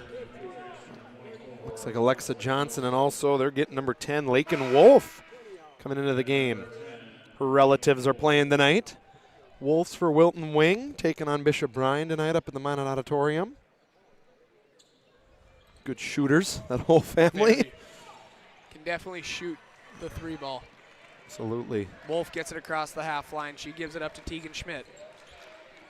Schmidt defended by Talley. She gives it up to Martell. Martell, dribble handoff. Schmidt gets the ball back at the top of the key. 5 on the shot clock. Schmidt struggling to find a shot. Kinley Thornton's gonna have to fire something up. She does. Step back 3. Ooh. Just rims in and out. Bugby with the big rebound. Good shot by Thornton. Good shot recognition there. In the corner, right corner was Milne. Braves swinging it around. Left corner 3. Talley. That one won't fall. Long rebound out to Wolf. She gets it up to Tegan Schmidt, and Schmidt kind of lets everyone regroup here. Century does a good job rebounding, Caden, defensively, being undersized. What did we hear from Thornton? Hard over height. Hard over height, absolutely. Inside is Thornton. She kicks it out. Wolf to the right corner. Alexa Johnson's 3 from the right wing. That one won't fall. Gustafson with the rebound. She fires it up to Bugby. Bugby in transition. Euro step through. Off the glass for 2. 11-4 lead for the Braves. 13 minutes to play here in this opening half. Kinley Thornton breaks the press applied by the Braves.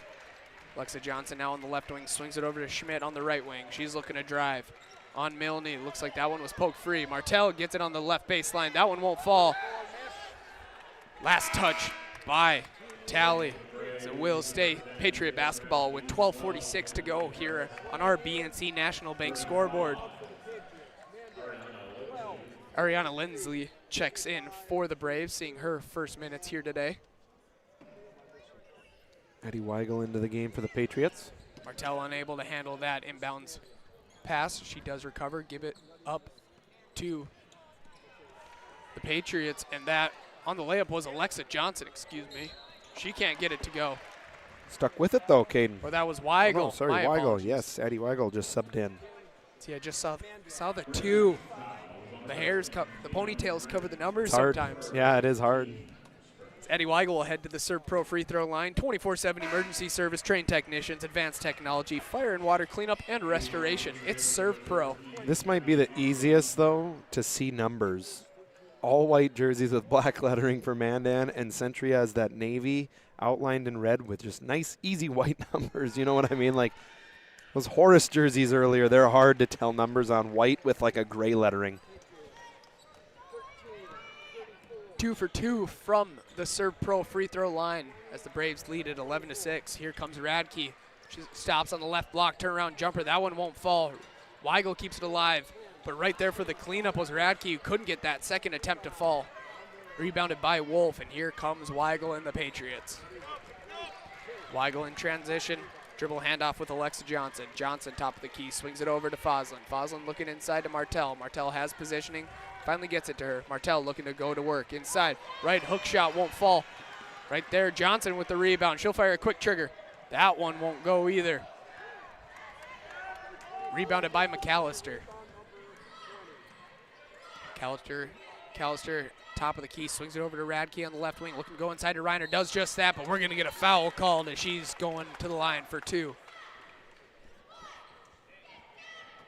Good ball movement by the Braves, getting it inside to Allie Reiner there. Honestly, Weigel had to foul, otherwise Reiner would have had a clean look for 2. Just a little undersized. First free throw is up and in. Hey fans, don't forget today's game is brought to you in part by Farstead Oil. Contact Farstead Oil today to find out how their skilled sales team can help you achieve your wholesale, fuel, mobile lubricants, and DEF needs. Proudly serving North Dakota, Montana, and western Minnesota since 1938. Bugby in for Mandan along with Thornton. Oh, that was kind of rude. The music started playing during that free throw, but regardless, she got it to go. It's called being clutch, Caden. It's called being clutch. 13-6 Braves lead here. Bugby comes away with the steal. Braves have a 3-on-2 here. Bugby kind of slows it up. gives it up to McAllister. She's defended by Johnson. She picks up her dribble, swings it over to Bugby as McAllister gets it back. Swings it over to Reiner on the right elbow. She's looking to drive, kicks it out. Gustafson, 3. That one's going to fall short. Looks like that one was last touched by Bugby.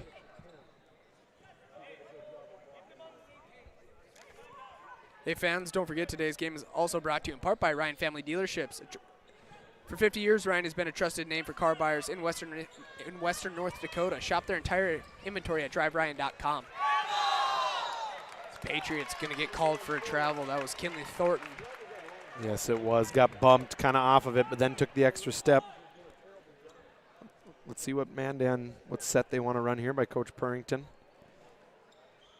What a job he's done in his first year, Caden. Just completely kind of flipped this Mandan Braves program on its head. Has some great talented girls. Play extremely hard. McAllister from deep. That one won't fall. Lakin Wolf with the rebound. She gives it up to Fosland. Fosland cross-court pass. Kinley Thornton, she'll fire a triple. That one's going to fall short. Lakin Wolf battling, trying to keep it alive. Pokes it out of bounds. 10:40 to go on our BNC National Bank scoreboard. Braves lead 13-6 over the Patriots of Century. Martell back in for the Patriots. Harris getting picked up full court by the Patriots. She's able to break it across the timeline. McAllister on the left wing going inside to Bugby. Bugby, good heads up pass. Gustafson up to Harris. Her three-pointer is good. Hadley Harris, we know what their family, a lot of good hoopers. Pass a little little too far out of the outstretched arms of Thornton.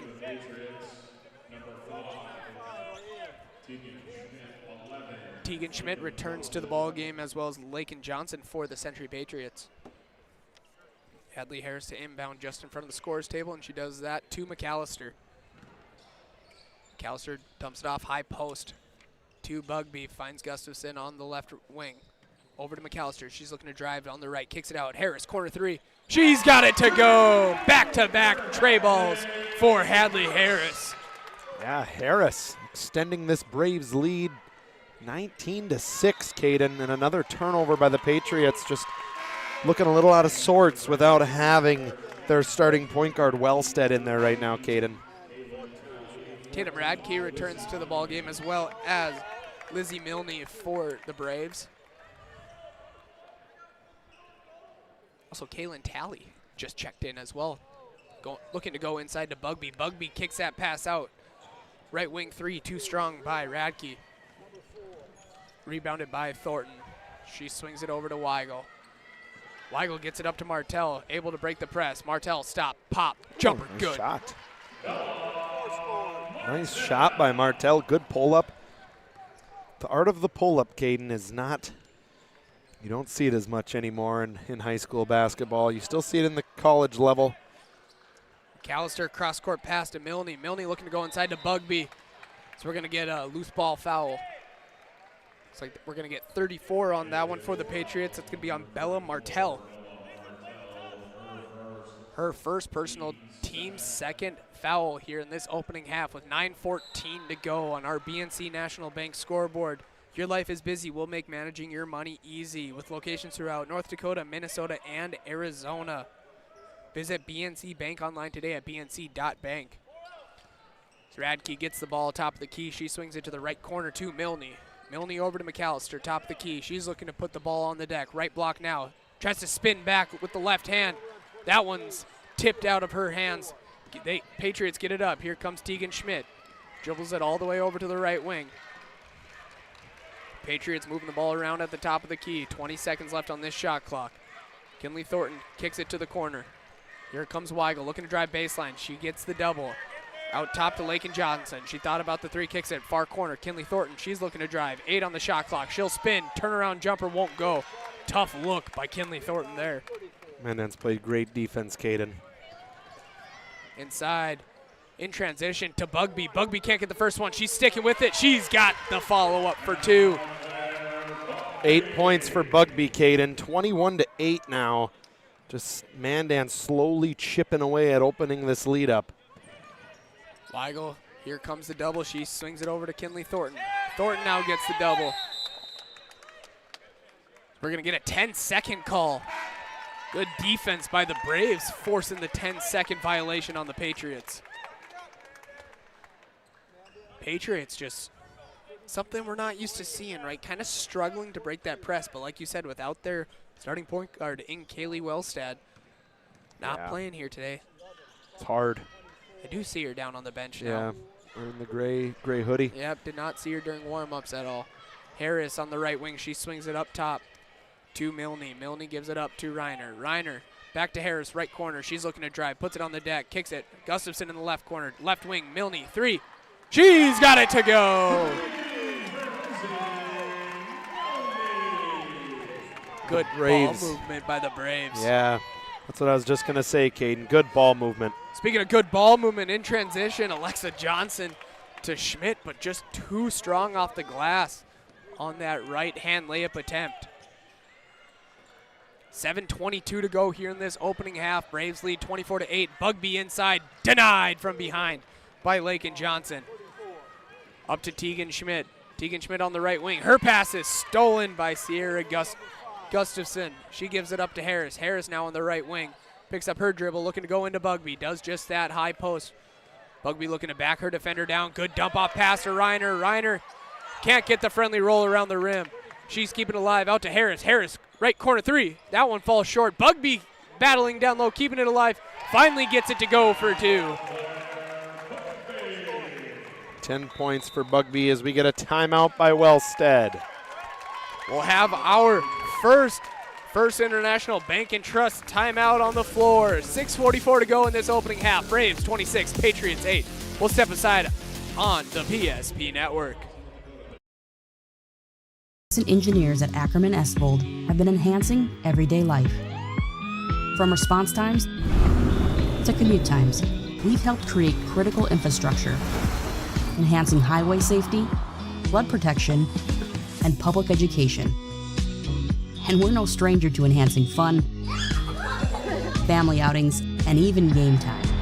Ackerman Esvold, working to enhance your everyday life. As we return to our digital radio coverage on the PSP network of the Boys and Girls State AA Basketball Tournament. 6:44 left in this opening half. Mandan Braves lead the Century Patriots by a score of 26-8. Fouls currently sitting at 1 for the Braves, 2 for the Patriots. Patriots able to get it across the timeline. Lakin Johnson, step back, mid-range. She pump fake, kicked it out. Now over to Kinley Thornton. Thornton kicks it back out to Lakin Johnson. Cross-court pass to Alexa Johnson. Alexa Johnson looking to drive from the right wing. She's going to get fouled on the left-hand layup attempt. She'll head to the Serve Pro free throw line. 24/7 emergency service, trained technicians, advanced technology, fire and water cleanup, and restoration. It's Serve Pro. That foul was called on number 14 for the Braves. That was Lizzie Milne, as the first free throw by Alexa Johnson is up and in. Hey fans, just a reminder, following this 6 minutes and 25 seconds, we'll take a quick break and then stick around for our Jerome's Collision Center halftime report. Call today, 701-852-5126 to schedule your collision repair or other service. Yeah, Caden, you know I got a few different college basketball teams that I like rooting for. I got correct. I got about 3 of them that I like cheering for, but the Wisconsin Badgers, again, looking to do the unthinkable. They're winning right now on Michigan with 3 minutes left. Oh my. In Big Ten semifinals. Good kick out. Gustafson's 3 won't fall off the pass from Reiner. Patriots looking to push it in transition. Alexa Johnson got the ball, good dribbles pass. it out. Martell, good rim run. Great pass. Patriots, good little energy out of the timeout. Quick 4. Patriots now trail 26-12 on our BNC National Bank scoreboard. Skip pass. McAllister, right wing 3. That one's off back iron. Gustafson battling, gets her second chance opportunity, gets the offensive rebound inside to McAllister, back out to Gustafson. She's swinging around. Milne, she'll fire a 3. That one's off front iron. Southpaw. Long rebound out to Kinley Thornton. Good pass run. up. Alexa Johnson, she gets the left-handed layup to go. We're going to need a timeout called by Coach Purrington and the Mandan Braves. Quick 6 points out of that timeout. 5:19 to play. 26-14, Braves lead the Patriots. We're going to stay on the air as it is just a 30-second timeout, which gives you a good time to remind you fans that today's game is brought to you in part by Prairie Coatings, People's State Bank, Thomas Family Funeral Home, and Selly Family Dental. As Anthony's poking me over here, he wants to give you guys some score updates. Yeah, Four Winds Minnewacan Indians 42, Oak Grove Grovers 30. 4 minutes left in the third over at the Shack in Fargo. Dickinson Trinity Titans 35. Turtle Mountain Braves 26 in those first 2 games going on here across the state. So I said next week I'm going out of town on Thursday, and if the Four Winds Indians make the tournament at the Shack on Thursday night, I'm going to go watch. I always like going and watching Four Winds, what Coach Rick Smith is able to do when he gets his team there. And Radke off the right wing, rip drive. Quick 2 out of the timeout, brought to you by First International Bank and Trust for the Braves. They come away with the steal. It's Radke. She kicks it out. Tally 3. That one won't fall. Battling inside. Long rebound out to Alexa Johnson. She picks up her dribble just before the half line. She gets it up to Lakin Johnson. She's defended by Bugby. Radke comes away with another steal. Almost comes away with a steal. Who was that one last touched by? Official Merton says that was last touch by the Braves. I thought Radke was about to come away with her second straight steal there. But the Patriots doing a good job keeping it alive in that situation. 17 left on this shot clock. 4:40 to go here in this opening half. And the Johnson twins, both in the game right now. Kinley Thornton looking to drive. She kicks it left corner. Wolf, left corner 3. That one's too strong. Rebounded by Milne. She finds Tally. Nice step back. Very nice step back in the corner there by Lakin Wolf. Tally gets it across the timeline. Over to Milne. Cross-court pass. Radke left open. She's looking to drive. Good defense inside, but Bugby's right there for the cleanup for 2. 12 points for Bugby. Right place, right time. Kinley Thornton gives it up. Alexa Johnson now. Left open. She'll fire a 3. Left wing won't fall. Rebounded by Tally. Under 4 to play in this opening half. Tally defended by Wolf here. She just gets it across the half line. 20 left on the shot clock. Tally picks up her dribble at the left block. Not on the same page with Radke, but Radke able to corral that loose ball. 10 on the shot clock. Radke looks to drive. She'll kick it out. Milne. So we're going to get a double dribble there. Couldn't see if she had possession of that one right away. I saw the ball hit the ground, but official saw the double dribble. It looks like Becca Cowens, Addie Weigel, and Tegan Schmidt into the game for the Patriots. On the floor for the Braves at the moment, Bugby, Reiner, Milne, Tally, and Radke. Right when you say that, 3 Mandan Brave girls get up and come to the scorer's table right in front of us. Weigel top of the key. She dribbles right, dribble handoff. Tell you what, Kate, now watch a game sitting right here all day. Honestly, though. It's a lot of fun. Martell battling inside. A lot of physicality going on down low. Martell trying to rip that one free. It looks like we're going to get a foul, reach-in foul called on number 14, Lizzie Milne for the Braves. It's going to be her second personal, third team foul as Harris, Gustafson, and McAllister return for the Braves. Inside off the inbound pass. Thornton can't get it to go. Rebounded by Bugby. Bugby to Harris, back to McAllister as McAllister will set up this man-down offense. Bugby trying to throw a backdoor pass to McAllister, won't go. Bugby knows, looks at coach, says run it. I agree, run the offense. Caden Vanderbilt up 23 points, 5 minutes left over Florida. Oof. Florida getting it taken to them, potentially a 1 seed, right? It's one of your 14 teams you root on at the NCAA level. Well, hey, you're the biggest blue blood out of them all with the Tar Heels. Becca Owens on the dribble drive for 2.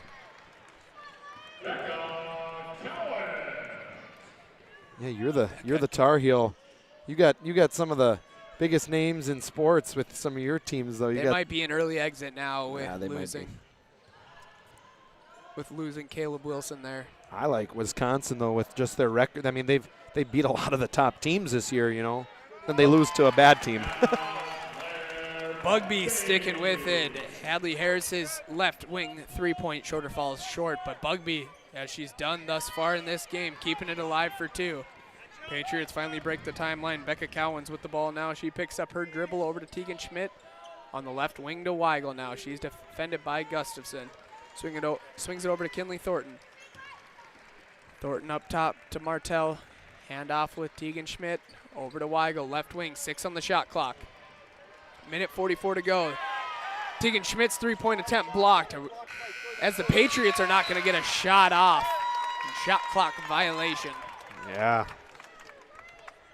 Just good defense there by the Braves. Man, another young team, Caden. Can't state that enough. 1 senior, McAllister, and 2 seniors and Holzer. Just young, a lot of young talent. It's going to be a reload. I know Minot in the West, you know, they graduate so much. Teams battling down low. Bugby was fighting inside. Reiner's first attempt didn't go. Bugby trying to clean that up. Mandan Faithful looking for a foul there. Not going to be called. 1:21 to go on our BNC National Bank scoreboard here in half number 1. Braves lead at 32-16. McAllister looking to add to it. That one falls short. Rebounded by Cowens. Stolen by McAllister. McAllister over to Gustafson. She's looking to drive. Kicks it out. Harris, right corner. She's looking to attack center of the paint. Back out to Gustafson. She slides it up to the right wing. She'll dribble it out up top. Swings it over to McAllister on the left side. Good pass inside to Reiner for 2, and that one rattles home. Beautiful pass by McAllister. Just that dump off. Nice finish by McAllister. Weigel trying to throw it to Tegan Schmidt, stolen away by Reiner. Reiner over to McAllister, right wing inside. Bugby looking to crash inside, off the glass for 2. Braves lead by 20 with 34 seconds to go on our BNC National Bank scoreboard in half number 1. Bugby was 16, all 2s, Caden. Cowens looking to attack, and she gets fouled by Reiner.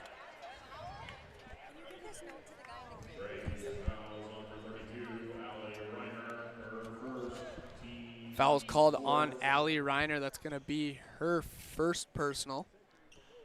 Team's 4th. As they get it inside to Weigel. They're swinging it around. Here comes Cowens. She kicks it out. Corner 3, Schmidt. She's got it to go. Nice bucket by Schmidt. See if they can get one stop here, going in, get a little momentum into halftime. 10 seconds to go here in this opening half. McAllister on the right wing takes the screen from Bugby. Bugby's going to get called for the moving screen.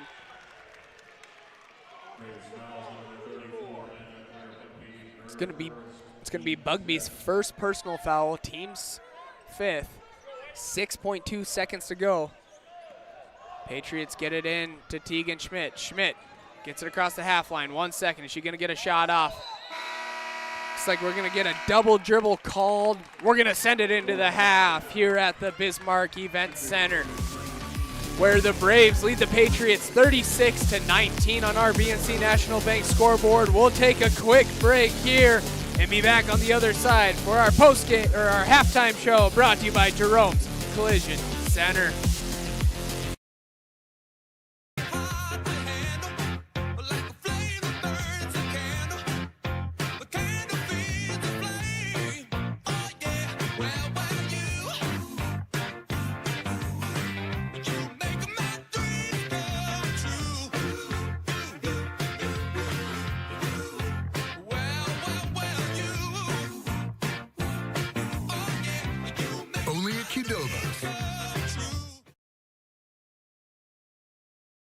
We started with small beginnings. And just like the visionary entrepreneurs we serve, we turned an idea into reality. BNC National Bank, where possibilities begin right here at home. This presentation on the PSP Network is proudly brought to you by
Like and follow PSP Network on all social media platforms. PSP Network, it's game day. Sometimes life gets messy and accidents happen. So when life gets messy, ServPro's ready. Call ServPro of Minot, Bismarck, or Williston today.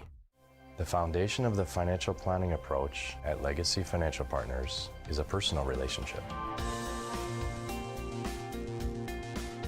Our unique and collaborative approach to financial planning starts with your dreams, not just the numbers. We will work with you regularly to take action to update your plan as your needs evolve, recommending products and services that are right for your situation.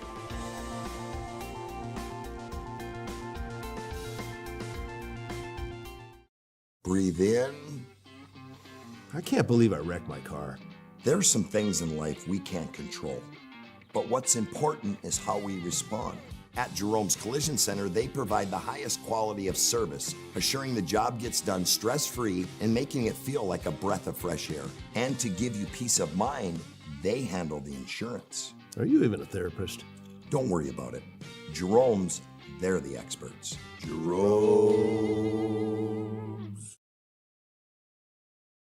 Need help fast. At ServPro, we're on the road within the hour, ready to restore what matters most.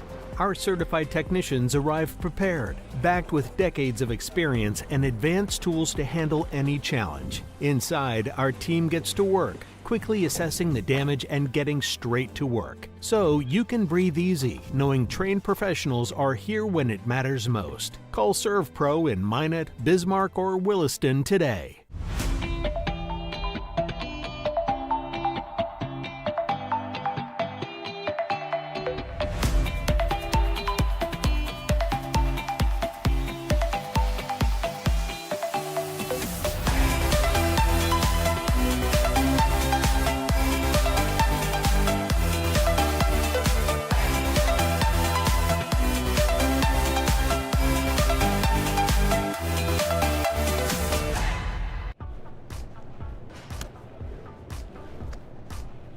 So Carson, how do I become a great football player like you?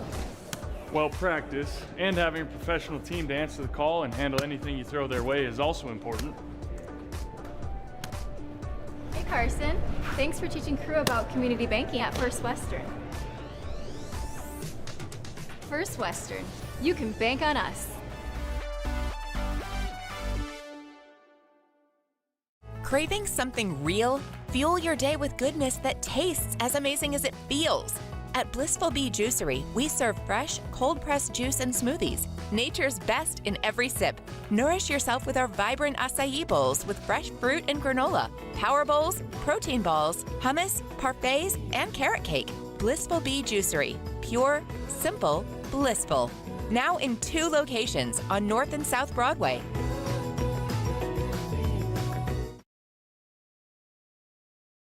Meet unforgettable flavor. Welcome to Beowulf Craft Kitchen and Lounge. Upscale casual dining crafted with care, paired with an exceptional selection of wines and bourbons. A place for family fun and nights meant just for 2. Or gather with friends to watch the game in our reimagined lounge, all overlooking Beowulf Golf Club, North Dakota's #1 rated course. Beowulf Craft Kitchen and Lounge. Come experience Chef Barry's fusion of flavors. Want our dog to fetch it. Drop it. And drop it. Drop it. We want to fix it ourselves. And actually fix it. We want to order the market price lobster. And know the market price of the lobster. How much is... Whatever the market says. Sadly, we can't have it all.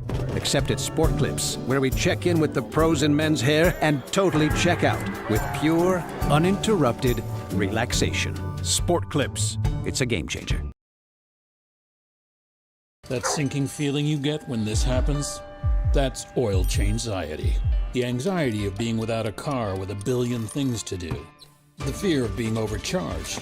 The stress of not knowing where to go or who to trust. But you never get those feelings at Valvoline Instant Oil Change, where you can watch us work right from your car, and we finish up in about 15 minutes. We changed your oil and did our 18-point safety check. Valvoline Instant Oil Change. Service you can see, experts you can trust. As we return to the Bismarck Event Center, where we've reached halftime here in game number 3 on the PSP Network. Currently being played for the third place trophy here in the Girls State AA tournament, featuring the Mandan Braves and the Century Patriots. Jerome's Collision Center halftime report. Accidents happen. It's a part of life. At Jerome's, our goal is to help get your car and your life back on the road, both literally and metaphorically. It's a goal that forces us to do more than fix your vehicle. We've been doing it since 1975.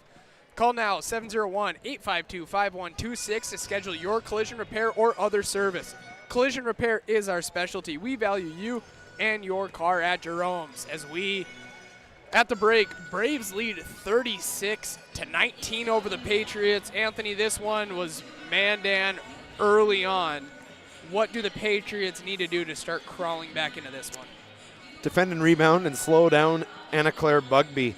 That's as simple as it gets in this game, Caden.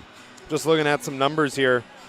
Anna Claire, 16 and 10. She's got a double-double already in the first half. So 16 points, 10 rebounds for her, 6 by Reiner, 3 by McAllister, 3 by Milne, 6 by Harris, and 2 by Radke for the 36 points. Mandan shooting 49% from the field, 30% from 3, 100% from the line, 2 for 2 are the Mandan Braves. And the Century Patriots led in scoring, 4 apiece by Weigel and Alexa Johnson, 2 by Cowens, 4 by Martell, 3 by Tegan Schmidt, 2 by Kinley Thornton for those 19 points. Century's just getting out-rebounded 20-11. So doubled up in that category, Caden. They got to do a better job defensively if they want to try to dig themselves into this here. And we're going to see what they can do. I would say if you're the Century Patriots, it starts with Anna Claire, Caden. That's what I think in halftime. If you want to have a chance to win this third-place game, got to slow her down. As both teams head to the court, and we'll move on from our Jerome's Collision Center halftime report. Once again, accidents happen. It's a part of life. Jerome's goal is to help get your car and your life back on the road. Call 701-852-5126 to schedule your collision repair or other service.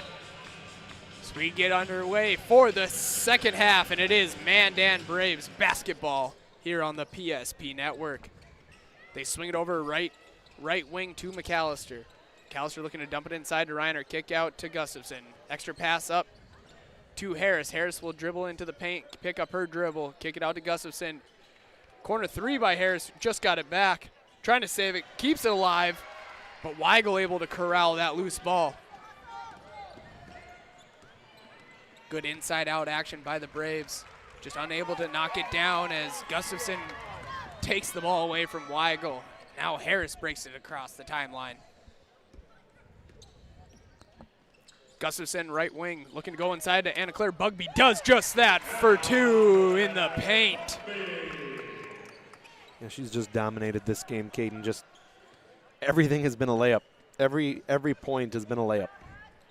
Weigel breaks the timeline, gives it up to Kinley Thornton. Kinley Thornton kicks it to the corner. Lakin Johnson, her three-point shot is blocked by Bugby. Bugby gives it up to Gustafson. She swings it over the left side. McAllister looking inside to Reiner. Didn't like what she saw. Braves swinging it across the top of the key. Gustafson, right wing, looking to go inside to Reiner now. Kicks it out. Bugby thought about the elbow jumper. She won't take it. She kicks it back out. Gustafson, 7 on the shot clock. Back inside. Reiner inside for 2. Got it to go. Yeah, Reiner, just that size, Caden, being a little bit too much for Century when they're running 4 girls at about 5'5" to 5'7", so. Weigel with the ball, right wing. She'll fire a quick 3. That one's not going to fall. Rebounded out to Bugby. She hands it off to Gustafson. Coach Burrington and the Braves calling for a play here as they dump it off to McAllister at the top of the key. Over to Bugby on the high left elbow. Swings it out to Harris on the left wing. Looking inside to Bugby. Get it to her. Kicks it out. Reiner, three-pointer in the corner. Won't fall. Gustafson battling inside. Keeps it alive.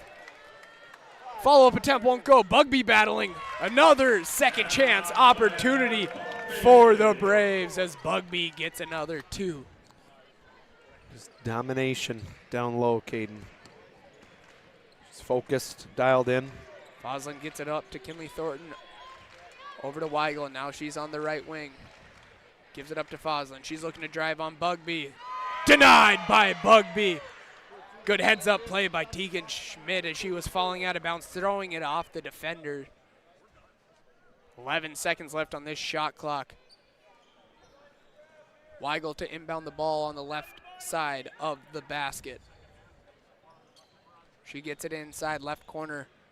Schmidt looking to drive. Might have gotten a little contact there, no call. Braves looking to push it. McAllister right wing now inside. Good ball fake to Bugby. Bugby too strong off the glass. Reiner right there. Bugby comes up with it somehow. She's going to get fouled and will head to the line with 15:03 to play here in this second half. She's working, Caden. Braves lead 42-19 on our BNC National Bank scoreboard. With locations throughout North Dakota, Minnesota, and Arizona. Your life is busy. We'll make managing your money easy. Visit BNC Bank online today at bnc.bank as Bugby gets the first free throw from the Serve Pro line to fall. Martell returns to the ballgame for the Patriots. Bugby looking to make it 2 for 2 from the charity stripe. Does just that. 24/7 emergency service trained technicians, advanced technology, fire and water cleanup and restoration. It's Serve Pro. Tegan Schmidt trying to break this man-down press. Gives it up to Kinley Thornton. Finally get it across half court up to Weigel. Weigel gets doubled. Over to Thornton. Thornton finds a cutting Martell. Left baseline. She'll stop pop. Right-handed push shot won't fall. Rebounded by Bugby, and she hands it off to Harris. Gives it up to McAllister. McAllister defended by Schmidt. Gives it up to Reiner on the right elbow. McAllister takes a high screen from Bugby. She swings it far right corner to Harris. Inside to Reiner. Reiner working on the right block. Good drop step move for 2. I like that move by Allie Reiner, Caden. 2 dribbles, spin back. Tough. I like that move. 14 minutes and 15 seconds to go here in this second half. Braves lead this one 46-19. Reiner tips that pass out of bounds. So we're going to get a whole list of subs checking in. Milne, Radke, and Talley in for the Braves. Yeah, Wolf and Johnson for the Patriots here with 14-10, Caden, remaining. They get it into Tegan Schmidt. Only 15 seconds left on the shot clock already. Every single time the Patriots finally get the ball across half court, Braves have done a very good job making them really milk the time, right? Getting it across half court, and they're kind of in a fluster a little bit, not really being able to slow it down and set anything up. Kinley Thornton inbounds it. 5 seconds left on the shot clock. Got to get a shot up. Wolf looking to drive, picks up her dribble. Thornton's going to have to fire one. She gets it off in time. That one's off front iron. Inside, Talley grabs the rebound. She hands it off to Radke. Radke over to Milne. Milne up to Reiner at the top of the key. Left wing is Talley. Back to the top of the key. Good ball movement. Down low. Bugby receives the feed from Radke for 2. Wow, Caden, that was just that was very easy pass. The ball hit everybody from the left wing to the right wing to a Bugby layup. Alexa Johnson now with the ball for the Braves, or for the Patriots. Down low to Martell for 2. Good pass by Alexa Johnson, finding Bella Martell open on that right baseline. Radke on the left wing now. She's defended by Lakin Wolf as her pass is tipped out of bounds by Wolf. Will remain Braves basketball here with 12:57 to go in half number 2. 20 seconds left on this shot clock. Braves leading 48-21. West Fargo Packers people are in here, going to watch their boys. Bismarck Event Center starting to fill up here. That three-pointer in the corner off the front of the rim by Radke, but she hustles down the court. Long rebound out to Alexa Johnson, and Radke just sprints after it and pokes it out of bounds. Fosland and Addie Weigel back in here for the Patriots. It's one of those games where Century last night kind of got blown out early. I think they were down 50-something to 20 at half and just couldn't crawl back. And now tonight you lose your starting point guard, right? And it's one of those games where Mandan's a little deeper, so much bigger. Radke with the and one, going up the right side of the court. Takes the contact, and she'll head to the Serve Pro free throw line. Looks like that foul is going to be called on number 20, Eddie Weigel. I believe is that her second personal? Is that what they got her down Eddie Weigel. for? Yes. Second personal, second team foul here. Sierra Gustafson checks back in for the Braves. Milne still in.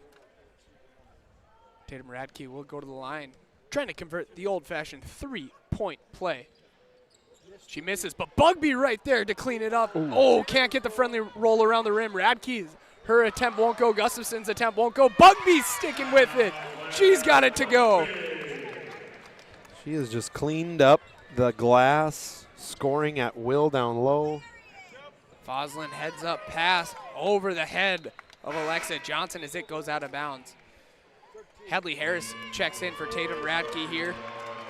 Kinley Thornton back in. Yeah, looks like Mr. Wellstead is not showing too much here. Just kind of one of those days where now you're down 52-21 and 12 minutes left. It's kind of like, hey, we battled on opening night last night, just wasn't our game, and let's go celebrate with some of those seniors that you got. Foslin, Weigel. Last year, Century was able to make the state championship, Caden. Bugby inside, kicks it out. Right corner three, McAllister, that one won't fall. Bugby, another offensive rebound, sticking with it. She's gonna get fouled and we'll head to the line. Hey fans, don't forget today's game is brought to you in part by Bones Barbecue Sauce, a true North Dakota original created and bottled right here in North Dakota. Find it at your local grocery store, Cashwise Marketplace, and Family Fare. Also bringing us today's action is Spas Etc. It's time to bring a spa to your home. Stop into Spas Etc. Talk to Bryson, and he can help you find a massive inventory and a next level sales team that can help you find the perfect spa, sauna, or game for your rec room. I swear if he's not listening to us as he's at work today, I'm going to be upset. Yeah. Bryson Elm, Mr. Burkhardt, a lot of good people that work at Magic City Home Leisure up in Minot, Spas, etc. What would we do without our sponsors, Caden? They're the reason why that we get to be down here sitting courtside, bringing these athletes to people across the state. Foslin with the tough bucket on the left side. She's able to bank it home for two. Her first bucket of the game, but she's kind of been in and out of the rotation here today a little bit. The senior just allowing some other people to get into the game here tonight. McAllister on the left wing. She gives it up top to Bugby. Swings it over. Gustafson to Harris in the right corner. Back to Gustafson on the right wing. Here comes Bugby. Kicks it to the corner to Harris. Harris is looking to drive baseline. Good step through. Move for two. What a move by Hadley Harris on that baseline. And she hit 2 triples in the first half. First bucket here the second half. She's got 8 points. It's Hadley. Patriots able to get it across half court. Lakin Wolf looking to drive. Her layup won't fall. I believe McAllister might have gotten a piece of that as she's looking to fire it up court. Hadley Harris skip pass across the court. Good pass inside by Bugby, trying to find Ariana Lindsley, who just checked back in for the Braves. Allison Holzer also checking in for the Braves.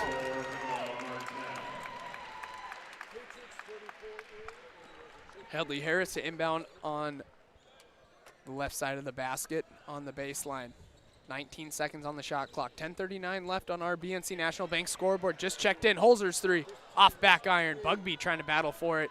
Bartel able to finish off the box out. McAllister hanging around. Beautiful wraparound pass to Harris for two. McAllister just not going away. Sticking down there. He gets the steal underneath the basket. Wraparound pass. Hadley Harris attacking the glass. Right place, right time for two. Kinley Thornton dumps it inside to Martell on the block. Denied by Bugby. Anna Claire just putting her fingerprints all over this, Caden. McAllister looking to go to Bugby. Bugby unable to handle that one. Pass just a little too high, rolled off the fingertips. Reiner's going to check back in for the Braves, along with Kaylin Talley and Tatum Radke. Tegan Schmidt for the Patriots. 56-23, Caden. Just went under the 9:57. 10. Yeah, just went under the 10-minute mark here. Boys game next, third place. That's going to be a battle with the Dickinson Mavericks and the West Fargo Packers. Once again, you can find that coverage right here on our digital radio coverage of the Boys and Girls State AA Tournament here on the PSP Network. Elliot Reiner gets called for the foul. Kind of stands up, looks. Yeah, it's going to be exciting here tonight, Caden. I do not know what is about to happen in the next few hours here as we're going to grab a bite to eat and hopefully be back here to watch some of these games. It's been a good tournament, though. This year, been favoriting the West a little bit, right? And I know the few years past, about 3 years, last 3 years have been favoriting the East. Tegan Schmidt on the right wing. She's looking to drive. She's trying to throw it across court, but that pass is denied by McAllister, tipped out of bounds. See if I can get you a couple updates, see if some teams punch their ticket. Yes, 4 wins. Minnewacan 60, and yeah, Trinity is now losing with a minute left to Turtle Mountain. They were up about 15. So that would be an upset, I would say, right? The Titans not going to the state tournament. Tatum Radke in transition off the left side. Her first jumper won't go. Got her own rebound. But Tegan Schmidt comes away with the steal now. She dribbles up the right side, kicks it over to Cowens. So we're going to get Harris, Gustafson, Milne, Bugby, as well as Stray Wrestler checking in for the Braves.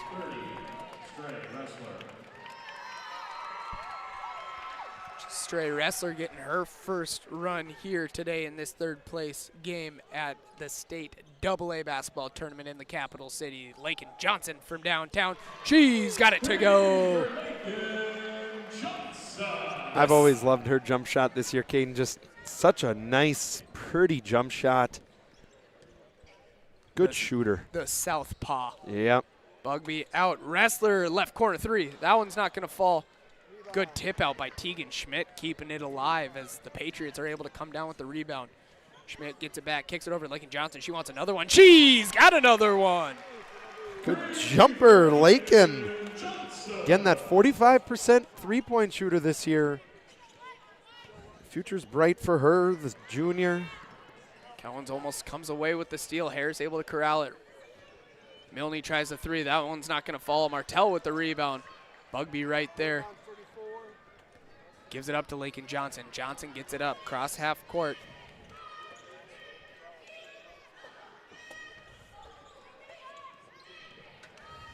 Cowens kicks it out, left corner. Patriots looking to drive up. Foul on the play.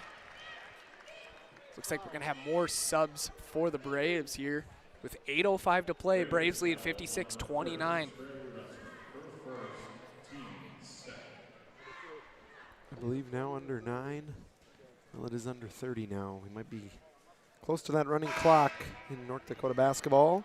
First free throw won't fall. Reiner checks it back in for the Braves along with McAllister. Yeah, Addie Weigel, Kinley Thornton, Mandan Faithful giving their group a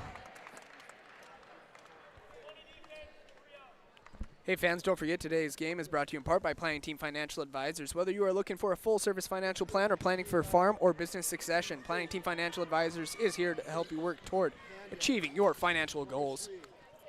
McAllister in the left wing dumps it inside. Left block is Reiner. Looks like we're going to get a travel. I thought that was going to be a jump ball. I thought so too, Caden. I was right with you on that call. Yeah, the event center filling up behind us when you look back. A lot of heads sitting in these new chairs.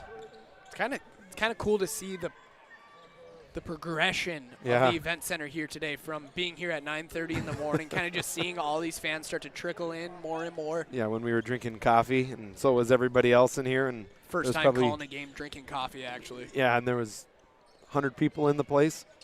McAllister left wing, deep three-pointer. That one's just off the front of the rim. Rebounded by the Patriots. Give it up to Kinley Thornton. She breaks the timeline. Defended by Bugby now. She's looking to go right around Bugby. Left-handed layup. She's going to get fouled and will head to the serve pro line. Hey fans, don't forget today's game is also brought to you in part by 1481 Meats of Upham. Is your USDA inspected meat shop offering fresh and frozen retail daily as well as whole and half beef and pork. Call 701-768-2525. First free throw is up and in. Century's going to have a good team here in the next few years with a lot of youth. 3 freshmen that do start with Schmidt, Thornton, Wellstead, been playing together for a lot of years already. Keep an eye out for the Patriots, Caden, in the next few years. They're always here, but keep an eye out for them. They're going to be one of those teams that, kind of like how Mandan is young right now, right? They're going to be winning one of those semifinal games here, getting into a championship. Reiner, Gustafson on the left wing, dumps it inside to Bugby. Bugby almost has her pass stolen away. Looks like Lakin Johnson kind of got poked in the face. Corner 3, Gustafson, that one won't fall. Battling inside, Harris trying to stick with it. Yeah, I agree. Lakin, was that Wolf? No, Johnson. Yeah, she did get kind of a accidental arm from Bugby Cotter. Right in the face. Reiner gives it to McAllister. McAllister on the left wing. Braves got a fresh shot clock now. Nothing like what we saw, though, yesterday with the Braves and Minot, right? That was physical. That doesn't even describe it. McAllister has that one ripped free, stolen by the Patriots. Give it up to Becca Cowens. 6 to play here on our BNC National Bank scoreboard. Braves lead this one 56-30. Kinley Thornton looking to drive, dumps it off, right corner. Weigel puts it on the baseline, kick back out. Thornton, right wing, 3. That one won't fall. Rebound by Reiner. Gustafson able to get it across half court. Weigel picks her up right away. She dumps it off to McAllister. Left high post is Bugby. Swings it over right wing, McAllister. Now she takes a screen from Bugby. Picks up her dribble, left corner. I believe that was Gustafson. That was inside to Bugby. Bugby, tough move inside, won't go. Reiner sticking with it. Her follow-up won't go. Rebound out to Harris. Harris swings it out to McAllister. Deep triple. Just off back iron. Gustafson keeps sticking with it. No kidding. 3 offensive possessions. That McAllister 3 just sat on the back of the rim there. Yeah, from the Mort's Spartan Marine line out there. Thornton with the ball at the top of the key now, defended by McAllister. She looks to drive, kicks it. Right wing 3 is good. Weigel from deep. Gonna get a 30-second timeout called for by the Patriots. Are we gonna use this timeout? I didn't know if it was just for subs or not. 30-second timeout, we'll take one with them. 4:55 to play, 58-33, Braves lead on the PSP Network. Fast. ServPro arrives within the hour with certified technicians and the tools to handle any challenge. Breathe easy. Trained professionals are here when it matters most. Call ServPro in Minot, Bismarck, or Williston today. And just like the visionary entrepreneurs we serve, we turned an idea into reality. BNC National Bank, where possibilities begin right here at home. As we return for our PSP Network digital radio coverage of the State AA Boys and Girls Basketball Tournament. 4:55 to go. Braves lead this one over the Patriots of Century, 58-33. Braves looking to clinch that 3rd place finish here at the State AA Tournament. Legacy Girls of Bismarck got their 5th place finish. Boys from Legacy also got a 5th place finish here today as that 3-pointer is up and in for the Braves. Allison Holzer knocks down the right wing triple. The other senior, the other lone senior, knocks down a triple. Lakin Johnson could move for her step back 3, won't fall. Alexa Johnson trying to stick with it. Harris able to grab it. She thought someone was coming around her, so she kind of tried to shield off. Corner 3, excuse me. The official was laughing at that as well. Caden thought she was getting ready to shield off the defender. Becca Cohen's with the ball now at the top of the key. She's looking to drive on Harris inside. Looks like Bugby got a hand on that one. Yeah, under 4 now. to play. 61-33 in favor of those Mandan Braves. Going to bring home third. What a year again, Caden, that they had. We were able to call their game. You dethroned the champs, right? That game was phenomenal on Thursday, by the way. Harris step through move in the paint. That one's too strong off the glass. Good move by Hadley Harris there, just a little too strong. I think she was a little further away from the hoop than what she thought. Kind of had to force it up there a little more. Becca Cohens has the ball at the top of the key. She swings it over to Martell, gives it over to Lakin Johnson. 10 on the shot clock. Lakin Johnson drives on the right side. Bugby with the rebound. Coach Pernton's going to get a timeout in just for some substitutions. Looks like checking back in for the Braves is Kaylin Talley. Yeah, and I got Lakin Wolf, Avery Granley, and Julia Iverson. That quick 5-second timeout called by the Braves. Brought to you by First International Bank and Trust, founded in 1910 and growing to serve rural and urban communities across Arizona, Minnesota, North and South Dakota. Find them online at FIBT.com. Braves have that possession stolen. Martell swings it right side. Good pass inside for two. Julia Iverson gets her first bucket. Coach Burnton burning more timeouts. Brought to you by First International Bank and Trust. As checking into the game, Reagan Grubb for the Braves, as well as Ariana Lindsley returns, excuse me, and Jace Schick returns or checks in for the first time for the Mandan Braves here with 2:35 to go in this. Cleaning out bench. I like it. That. Get everybody in. Heck yeah. Tally three. That one's not going to fall. Bugby still in the game, keeping it alive. Doing what she's done all game, getting second chance looks for her squad. Martell able to tip that entry pass in. Coach Burton, I don't think I've ever seen this many substitution timeouts. Good for them. Coach Burton calls the timeout, gets Bugby and Tally out of the game. It's Cameron Ulmer. Cameron Ulmer checks in, as well as number 24, Gracie Kopp for the Mandan Braves. 2:15 to go. Braves lead 61-35 over the Patriots. Another First International Bank and Trust timeout inside. Good ball movement off the inbound play. Cameron Ulmer on the right side gets it to go. Left wing is Julia Iverson. She swings it over to Lakin Wolf. Wolf looking to dance, looking to drive. Right block picks up her dribble. Handoff with Martell. Martell and one. Bella Martell will head to the Serve Pro free throw line. 24/7 emergency service, trained technicians, advanced technology, fire and water cleanup, and restoration. It is Serve Pro. First free throw, or excuse me, the and one free throw is good. Ulmer will bring the ball up for Mandan.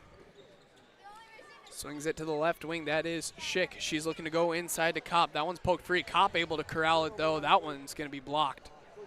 Rebound for the Patriots as they dump it off to Lakin Wolf. On the right wing is Granley. Granley swings it up top to Martell. Martell back over to Granley, up top to Wolf. Wolf looking to drive. Wolf just inside the free throw line. Martell now 4 on the shot clock. She kicks it out. Wolf, she'll fire a left wing triple. That one's just off the front of the rim. Rebounded by Schick.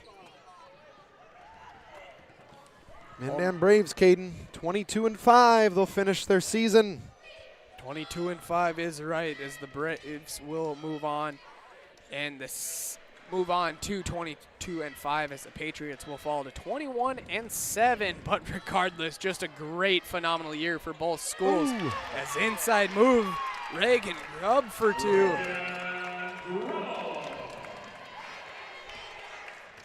Century Patriot student section giving out the thank you season the Mandan student section giving out the thank you seniors chant. Yeah. Not very many. McAllister, Holzer. Good backdoor cut, but that pass is stolen away by Gracie Kopp. Shot clock turned off. Coach Tanner Purrington calling for Ulmer to go get the ball, and that is Cameron Ulmer with it now. As we are gonna reach triple zeros here in game number 3 from the Bismarck Event Center, where the Mandan Braves get their 3rd place finish over the Century Patriots by a score of 65-38. This game was all Braves early on, and they did not look back, as once again they come out with a 65-38 win over the Patriots. Anthony has left my side and ran down to the court, where he is going to get our Sports Clips MVP of the game. Sports Clips will keep you looking your best. Check in online with the hairstyles today at sportsclips.com. And we will move on to our post-game show, brought to you by Planning Team Financial Advisors and Shots Crossroads. Planning Team Financial Advisors, helping clients work toward financial freedom, and Shots Crossroads, your post-game headquarters. Order online at shotscrossroads.com. As Anthony is trying to locate our Sports Clips MVP of the game here in Mimi McAllister. He's finally able to grab her. So I will send it on down to Anthony and Mimi McAllister, our Sports Clips MVP of the game. Anthony, you can go ahead and take it away. Caden, thank you. Here with Mimi McAllister. Congratulations on getting the win. Mandan finished 3rd this year. You're one of the main seniors here. How does it feel, though, to play your final game ending with a win? I'm so thankful to have such a young group with me. They've grown so much, and I know they'll do so good in the future. Yeah, look at what you're leaving, kind of this team, right? The future is very bright for Mandan Braves girls basketball here coming down. But one more thing, what does it feel, though, to be a senior and know that you left a lasting impression on these girls? It feels so good knowing I left such a good example for them, being a senior role model for them, and I know that we didn't make it as far as we wanted to, but I know they can. You're exactly right. Well, thank you for the time. Best of luck. Thank you very much. Thank you, Anthony, and thank you, Mimi McAllister, for being our Sports Clips MVP of the game. Anthony and I talked it over. We definitely wanted to give it to a senior for the Mandan Braves, and Mimi McAllister has just had an incredible season, an incredible career for the Mandan Braves. So we wanted to get her on the PSP network one final time as her high school career comes to an end on the hardware. As Anthony joins me back up here courtside as we continue on our Planning Team Financial Advisors and Shots Crossroads post-game show. Once again, Mimi McAllister, Sports Clips MVP, and Sports Clips will keep you looking your best. Check in online with a hairstylist today at sportsclips.com. As we continue on our Planning Team Financial Advisors and Shots Crossroads, Anthony, here you got your stats, and I mean, I kind of got these stats right away, and like I told the people listening in, we wanted to give it to a senior. We wanted to give it to Mimi McAllister, especially with that great career she's had at Mandan, a great season. But looking at the stats right away, I mean, Anna Claire Bugby, 26 points, 20 rebounds for the sophomore. No, you're exactly right, Caden. I'm giving it to McAllister just because of, like you heard her say, how happy she is to leave the program, and set an example, because without some sort of senior leadership, it's hard, right? And that's why they're playing for her. And congratulations to the Mandan Braves. The future is so bright for them. They're going to make a lot of noise the next few years with Anna Claire Bugby Reiner, that they got this program that they got building. But yeah, just some final numbers here, Caden, before we sign off. Century Patriots, what a season. Can't take anything away from them. They're here in the 3rd place game again. Good year for the Century Patriots. Tonight, led in scoring 7 by Addison Weigel, 6 by Lakin Johnson, 3 apiece by Thornton and Tegan Schmidt, 2 by Abby Foslin, 2 by Julia Iverson, 4 by Alexa Johnson, 2 by Becca Counds, and 9 by Bella Martell for 38 points. Shot 33% from the field, 25% from 3, 70% from the free throw line for the Century Patriots.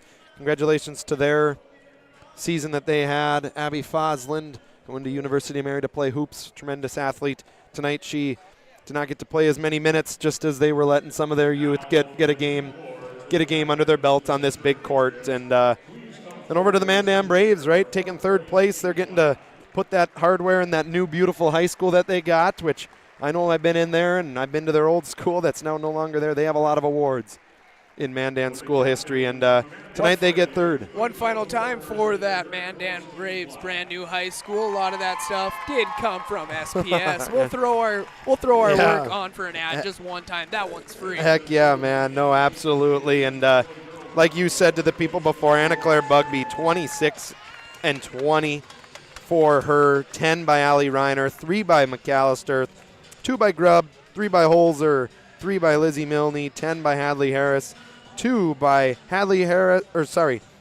two by Sierra Gustafson, 4 by Tatum Ratke, 2 by Cameron Ulmer.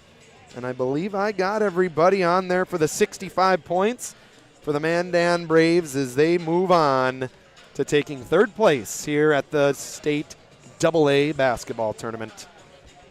As we go on to conclude our post-game show here from the Bismarck Event Center in the third place game for the girls AA state tournament. Once again, Planning Team Financial Advisors, helping clients work toward financial freedom in Shots Crossroads. Your post-game headquarters. Order online at shotscrossroads.com. The Mandan Braves get their third place finish here at the state AA. Century will get the fourth place finish. In our first game of the day, we did see the Bismarck Legacy girls get the win over the West Fargo Horace Hawks. So Legacy will get the fifth place finish. Legacy boys got a fifth place finish in the game before over West Fargo Cheyenne. So the West teams getting their fifth place finishes, their third place finishes. Let's see if that continues on in our next one between the Dickinson Mavericks and the West Fargo Packers. As we wrap up our post-game show, as always, brought to you by Planning Team Financial Advisors and Shots Crossroads. Been a blast this year. This is Anthony Vetter and I's last call for the basketball season. We've had a blast. Can't say thank you enough to everybody for the kind words, the kind comments, the shares on our social media platforms. Truly means a lot, and it's just our mission here on the PSP Network. That's why we've been here since 9 this morning.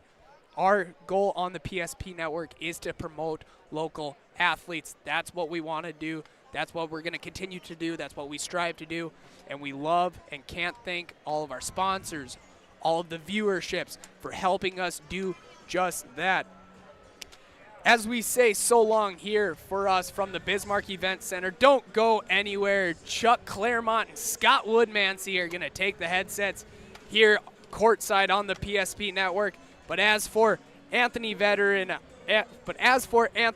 I'm Caden Sheen. Once again, thank you for listening to us here on the PSP Network. Valvoline Instant Oil Change pregame show coming up soon after the breaks. And engineers at Ackerman Estvold have been enhancing everyday life. From response times to commute times, we've helped create critical infrastructure, enhancing highway safety, flood protection, and public education.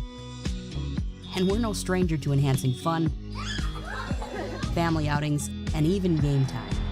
Ackerman Estvold, working to enhance your everyday life.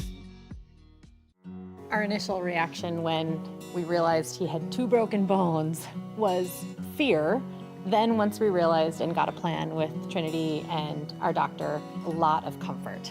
He told me that he can fix my arm, and he showed me a lot of stuff that he could do to help me. Trinity Health Orthopedics is as good as you can find anywhere in the country. A lot of us take pride in that, and that's why we stay here and we keep doing what we do. Trinity Health, making more possible. This presentation on the PSP Network is proudly brought to you by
engineers at Ackerman Esvold have been enhancing everyday life. From response times to commute times, we've helped create critical infrastructure, enhancing highway safety, flood protection, and public education. And we're no stranger to enhancing fun, family outings, and even game time. Ackerman Esvold, working to enhance your everyday life. Our initial reaction when we realized he had 2 broken bones was fear. Then once we realized and got a plan with Trinity and our doctor, a lot of comfort. He told me that he can fix my arm, and he showed me a lot of stuff that he could do to help me. Trinity Health Orthopedics is as good as you can find anywhere in the country. A lot of us take pride in that, and that's why we stay here and keep doing what we do. Trinity Health, making more possible. This presentation on the PSP Network is proudly brought to you by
Buick GMC, we treat every day like game day. 1.2-liter turbo engine, ultra-wide screen. 1.2-liter turbo engine, ultra-wide screen, on 2. Ready? We know how to get you in the right vehicle. From the test drive to the handoff, we make every step easy.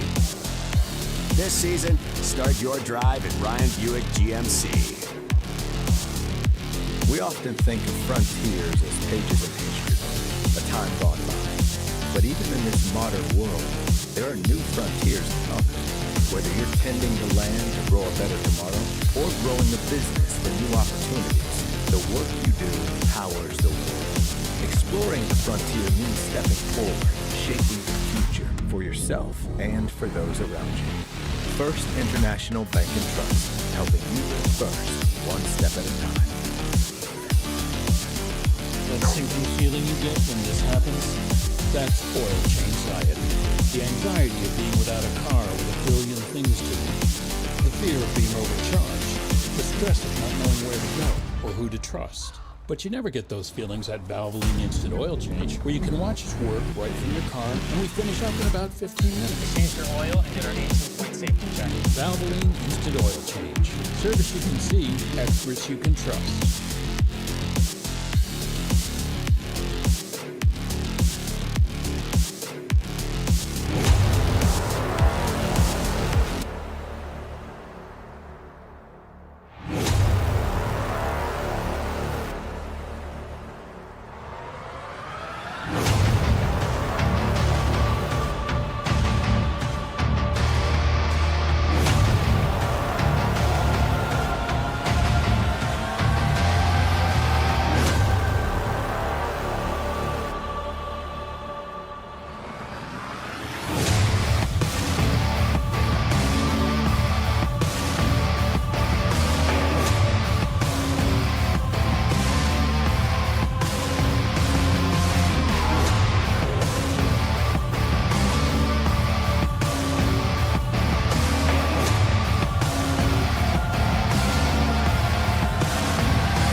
guess next time we'll pull the bumper music down when we run that open, Chuck, as I forgot the bumper music was on, but when you have a delay in between games, I guess sometimes your memory lapses at the age of 56 years old. But nonetheless, good afternoon, good evening, good morning, whatever you want it to be.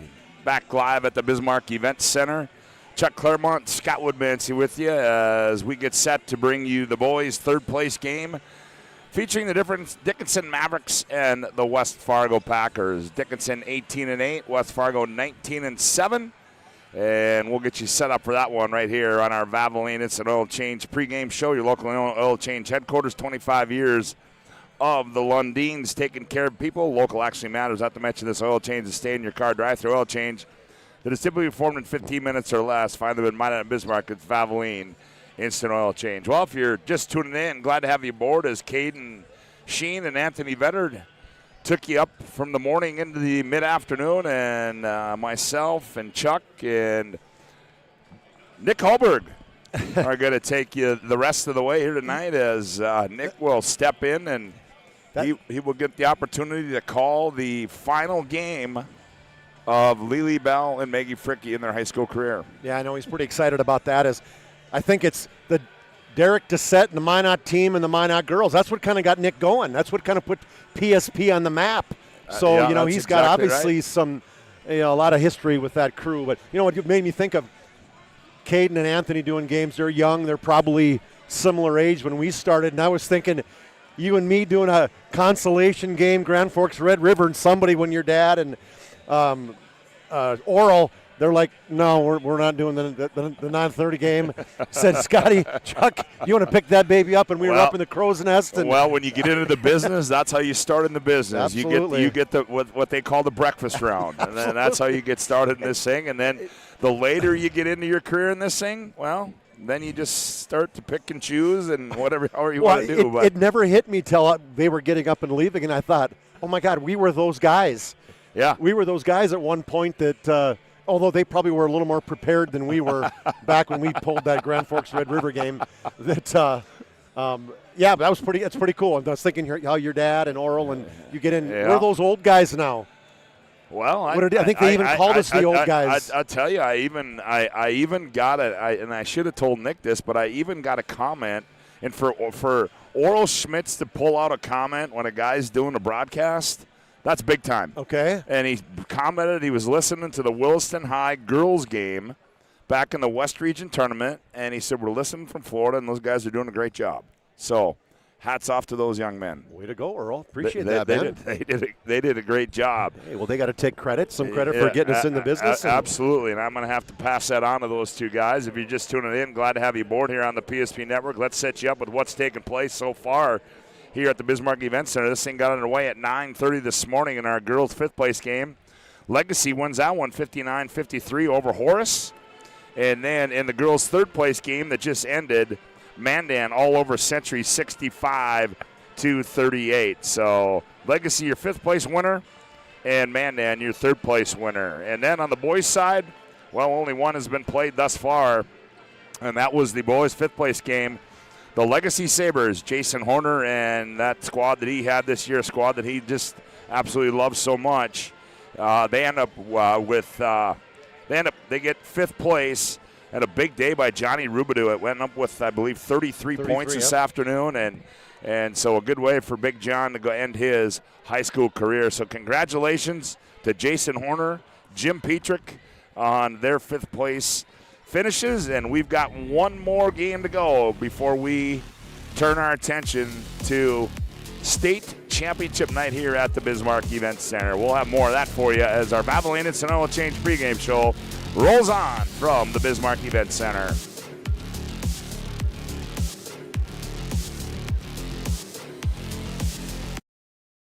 Meet unforgettable flavor. Welcome to Beowulf Craft Kitchen and Lounge. Upscale casual dining crafted with care, paired with an exceptional selection of wines and bourbons. A place for family fun and nights meant just for two. Or gather with friends to watch the game in our reimagined lounge, all overlooking Beowulf Golf Club, North Dakota's #1 rated course. Beowulf Craft Kitchen and Lounge. Come experience Chef Barry's fusion of flavors. want our dog to fetch it. Drop it. And drop it. Drop it. We want to fix it ourselves. And actually fix it. We want to order the market price lobster. And know the market price of the lobster. How much is... Whatever the market says. Sadly, we can't have it all. Except at Sport Clips, where we check in with the pros in men's hair and totally check out with pure, uninterrupted relaxation. Sport Clips. It's a game changer.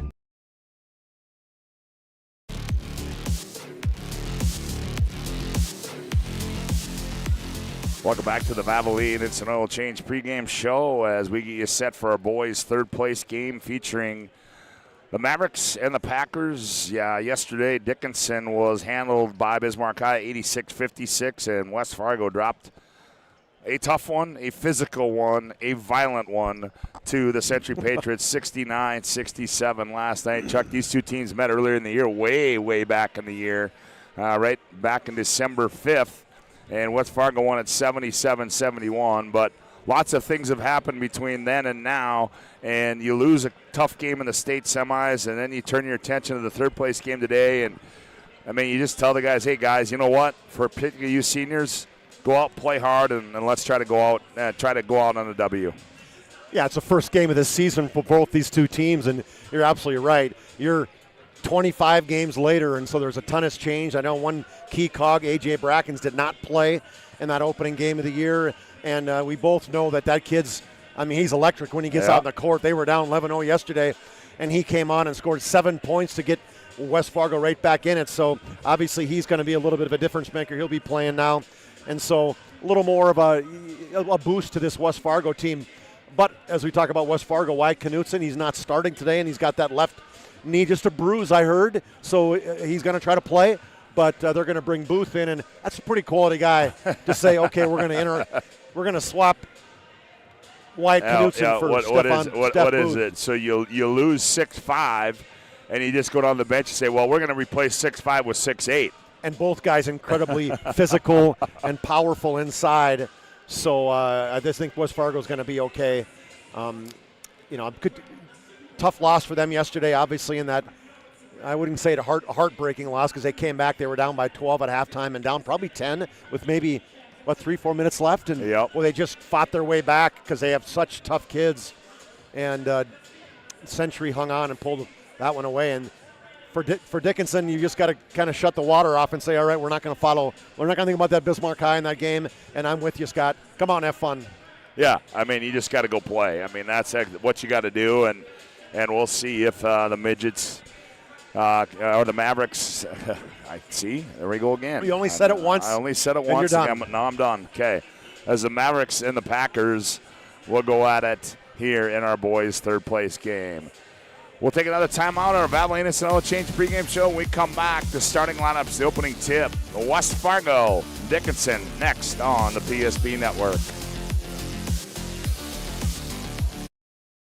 Owner of Trusted Tire and Auto. Around here, winters can be long and roads can be rough. That's why you deserve a reliable partner. We carry premium tires installed by our certified team of experts, and our total car care covers it all, from brakes, transmissions, diagnostics, and more. And trust, we know it's built through real local connections, even small things like a handwritten thank you. Choose us for trusted service that goes the extra mile. Sincerely, Jared.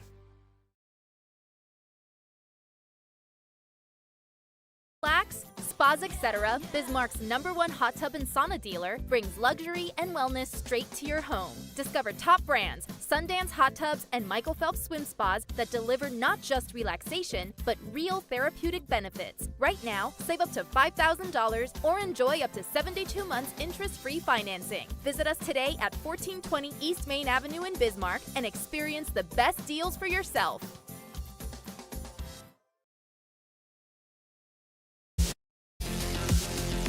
Welcome back courtside at the Bismarck Event Center. Chuck Claremont, Scott Woodmansey with you. Glad to have you aboard here on our Valvoline Instant Oil Change pregame show. Oil change that's a stay in your car drive-through oil change, typically performed in 15 minutes or less. You can find them in Minot and Bismarck. It's Valvoline Instant Oil Change. A reminder, we'll have this one for you. Then we'll have a little break in between. And then Nick Hallberg and Chuck will be back with you to set you up for the third place game between Minot and Fargo Davies.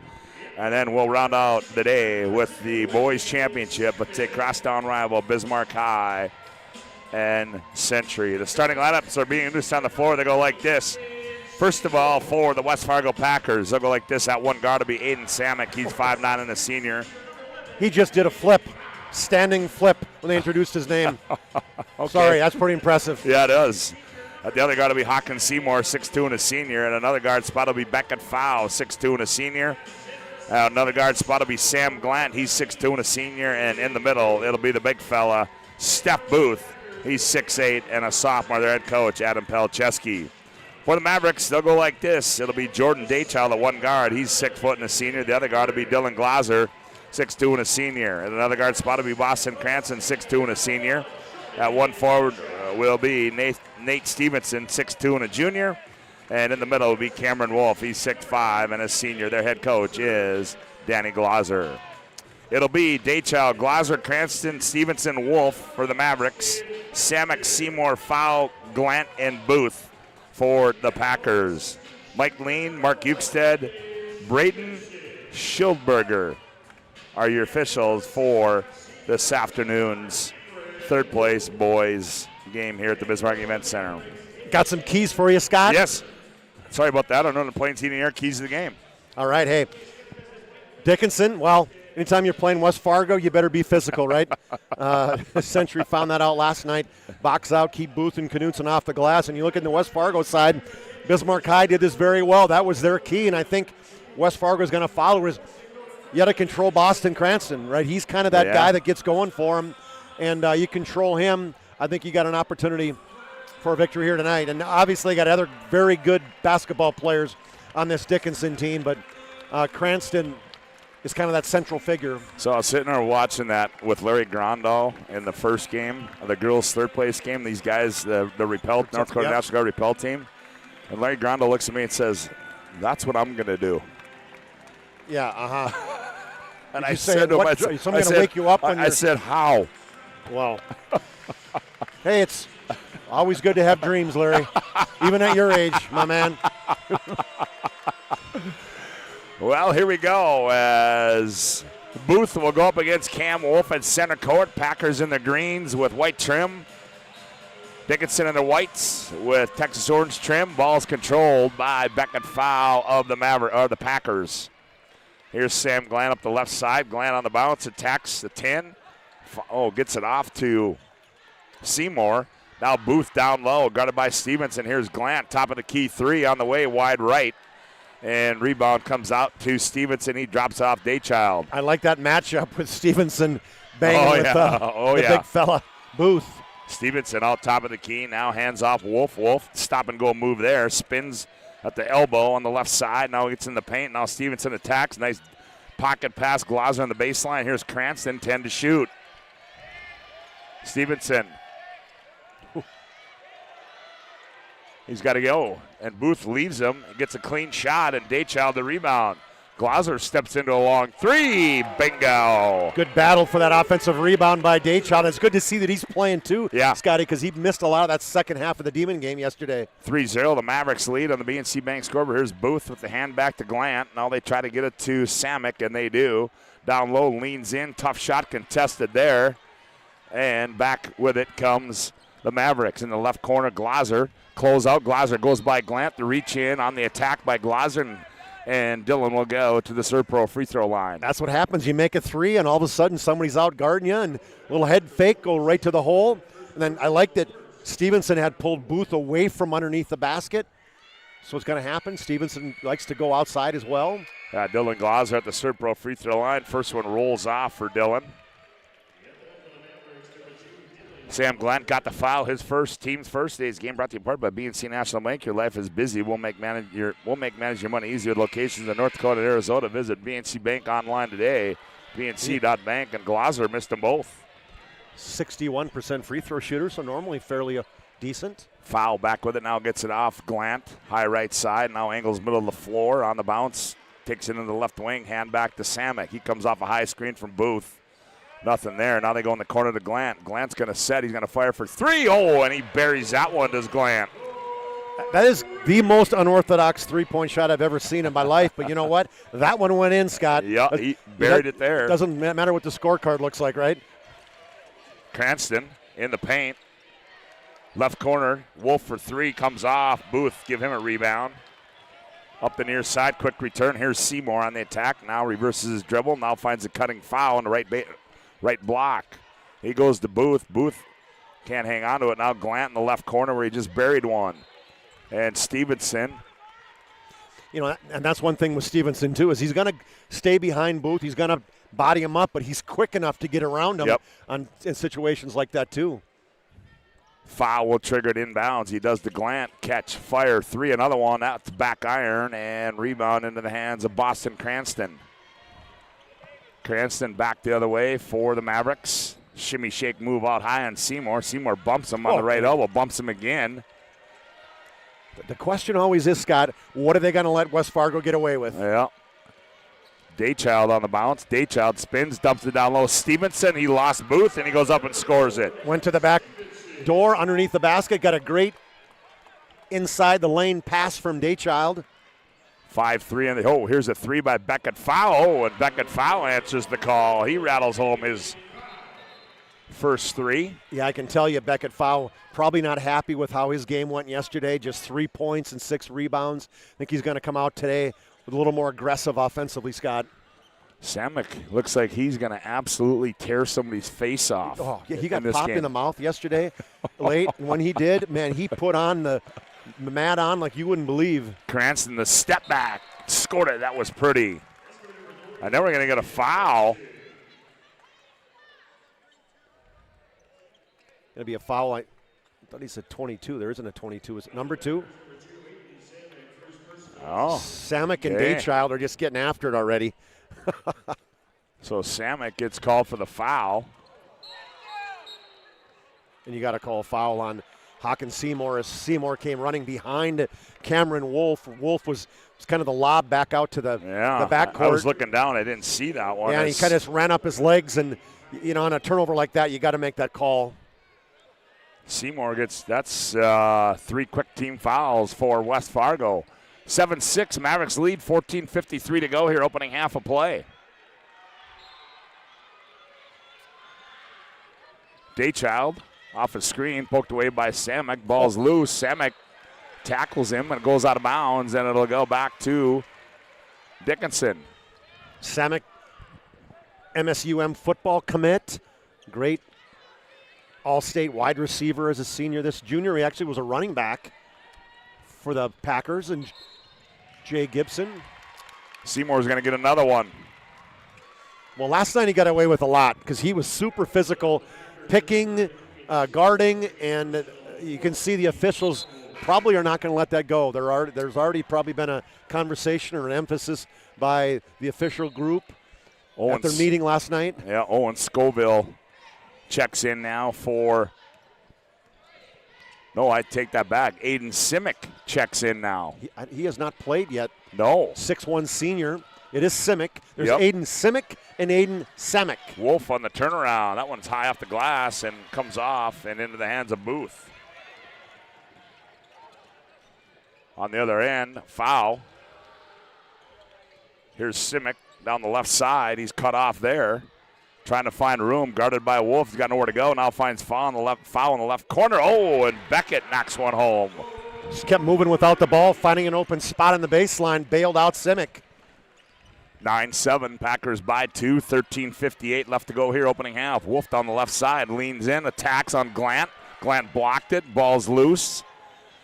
Here's Cranston, one bounce, step back 3 on the way, bingo. Loose ball after Stevenson got his shot blocked. Oh, I think that's going to be off. Yep, Booth. it is, as Stevenson went through his hands and then Booth's hands, and now it'll go back to Dickinson. Oh, I don't know about you, but I kind of like the no TV timeout action going on here. A.J. Brackens is in. Now Scoville comes in, and Knutson is in the ball game. Glauser on a bounce, gets a high screen from Stevenson. Goes down the right side, kicks in the corner. Leeson in the ball game now for Dickinson. Bollinger in there as well. And, they're going to say it was over in the back. We can tell you today's game brought to you in part By Planet Pizza. They've been around for 25 years, the largest laser playground in the region, a giant lunch buffet they deliver. Call now, 718-222-1700. They inbound it now to foul. Brackens gets it back on the right wing. He attacks down the right side. Ooh, blows right by Tatum Bullinger and goes up and scores. I was talking to a West Fargo guy today, Larry Lubens, and I said, I'm not sure I've seen a quicker guard than Brackens. Off the first dribble, he is so lightning fast. Yeah, and only a junior, too, so he'll have another year in the system. Here's Glazer with it. Glazer gets in the paint, guarded by Simic. Fall-away shot is no good. Brackens runs it down. Tries to split traffic to no avail. Taken away by Stevenson. Numbers are there. Dump pass. Leeson missed the layup, and he's going to be fouled by Brackens, and Leeson wanted to have a little conversation with A.J. Yeah, it was a hard foul by Brackens. He was involved in a little altercation, too, with Kinnebrew last night on the attempted dunk. Yeah, Leeson goes to the Serve Pro free throw line, 24/7 emergency service, trained technicians, advanced technology, fire and water cleanup and restoration. It's Serve Pro. Wolf back in, Daychild back in for the Mavericks. 12:48 to go, opening half, 11-10. Packers lead on the BNC Bank scoreboard.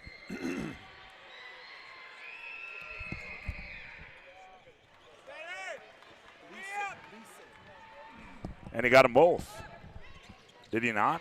Who was that? Who shot that? Leeson missed the first one, made the second. Okay. All right. On the other end, here's Scoville at the left elbow. Ooh, that one's swatted out of bounds there by Boston Cranston. Good defense. Tried to give him a little shimmy shake to the middle, and Boston wasn't buying it. 16 to shoot for the Packers. 12:34 left to go. Opening half.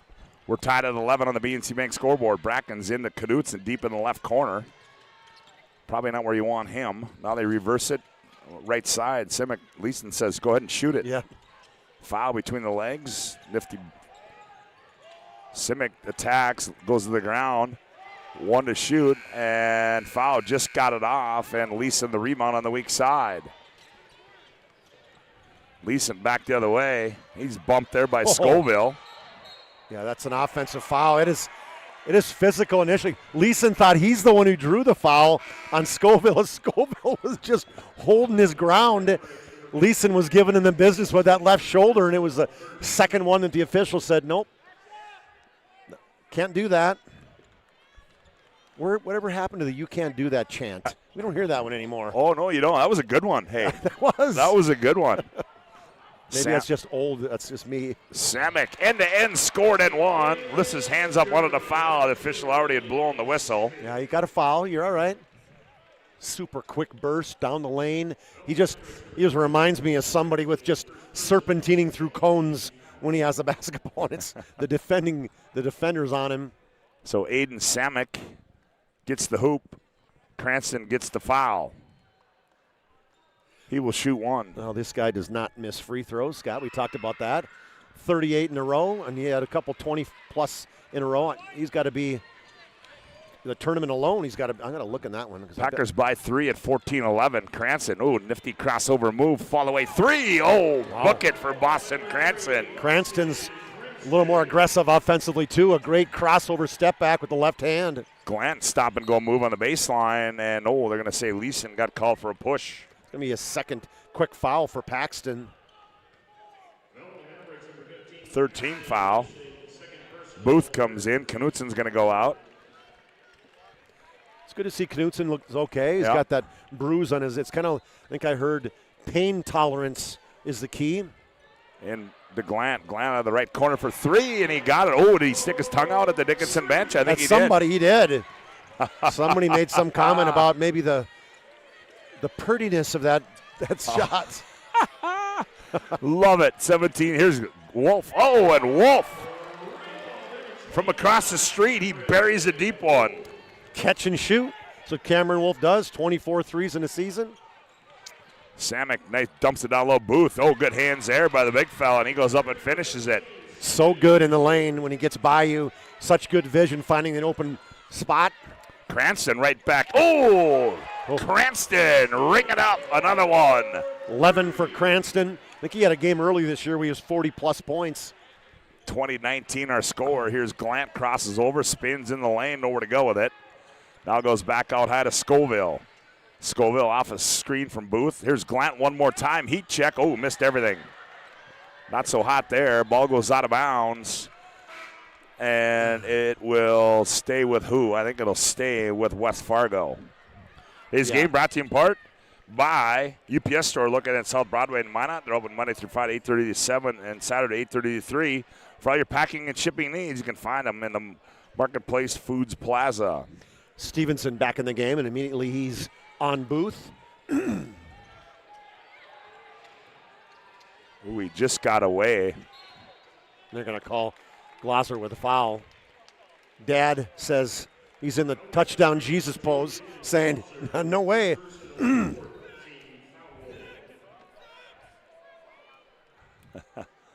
Glosser, that's a 4-team foul. Brackens is going to inbound it. They go out to Glant. Now they find Booth. Booth down low, operates, gets in the paint, goes up and scores. Steph Booth. The difference there is just height advantage. Nate Stevenson just 6'2". On the other end, Glosser missed that one. But on the attack, Brackens not in defensive position. He gets called for the foul. Does A.J. Brackens. That was a touchdown pass from either Wolf or Stevenson to Dylan Glosser. Glosser's he was an all-state football player as well, D-back. He's going to Dickinson State to play some football. Ooh, he misses that one. That's 3 in a row. 10:25 to go opening half, 21-20. Pack lead on the BNC Bank scoreboard. Yeah, I knew I saw that. Cranston had 42 points against Shanley when he crossed the 1,000-point mark. Man, missed 4 free throws now. Yeah. Here's Glant in the right corner now. Oh, my. That was literally a forearm shove to Glosser, or to Wolf by Booth. Knocked him right over. I didn't even see that. Totally knocked him right over. And Wolf throws it over his head. I didn't even see that. Turned, took his right forearm, hit him right in the chest, knocked him right over. And Wolf just can't believe it. We'll get used to it there, buddy. 21-20. Packers lead it by 1. Here's Booth. Gets it off to Seymour back in the ball game. Screens up for foul. He fires for 3. No good. Booth goes right over the top of Stevenson. Stevenson finds foul on the cut. Was that foul? It was, yeah. Nice. Okay. After the rebound by Booth, he just cut right to the basket, as you called. Here's Daychild. Teardrop in the lane, comes off. Booth, he's going to play point guard. Now Wisely picks it up, gets it off Beckett, foul. Now here comes Glant, shimmy shake move, spins in the lane, nowhere to go, hands back, foul. Foul on the baseline, reverse layup up and good for Beckett, foul. Right at Tristan Orton, who just checked in the basketball game. Hesitation dribble to the back side, layup. 25-20, Packers by 5, 9:08 to go here in the opening half. Tristan Orton in the ball game now. Here's Stevenson. He's going to fire left side 3. That one's up and good for Nate. Booth didn't come out and pick him up. Nate Stevenson, 20th 3 of the season. That was deep. 25-23, 8:52 left to go opening half. Glant spins up high, gets in the paint. Jump stop, nothing there. Here's foul down the lane. The runner is up and good for Beckett, foul. Glosser playing him tight on that three-point line, Scott. It just went behind the back and right down the lane. Yeah, and I think, Chuck, what's happening is I think Glosser says, all right, well, if you're going to guard me like that, I'm going to guard you like that and see what happens. Yeah. Ooh, now they're going to get a push off on Wolf. Seymour is, he's wearing Seymour, let's just say. And Coach Glosser can't believe it.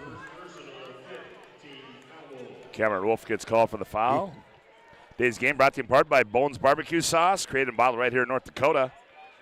Premium barbecue sauce, you can find it at your local grocery store, Cashwise Marketplace, and Family Fare. 27-23. Oh, a deep 3. Oh, from way downtown. Daychild fell down. Was Samek. Sorry, Daychild fell down. And then Samek squared up from 27. 30-23. Glosser gets by Seymour. No foul there. And Samek runs out of the. Daychild reached in as Samek was getting ready to put his serpentine on. 16 foul. 30-23, 7:59 left to go here in the opening half. Packers lead this one. Here's foul. Right side three. You missed everything. Knutson, he grabs it. Now he goes back up and puts it in. Knutson right away goes right down to the block, gets that offensive rebound put back, his first point of the game. Stevenson kicks in the corner. Glaser. Nothing there for Dillon. Now he goes out high. Here's Orton straight away three. Oh, that's up and good for Tristan Orton. And we're going to have a timeout on the floor. 7.5 to go. Opening half of play. The Packers 32, Mavericks 26. Back after this timeout on the PSP Network.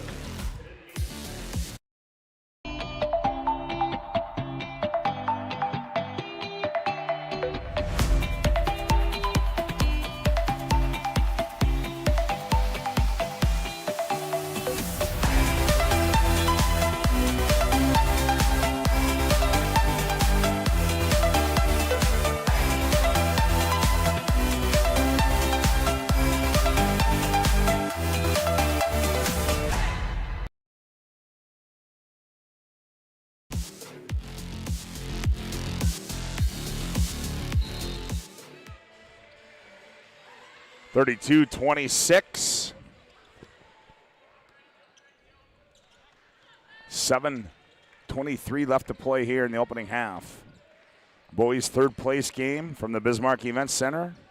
Here's Simic with it.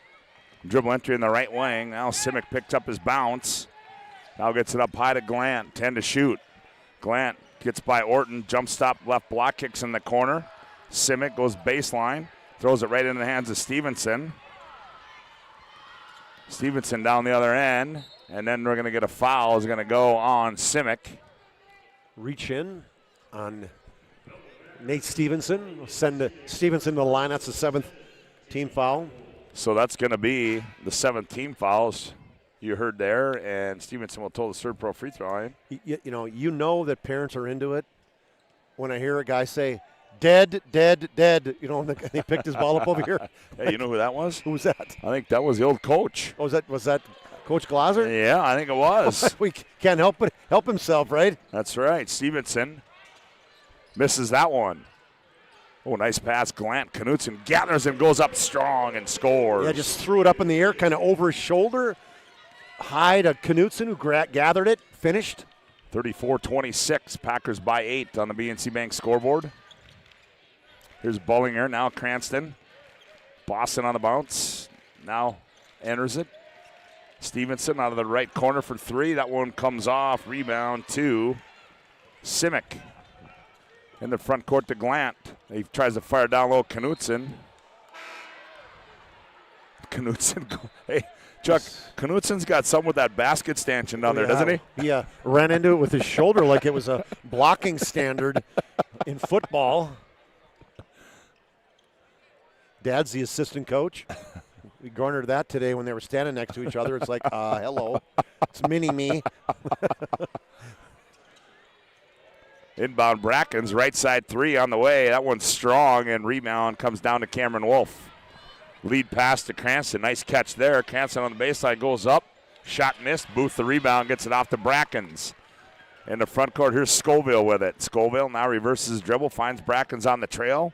They try to dump it down low to Booth on the block, and taken away there by Daychild. Back comes Stevenson. Stevenson in the lane, attacks on Booth. Now gets it out Cranston.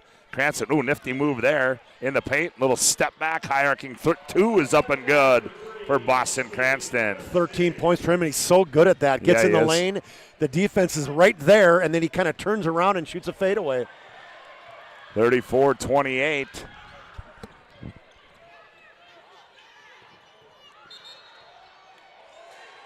And then they're going to get a blocking foul is going to go against Samick. That'll be his second. The irony of sometimes, Scott, is you want to play physical. You want the officials to not call anything tight. Yep. And then when you have the same thing against you on the other side, you want them to call a foul. It's like you can't have it both ways. If they're going to let it go, they got to let it go both ways. That's exactly right. And I think they've been pretty consistent officiating in this game tonight. Free throw by Stevenson's up and good. Might well have our Jones Collision Center Mission report coming up. Call them now, 701-852-5126. To schedule your collision repair or other service, collision repairs are a specialty. We value you and your car. Stevenson goes 1 for 2. And they got Tatum Bullinger on the foul as he was reaching in on Brackens. They'll go the other side and shoot free throws. And now we'll go back the other way and we'll shoot some free throws. I'll tell you today's game brought to you part by First National Bank and Trust. They're a full-service, family-owned, independent community bank built on the bond between our employees and customers. Founded in 1910 and growing to serve rural and urban communities across Arizona, Minnesota, North Dakota, and South Dakota. Find them online at FIBT.com. And also, Ryan Family Dealerships. For 50 years, Ryan's been a trusted name for car buyers in western North Dakota. Shop their entire inventory at DriveRyan.com or visit one of their 5 locations in Minot and Williston. Brackens gets 1 of 2. That is Coach Glaser because he just said box out. No, so once a coach, always a coach, Scott. Oh, nice pass. Oh, Stevenson gave up a shot. Here's Bullinger out of the right corner. That one comes off. Wolf the rebound. Wolf, the runner out down the right side of the lane comes off no good, but he's going to be fouled, and that one's going to go. A.J. Brackens, that'll be his third. Long rebound, went back to Wolf. I like what Wolf did, just went right at the basket. Wolf, his free throw's up and good. He had a three-pointer early in the game, but had not scored. I don't think that might have been his first shot. 35-30, 5:08 left to go here, opening half of play in our boys' third-place game at the State AA Tournament at the Bismarck Events Center. Senior Caleb Pullins checking in now for the Mavericks. Okay. And Wolf misses that one. And, Pullins comes down with a rebound. They're going to say he's out of bounds. Wolf goes 1 for 2. He's got 4 on the afternoon. 5-point lead now for the Pack. 5 minutes to go. Opening half of play. Glant wide open 3. That one was wide right. Back comes Pullins with it. Pullins gets it off to Cranston. Cranston's going to rise and fire for 3. Comes off, and Glant the rebound on the weak side. Lead pass up to Samek, and he can't handle it. Goes out of bounds, and we'll go back the other way. A wide receiver, he was trying to catch it and keep his feet in bounds, tried to tippy-toe the sidelines, couldn't bring it in. Now, if it would have been oblong like a football, I bet he'd have caught it. Probably would have caught that, yeah. Glaser comes back in now for the Mavericks. 35-30, 4:34 to go here, opening half. Packers have the lead. Cranston off a high screen. Cranston gets in the paint, falls down, taken away by Samek. Samek, he's going to initiate, goes, attacks the 10 and scores. He's so good finishing at the rim, undersized at just 5'9", but quick, strong, great finisher. 37-30. Here's Wolf attacking on Booth, flips it up, and he's going to be fouled, is Wolf.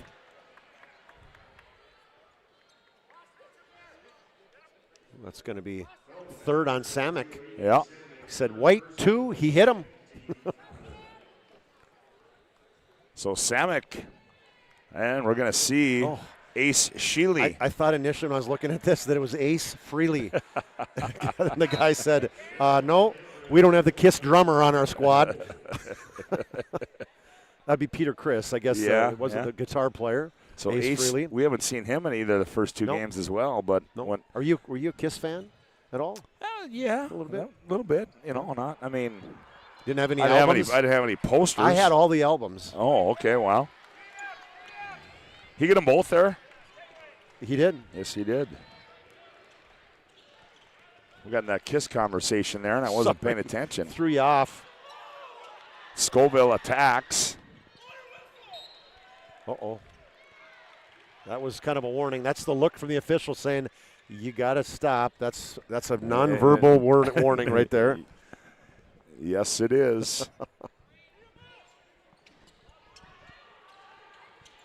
They get it into Sheely. Now Sheely gets it off to Scoville. Now foul. Foul attacks. Leans in on Glaser. And cannot finish it, but he's going to get called for the foul is Dylan Glauser. You know, the tendency with foul, that's what he likes to do, a dribble to his left and snap it back to his right. And just let him stay going to the middle to his left hand. Stevenson's getting ready to come in and fouls. Free throw is short. A 2 on Glauser? Yep. You know, is this the first time you're listening to us? The reason we ask is the $1 million scoreboard doesn't say who the foul's on. Sorry. Didn't I tee that one up for you on day number 1? Twice in a row. 2 games of getting. I think I teed that one up for you on day number 1. Foul misses them both.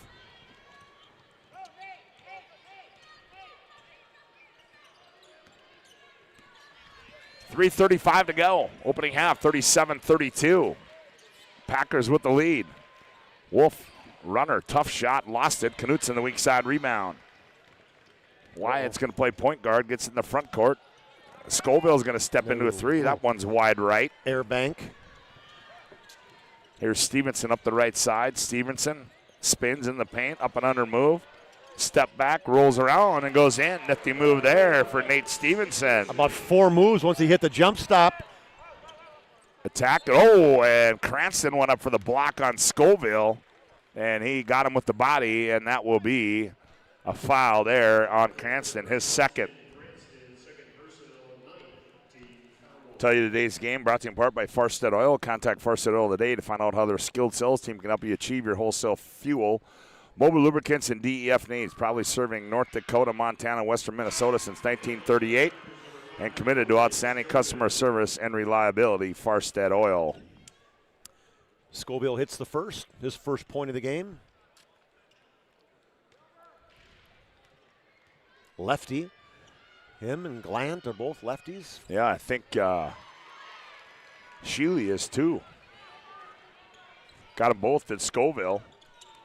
Makes it back to a 5-point lead with 2:56 to go in the half. Here's Bowinger now, gets a high screen, goes right, nothing there, now flips it back as Wolf flares left.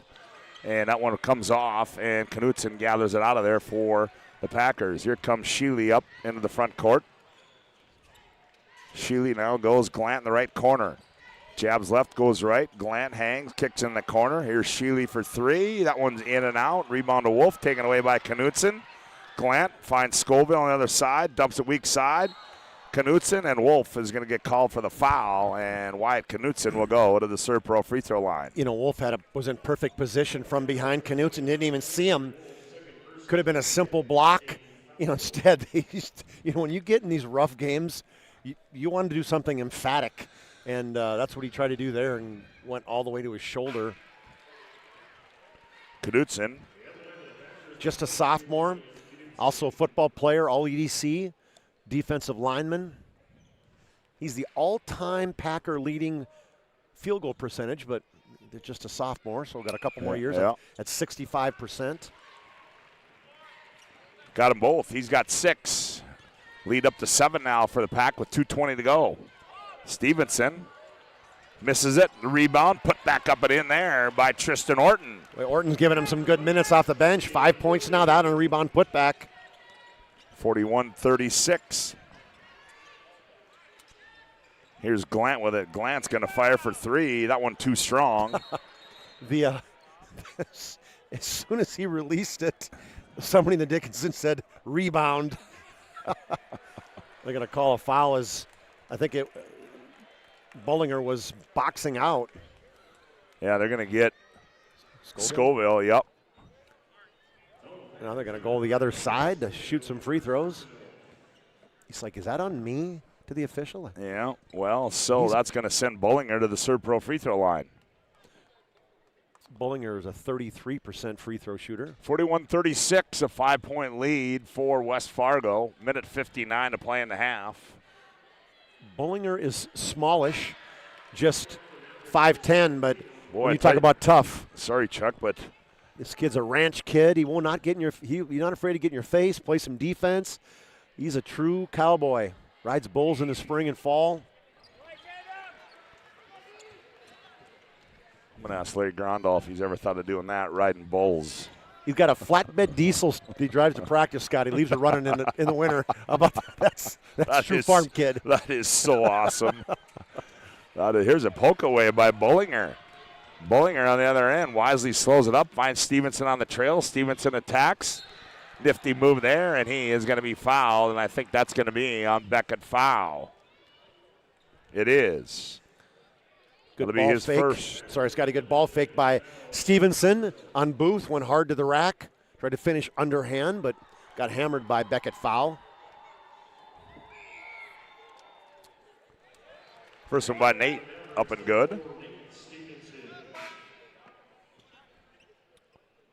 Orton. 9 points for Stevenson, 11-13 for Cranston to lead the Mavericks. Stand corrected. Pullins checks back in. Nate gets them both.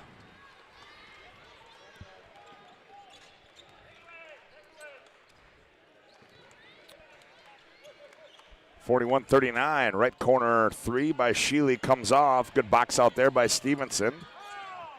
Jeez. I think that was foul. Foul with the foul. Yeah, they're going to get Beckett foul on the reach in. They're going to go back and shoot some free throws now again. Backcourt foul.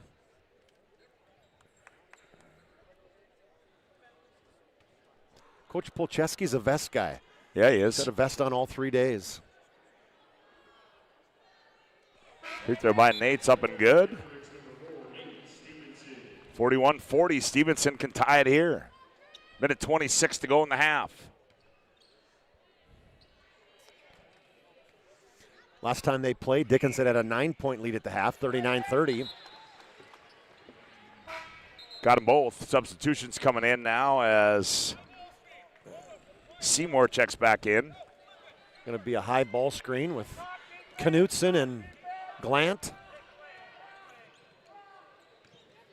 Glant off the elbow. They got on low. Booth. Booth backs in. Booth, little teardrop, missed it. Putback is no good, and then we're going to get a foul.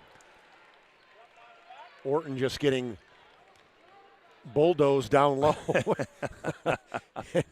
They didn't call the first one, but they called the second one.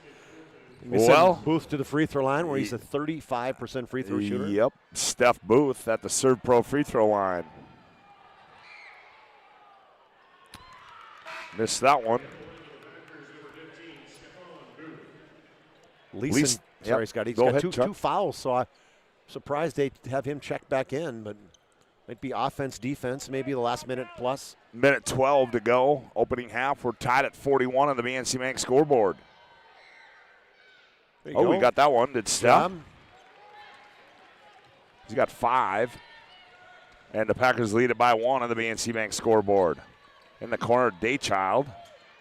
Now they come up high, Stevenson. Now here's Leeson.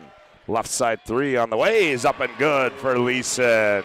Not quite the rotation he normally gets, but caught that left side of the rim. Down low they go to Booth, and Orton just got hung out to dry there. When they got both bigs in, now the matchup isn't the best, especially with Wolf out of the game.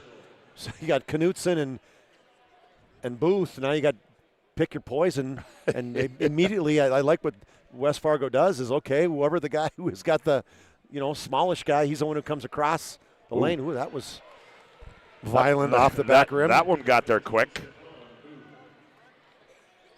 Free throw comes off. He'll have one more with 52.1 to go in the half. Missed them both. Leeson rips it out of there for the Mavs. Up the near side to Stevenson. Stevenson down the lane.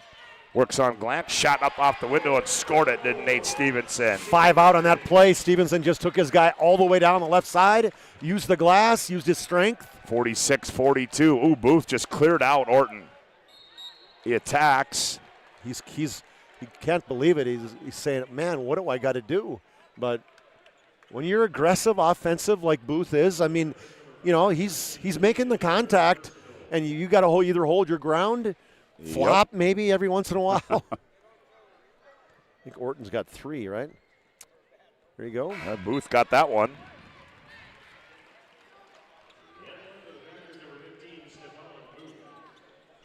Knutson will come out now. Yep. 46-43, 29.8 to play. Shot clock's off. Cranston comes to the table. Free throws. Nice. Oh, we got them both. Did Steph? 3 for 6, over his average. 46-44, Mavericks by 2.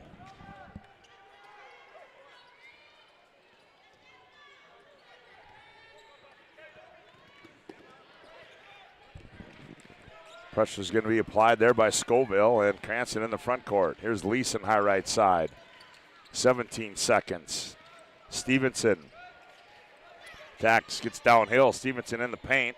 Now finds Leeson. Now Leeson gets in the paint. There's Orton. Right side three. Rolls off. Rebound down to Stevenson. The putback up and good. And that will send us to our Jerome's Collision Center intermission report. At the break, on the PNC Bank scoreboard, the Mavericks 48, the Packers 44. We'll be back with our Jerome's Collision Center intermission report after this timeout on the PSP Network.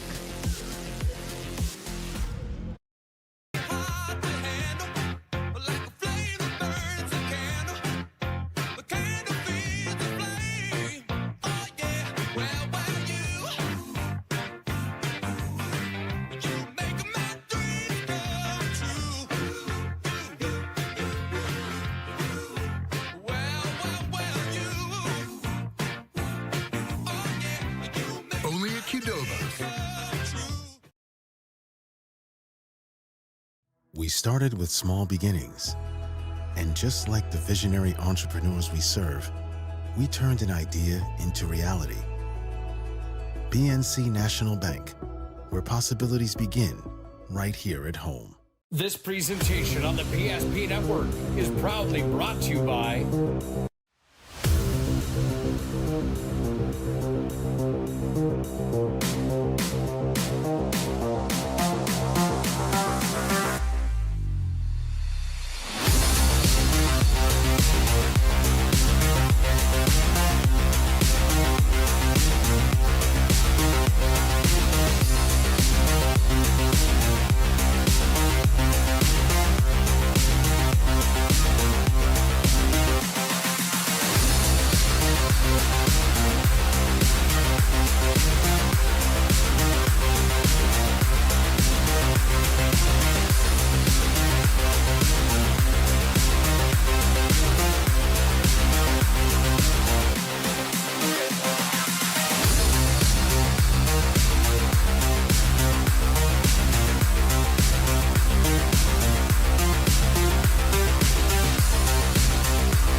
Make sure to like and follow PSP Network on all social media platforms. PSP Network, it's game day. Sometimes life gets messy and accidents happen. So when life gets messy, ServPro's ready. Call ServPro of Minot, Bismarck, or Williston today. The foundation of the financial planning approach at Legacy Financial Partners is a personal relationship. Our unique and collaborative approach to financial planning starts with your dreams, not just the numbers. We will work with you regularly to take action to update your plan as your needs evolve, recommending products and services that are right for your situation.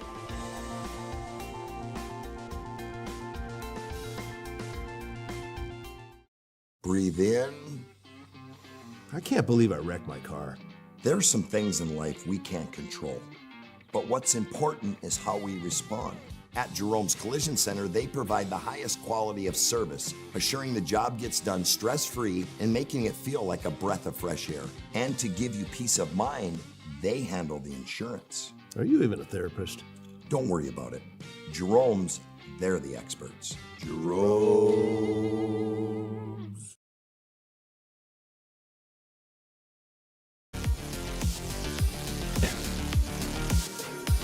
Welcome back to the Bismarck Event Center. Chuck Claremont, Scott Woodmansey with you. Halftime of our boys' third place game as in our Jerome's Collision Center mission report. Accidents happen. It's a part of life. At Jerome's, our goal is to help you get your car and your life back on the road, both literally and metaphorically.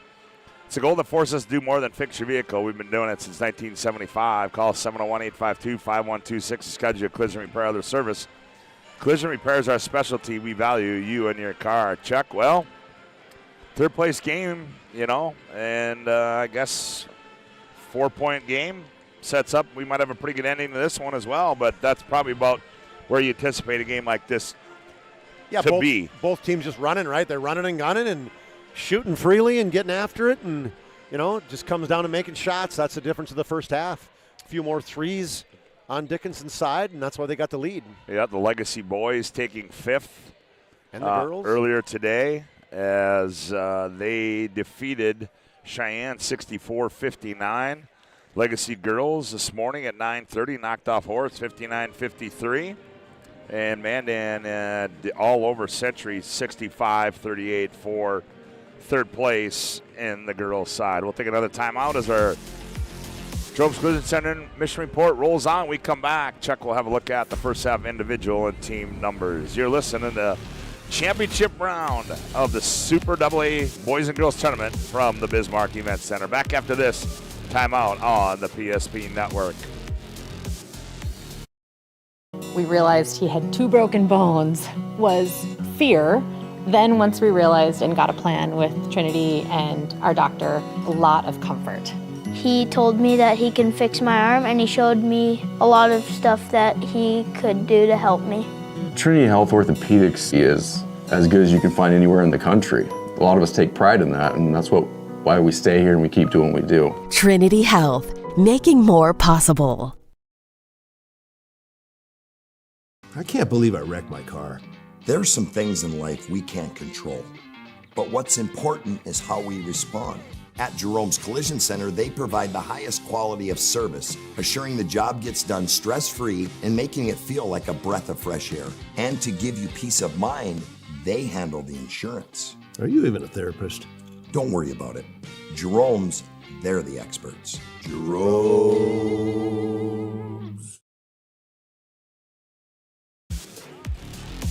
Back in the Jerome's Collision Center intermission report, 48-44. Mavericks lead it.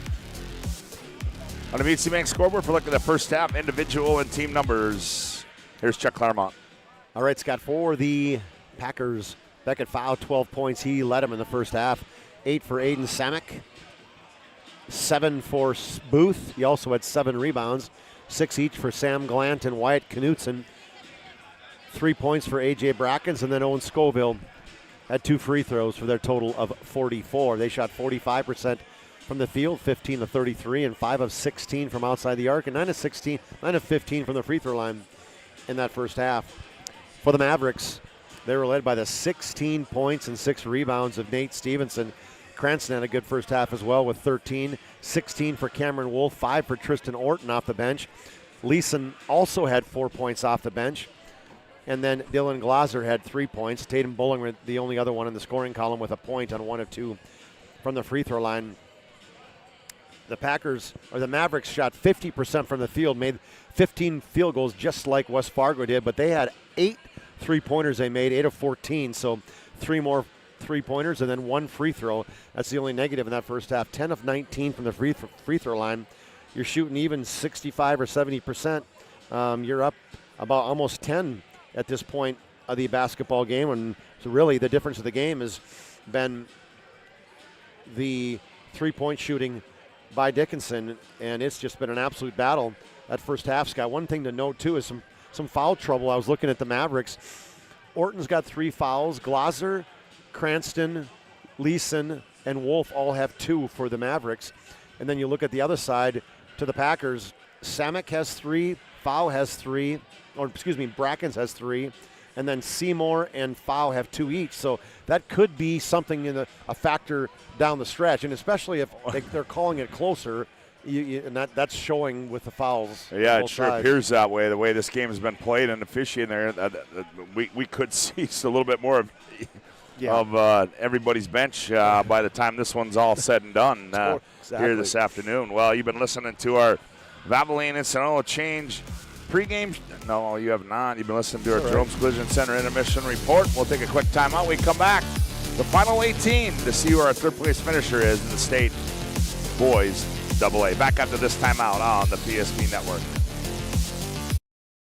Fast. ServPro arrives within the hour with certified technicians and the tools to handle any challenge. Breathe easy. Trained professionals are here when it matters most. Call ServPro in Minot, Bismarck, or Williston today. And just like the visionary entrepreneurs we serve, we turned an idea into reality.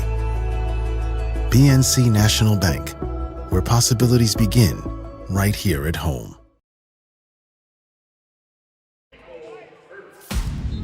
Well, the Mavs will have the ball coming out of the halftime break, and we are underway for our final 18 in this one as Daychild controls high left side for the Mavs. Between the rings to Stevenson. He loses this bounce, now picks it up, now back to Daychild. Jordan on the bounce, works off a Wolf screen. Now it kicks, he tried to kick in the corner to Glaser, and it was, I don't think anybody tipped it, did they? I thought he just threw it out of bounds. I think the official, it was such a bad pass. I think they thought somebody had to tip it. Yeah, I didn't think they did. They did not. 6 to shoot. Stevenson, right side 3. He misses everything. And then he got, Daychild got pushed by Foul. Totally got pushed out of bounds. Yep, that's going to be 3 on Foul. How about that as a coach? You're like, oh my goodness. Whoopsie. How's that happen?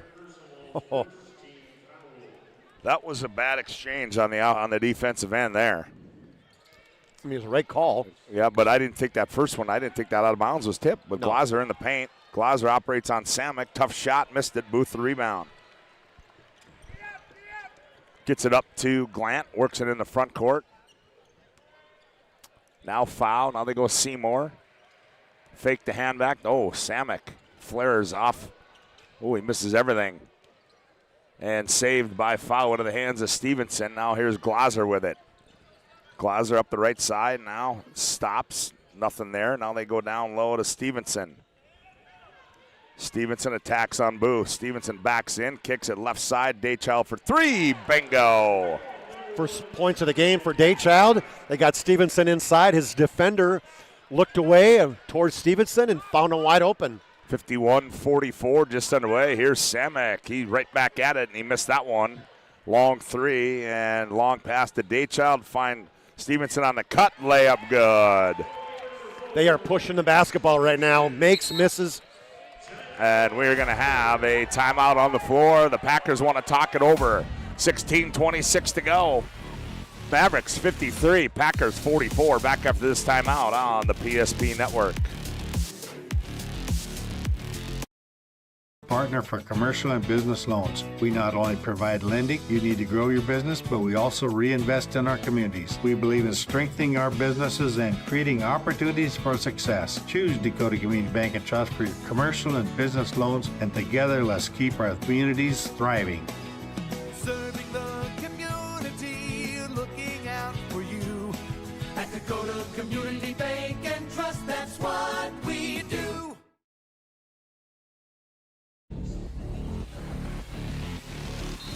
Well, a 5-0 start for the Mavs here in this second half. That gives them a 9-point lead. Seymour now to Samick. Now here's a foul. Thought about the three guys to go in. There he talked about it. Chuck the quick feed of Stevenson. Got around Booth. Tipped it away, and back come the Mavericks. They drop it off to Stevenson. Reverse layup. Missed it, but Booth is going to get called for the foul. That'll be his first. That'll be the second of the half. Good two-man game there with Cranston and Stevenson. Today's game brought to you in part by Prairie Coatings, People's State Bank. Also brought to you in part by Selly Family Dental, Raging Rivers Water Park. Get your 2026 pass now. Also, Thomas Family Funeral Homes, serving Minot and the surrounding communities for 100 years of excellence, warmth, and personalized service. Learn more at thomasfamilyfuneralhome.com. Stevenson. And he is going to get 20. Solid game for the junior, all WDA this year. Mavericks by 11. Here's Glant, 15-footer. That one too strong. Rebound foul. Back to Glant. They try to go inside, and Booth's got to run it down in the corner. Oh. Yeah. Oh, my. They don't want to show that one on Jumbotron. I think Stevenson had got in front of Booth. Booth ran him right over. He was determined to force the officials to make a call on that one. Yep, he sure was. They said he wasn't in place on time. Yeah, they won't show that one in the replay. Foul to trigger an inbounds. He gets into Samick. Thought about it. Now he goes baseline. Cut off there. Gets it off to foul. Now Glant, he's going to fire another three. That one's wide right.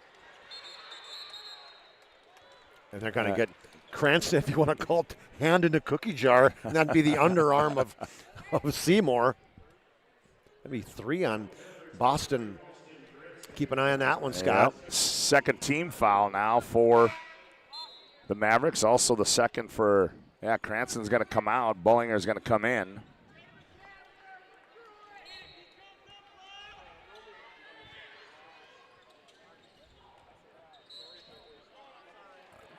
Now we're going to get a push down low, and just like that, Bullinger's going to get called for a foul. That's his second, and that'll be the third of the half. So let's try it one more time. It's a long possession. Foul, gets it in. Here's Glant, right side three on the way. That one's short. Nice pass down to Glant, and it goes out of bounds. I mean, that's pretty crazy because Stevenson had Booth boxed out, and he had 2 arms. If somebody got a picture of that one, I mean, he had 2 arms over his head in front of him. And they didn't call anything. Oh. I think the basketball went underneath the stand, so, there it is. Now it comes back. Today's game brought to you in part by 1481 Meats of Upham, your USDA inspected meat shop offering fresh and frozen retail daily, as well as whole and half beef and pork. Also, custom slaughter and processing appointments are now available. Call them 701-768-2525. Stevenson on the inbounds, kicks it left wing. Wolf's going to fire for 3. That one comes off. Stevenson the board, the bounce, taken away by Glant. Ooh, good hands by Glant. Yes, it was. Foul back the other way. 15-12 to go in the ball game. 11-point lead for the Mavericks at 55-44. Samick off the tip. Now he's going to attack. Leans in to the 10. Off the window and scored it. So quick off the dribble. It's like, get off him. He's 26 feet from the 3. Let him shoot it. But good quick burst there by Samick. Stevenson now. Hands off to Bullinger. Bullinger, stop and go. It hangs. Oh, and he got it to go over the iron. It looks short, but Bullinger had enough English on it and fell over.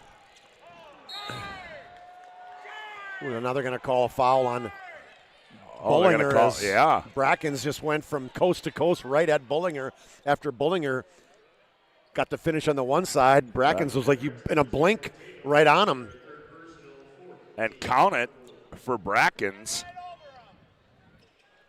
Bullinger's like, I haven't been ran over like that since I was at the rodeo last fall. Didn't they count that? They had to. He made it. Yeah. He said it was Didn't good. he make the basket? I don't think he saw it. That's good. Yeah. Thank you.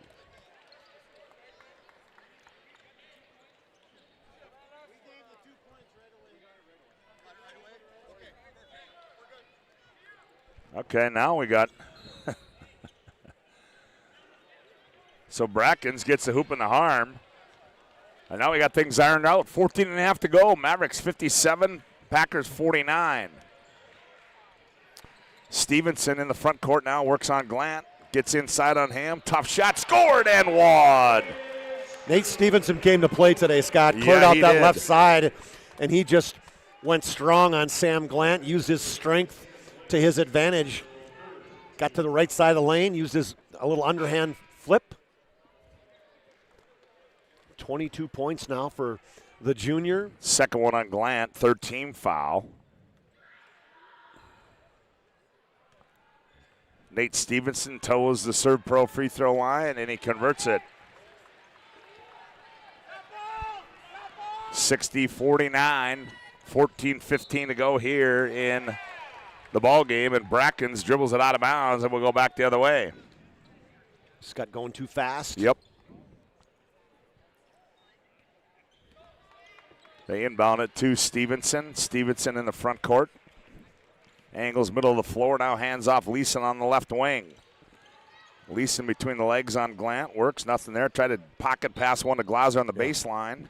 That's a bad pass, and that's what Coach Glauser looked at him and said, like, what are the chances he was going to catch that? Yeah, well, and he just... four people in 1 3-foot area. He just looked at him and said, don't force it. Okay, that would be a force, yep.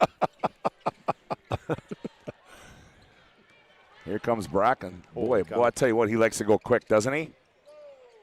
Here's foul, high left side three. That one's off. And what are we going to get here now?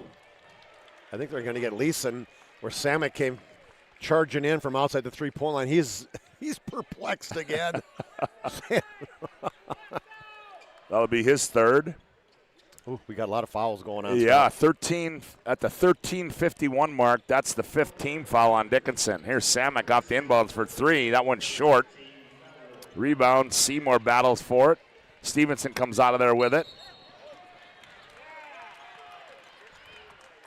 And then that one's going to go on Brackens, and that's going to be 4 on Brackens. And that will be the fourth team foul on the Packers. Brackens is the bug zapper. Man, he don't need long to get fouls. No, he does not. Oh, Brackens didn't take kindly to Glasser being in his way. Just walked right by him on the out-of-bounds line. 60-49. Nice pass. Stevenson leans in, contested there by Booth. Loose ball to Wolf, and we're going to get a bounce, and then we're going to get a foul. Ooh, foul. Now that again. one's going to go on foul, and that's going to be 4 on foul. You know, if they'd have called it like this last night, we'd still be here. There would be nobody left. We'd still be here. We would have, 100%. West Fargo would have had everybody fouled out on their team. Fouls got 4. Brackens has got 4. Inbound, Leeson, layup, got it. Just a backside back pick. Leeson with the layup. Great delivery by Wolf on the out-of-bounds line. 62-49. Scoville with it on the left wing. Now comes up high, top of the key, Seymour. Here's foul, right side 3. Up and good for Beckett foul. Kind of been quiet today. Played, came out kind of strong in the first 9 minutes. The second half, he's been quiet, but good 3 right there outside the right wing.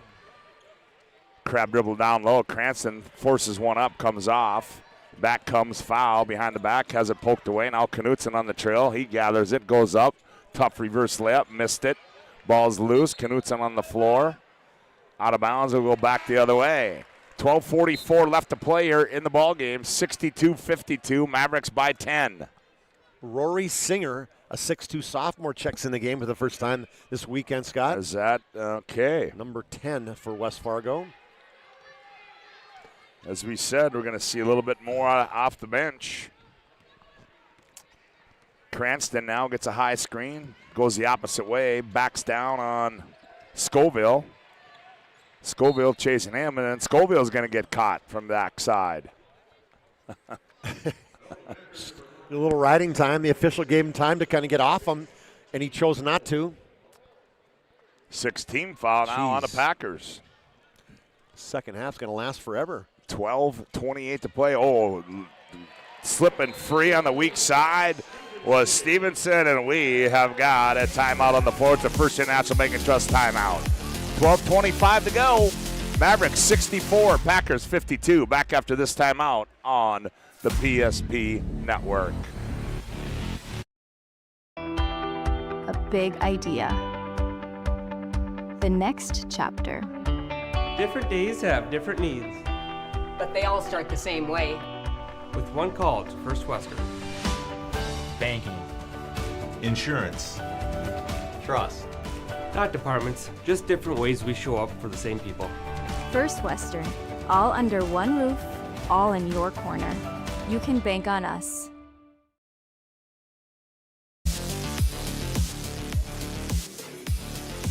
Today's game brought to you in part by Val's Cyclery, locally owned and operated in downtown Minot since 1960. They have a full line of e-bikes that they service in their shop. Sharpening center for knives, scissors, chainsaw blades, and more. Fitness center with treadmills, ellipticals, and recumbents. Val's Cyclery, also by the Aggie Foundation. Sure to learn about their charitable work at aggiefoundation.com. They are the sponsor of our PSP Player Performance of the Week, and we are back to live action as now we're going to get another foul down low. Now it's going to be on Glazer. He just comes back in the game and grabs a hold of Samek. Glazer gets his third.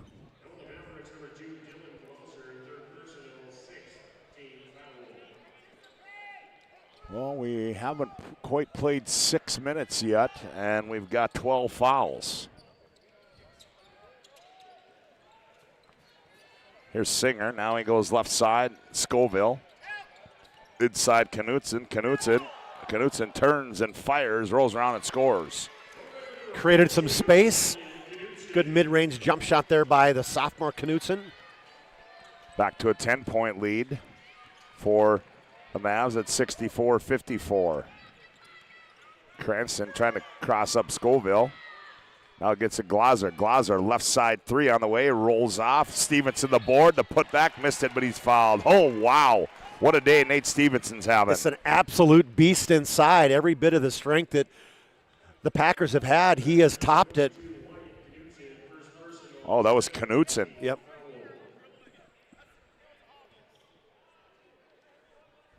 What was obvious? I think he double dribbled is what they said. 17th foul as Stevenson continues to add to his total here today. 26 points, looking for 27. Missed that one, but Glazer runs down the rebound. Here's Cranston for three. That one's off, and it'll go out of bounds with 11:38 to go in the ball game. 65-54. Boston's been quiet. He came on. What happened? 22. No, that was on Glazer. What did he do? What did he do, Scott? I don't know. He must have said something.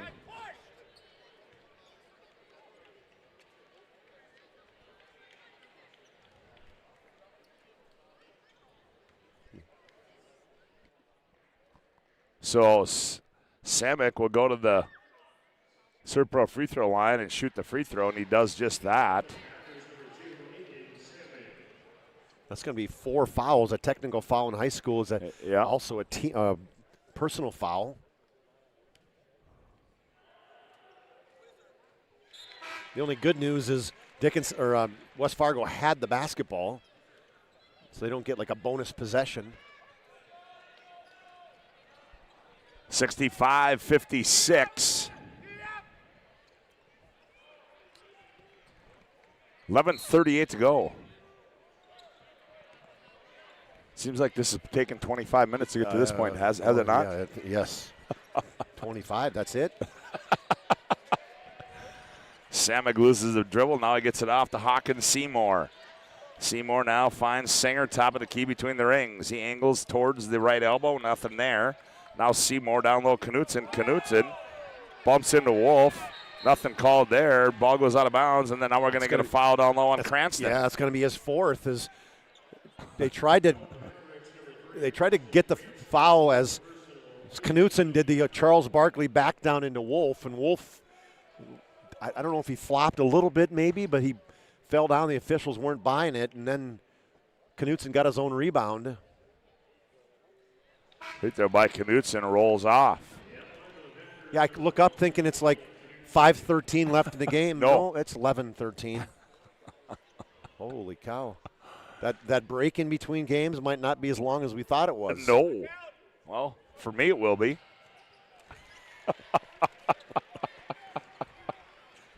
Funny guy. Knutson gets that one, makes it 65-57 as he bodies up Stevenson. Oh, Stevenson lost the ball, over back violation. Knutson came out, picked him up at half court, forced the turnover on the Mavs. Stevenson mad at himself. Yeah. Just can't believe he did that. That's what he said, my bad. I'll take responsibility for that. 11:04 to go. And it's 65-57. One team with 8 team fouls, the other with 7. Glant off a high screen from Knutson. They hand back Samek. Samek, high right side, a little shimmy shake move, spins, turns, fires, and scores. Ooh, got the roll. Took Bullinger off the dribble, fade away from the right side about 15 feet. 65-59. Here's Daychild, gets it off to Stevenson. Stevenson backs down, has it taken away, gathers it back, goes up. Shot missed, and he'll shoot 2, and we got another foul being called on Wyatt Knutson. That'll be 2 on him. You're getting the ball to Nate pretty much every time down the court, and he is just operating at on those blocks. Another stoppage of play. We did play 38 seconds before we got a blown whistle. Stevenson's free throw's up and good. Nate will have one more from the Serve Pro free throw line. 10:35 to go. 66-59. Dickinson leads this one. This is his 13th free throw of the game. Second one rolls off. Back comes Samek. Between the legs, shakes, goes baseline, now reverses dribble, gets in the paint, turns and fires again. That one rolls off, and Wolf the rebound. Thought about the quick return, but wisely did not throw it. Now Wolf into the front court, guarded by Seymour. Finds Stevenson, attacks on Knutson, and now we're going to get another one. That's going to go against Wyatt Knutson. That's what they're doing, is they're just saying, okay, you're the big guy. We're going to take you out, started at about the 28-foot line or even out further, and let Stevenson take him on one-on-one. Wyatt would do better just get off him. I mean, I don't know why you're picking him up the 28-foot line. Exactly. So Stevenson will go back to the Serve Pro free throw line where, he could probably work for Serve Pro after today. Oh, boy. That one's off. Back comes foul, who just checked into the ball game and gets it off to Glant. Glant whips it left wing, foul. Foul attacks, loses the ball. Now free throw line, nowhere to go. Now gets it off Singer. Singer now hands it off to Glant. Glant, down low they go, the big fella. Knutson in the paint, on traffic. Step through move, but the left-handed layup is up and good for Wyatt Knutson. Just spun away from 2 defenders, found himself wide open with the left-handed finish. 66-61. 9:35 to go. Here's Daychild. Down low they go Orton. Orton backs in, turns, fires up, good on Glant. Good minutes again. He comes off the bench and right away, second possession, gets a basket off the backboard. Singer has it poked away, but Glant, right place, right time. Now Singer's going to step into a 3. That one comes off long. Rebound tipped into the hands of Bullinger. Now Wolf, step through Wolf, flips it up. Uh-oh. Hurt something. Kind of awkwardly do a pirouette over the defender who kind of cut right in front of him. That was a good defense. He just kind of the flyby right in front of him and didn't touch him. So Cameron Wolf will go to the bench and Bullinger comes in. So Leeson too. Oh yeah, Leeson comes in. Here's Glant with it now. Glant looks down low and now finds Booth in the middle of the paint. Now they kick in the corner, foul, sets, fires 3, comes off. Rebound comes down to Leeson. He finds Daychild. Now Daychild brings it up into the front court up the left side. Behind the back goes Daychild. Stop and go move. Attacks the 10. Oh, and he stuffs one in there. Boy, Daychild just right in front of Booth. Exactly what I was going to say. Went right at Booth, Scott. That's what you Don't be afraid. Go right at him. Draw the foul. He blocks you. You're all right. Oh, and nice. Singer. High 4-3. arching 3 for Singer. 6th of the year for Rory, the 6'2 sophomore. 70-64, 8:19 to go. Bullinger operates right corner. Here's Leeson. He's going to fire. That one's short. And Bullinger right place, right time with the rebound. And they're going to say he stepped out of bounds, and we'll go back the other way. Today's game brought to you in part by Ryan Family Dealerships. At Ryan Dealerships, commitment and respect for their customers is as strong today as it was 50 years ago.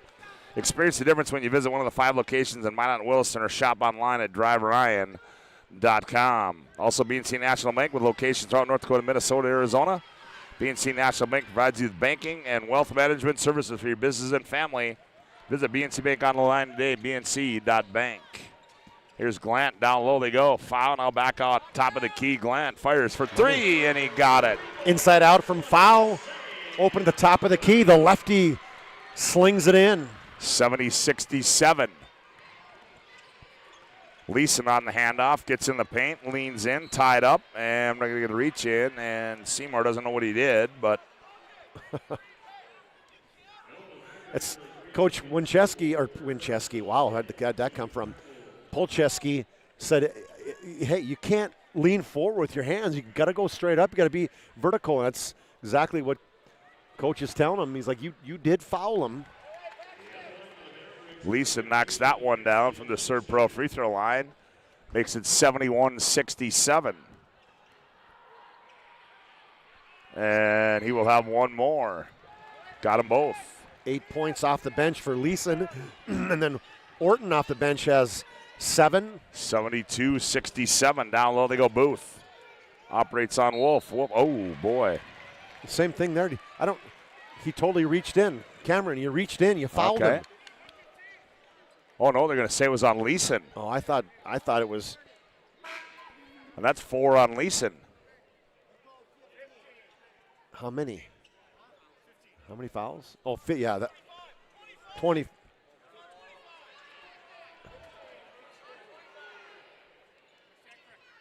Yeah, that's what I thought, Scott. Okay.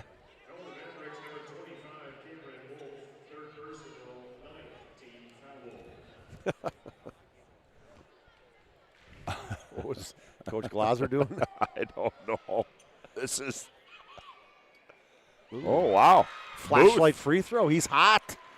3 in a row for the big guy. Yeah. That's 8. Booth will have another one. New skis on today, Scotty. Yeah, okay. Got the red and blacks. Yesterday he had the. Misses that one, but Seymour with the rebound. Down low they go Booth, and Daychild's going to get caught with his hand in the cookie jar. You know, immediately, I love what this kid does. As soon as the ball gets to the top of the key, he's flashing open, and he's got a big shoulder wingspan. He just got you stuck behind him. But you got to box out. That's exactly right. Cameron Wolf, he goes 6'5". He's not even in the bottom of the box out. He's coming out. He knew it. Well, I think they might have to repaint the free throw line after this ball game is over with before we get to the title tilts. He missed he did make that one, Scott? He made that one, yes. Right. 72-69, and that one's no good, and Orton the rebound. Back quickly comes Bullinger, 7:19 left to go. Leeson, top of the key, sends Bullinger through. Now Orton backs down, now kicking the corner Leeson. Leeson attacks, gets in the paint, reverse layup up and good for Paxton Leeson. And we got a quick timeout on the floor. We'll take one as well. 7:07 to go in the ball game. The Mavericks 74, the Packers 69. Back after this timeout on the PSP Network.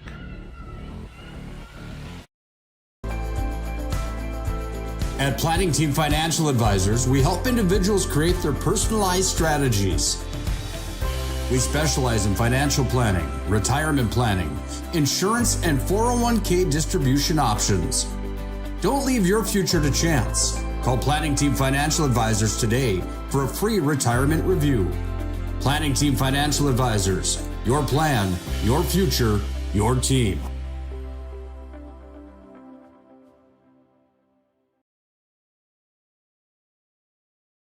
anytime to anyone. It's not really something you can schedule on your calendar. But when it happens to you and it's not your fault, there's one law firm to remember. That firm is Schweigert, Clemene, and McBride. We live here and take pride in helping our community.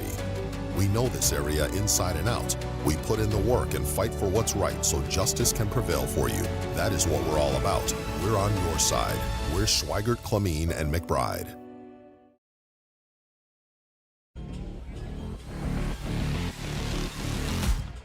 .707 to go in our boys' third place game. As Glant, being hounded in the backcourt, finally gets it as Orton on him, and now the Packers get it in the front court and they set the offense in motion. Here's Glant in the lane, looks down low, Booth, nothing there. Now they go to Scoville. Now they kick in the corner now. Here's Seymour. Seymour backs in. He's got nowhere to go. Seymour, lean step through move there is up and good on Leeson as Hawkins Seymour. You know, Leeson was playing great defense, and then he overplayed him to try to get to steal, leaving the baseline wide open for a drop-step layup. Good, crafty move by the senior Seymour for his first bucket of the game. 74-71, 6:35 to go on the BNC Bank scoreboard. Mavericks lead it by 3. Cranston back in there now. Cranston works his way down low, and in doing so, he's going to be bumped there. And who's it going to go on? Scoville. It's going to go on. No, it's going to go on Seymour. Oh, I thought Scoville was the guy there. My bad, Scott. 4th on Seymour. They're going to bring Beckett out after this one. Kind of a offense-defense type stuff. It's a long way to do that, but he's got 4 personal fouls, as does Dylan Glauser. Cranston make that? Yes, he did. I believe he did. Yep, he did. You believed right. His first point of the second half. Got them both.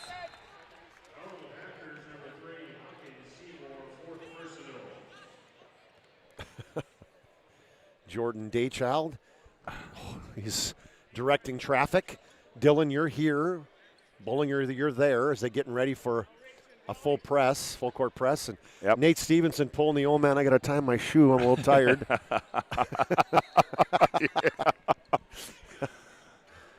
76-71, Packers by 5. I stand corrected, Mavericks by 5. Here's Glant, top of the key. Scoville on the left wing, now Glant. Now they go down low, Knutson left block. Back to Scoville for 3, he buries it. Inside out, great job of replacing yourself with a spot where it was an easy pass from the inside out look. 76-74, 5:59 to go in the ball game. Here's Glauser. Angles left wing. Now Glauser on the attack. Glauser down the left side. Backs down. Bumped down there by Seymour. Daychild for 3. That one rolls off. And the rebound comes down there to Samek. Samek quickly back the other way. Samek in the paint. Stops, tied up there. Shot fake goes up, and Glauser's going to be done. Overcommitted himself again, and that hurts. Glauser, your senior, going to be done. His career is over right there as he finishes the game with 3 points, Scott. So Dylan Glauser will go out of the ball game, and 5:36 to play. Next time Dylan puts on a uniform, it'll be for the Dickinson. Yeah, Pete Stanton and State. the Blue Hawks. Why would you think he's going to miss? I should have looked. I was going to look to see how many he's made in a row, wasn't I? And Samek to tie this one at 76. 7 for 7 coming into the game. And we're tied at 76, 5.5 to go. Dickinson just has not been very aggressive offensively. Here's Cranston now. Cranston, nowhere to go. Now gets it up to Leeson. Now they go Stevenson. Stevenson attacks on Knutson. Gets in the lane, stops, step through. Ooh, he flipped it up underneath the basket and taken out of there by Knutson. Now foul in the front court. They go Glant. Baseball pass Knutson. Baseline jumper out the window is up and good. Great pass and to the outside of the three-point line on the baseline, then just right down to Knutson. 78-76, Cranston. Throws him up, scored and one. It'll be on Glant, and just kept crab dribbling him inside. Kept him on that right shoulder, went up in the air with a jump hook, drew the foul, banked it in. Glant gets his third personal. Cranston the hoop and the harm, and he goes to the Serve Pro free throw line to give the Mavs a 1-point lead. Bullinger's coming in, Leeson's coming out.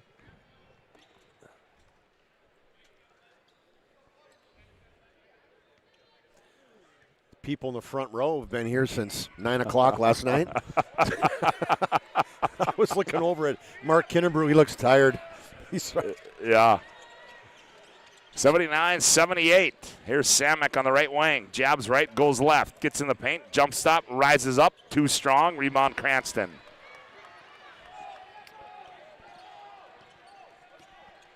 Back comes Boston on the left-handed hip-high dribble now. Cross court to Daychild. Daychild brings it between the rings. Now Stevenson. Now he gets taxed down the lane. Leans in, up, missed it, and drew the foul.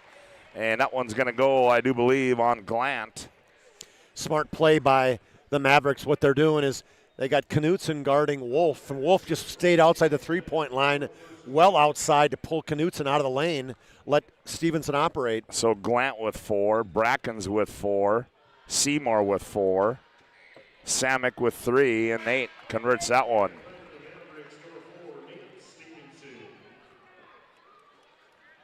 $27 points now for Nate. Boston Cranston has 18. Scoville checks in, and that one's no good for Stevenson. And the Mavs lead it by 2 with 4:20 left to go. Here's a 3 on the way by Foul. Good box out there. Yep, and they're going to get Seymour. Great box out, Scott. Great call there as Cranston boxed out Seymour, and Seymour just shoved him in the back. That was a foul you could call a blindfold on. Yeah, and that'll be it for Hawkins Seymour. He's going to foul out with 2 points. Senior. His high school basketball career is over. Had a good senior year. 6 points, 6 rebounds. Couple steals a game.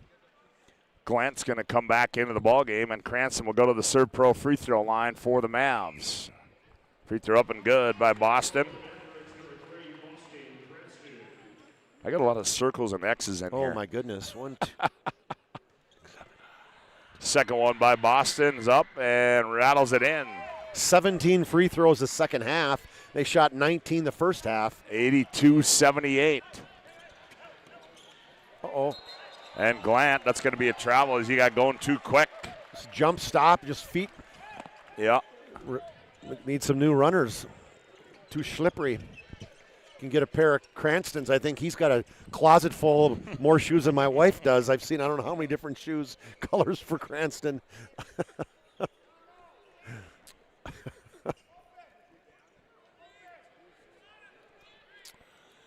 Do a little maintenance on the floor there as we're about ready. That'd have been Kralik glowing on the floor. You'd have needed 3 mops to clean up the sweat. 82-78. 4:05 to go. Here's Stevenson, top of the key, hand back Cranston. Boston on the bounce. He's going to attack on foul. Now spins left. Now gets downhill, backs in, turns, step back, up and good for Boston Cranston. You think he's worked on that one in the driveway a few times? Wow. He's pulled that one out on the old man, I think. Yes. Samek. Just push off. Bullinger was just holding him off. And when he picked up that right arm, and, that's what the official was watching. Until he put his right arm, he was dribbling with his left hand, picked up that right arm, put it right in the chest of Bullinger. That would be 4 on him. 84-78, 3.5 to go. Good steal there by Foul, and Foul gets it off to Glant. Here's Scoville. Scoville, off balance shot. Oh. You're going to call that one on as Bullinger was boxing out somebody. It was just... Bullinger got called for the. Hey, this Bullinger Samek matchup. You're going to be two guys under 6 feet. If you could get an ISO on these two dudes in terms of how they're going at it, I mean, it's tough and tougher. These two, I mean. Scoville's free throws up and good. 84-79, 3:20 to go. Should I look up the record book and how long a game takes?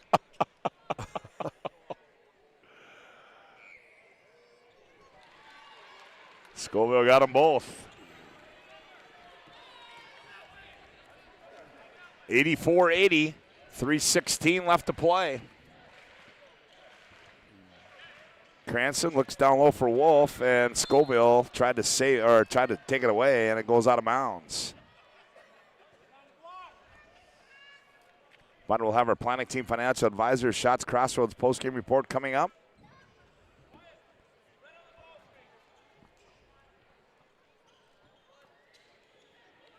Hand Stevenson, hand back to Daychild, and right there to run it down is Cranston. 10 to shoot. Here comes the trap. Now here's Daychild. Here's Wolf in the left corner. Fires for three. That one's in and out. And foul, the rebound for the Packers. Up the far side. Here's Samek. He's going to step into a three. That one's going to be short. And that'll go out of bounds. And it'll go back to the Mavericks. It's kind of an all or nothing when it comes to either he swishes it and barely tickles the net, or he misses the entire rim. What's going on? Who's he? I think we got a flat tire out there as Scoville. Yep. 84-80, 2:45 left to go. Mavericks have the ball. Dribble entry on the high right side for Cranston. Looks down low to Wolf. Nothing there. Now they got to go to Stevenson. You know, Stevenson's played this whole game with Stevenson crosses over and Knutson gets in the lane, turns, step back, two, rolls around and goes in. Stevenson with that, or excuse me, Knutson with that knee, Scott. He just couldn't stop as quick as Stevenson did. Fade away for Nate. 86-80. Here's Glant. He's going to fire a three. That one's wide, right? Violent hit that right side of the backboard. And Cranston now back with it for the Mavs. 1:58 to go. Mavericks by 6. Here's Leeson on the left side. Now back to Cranston. Now they go Stevenson. Fake the hand back. Stevenson heads downhill. Nowhere to go. In the corner, Daychild. He goes baseline to the 10. Missed it. Back the other way. Here's Samek. One bounce. Sets. Fires three. Bingo. He got set, used his legs and gathered. Filled the lane nicely in the right side. And we're going to have a timeout on the floor. Minute 34 to go. Mavericks 86, Packers 83. Back after this timeout on the PSP Network. 8 gallons of homemade ranch dressing every day, so you can smother your dinner salad with it. Dip those crispy golden French fries in it, and dunk your breaded chicken strips. You can even cover your... Wait, no. You can't put ranch on steak. Or can you? Shots Crossroads. Don't forget the ranch.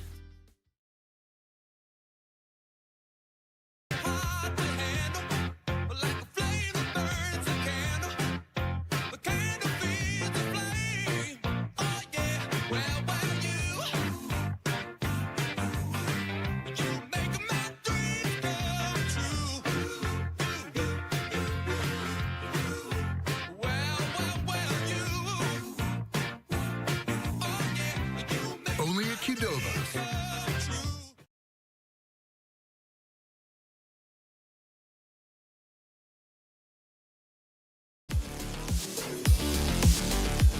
Well, 86-83 our score. Minute 34 to go. Full court pressure being applied now by the Packers. Daychild gets it into Wolf. Now he's doubled up. Now back to Daychild. Here's Wolf up the far sideline.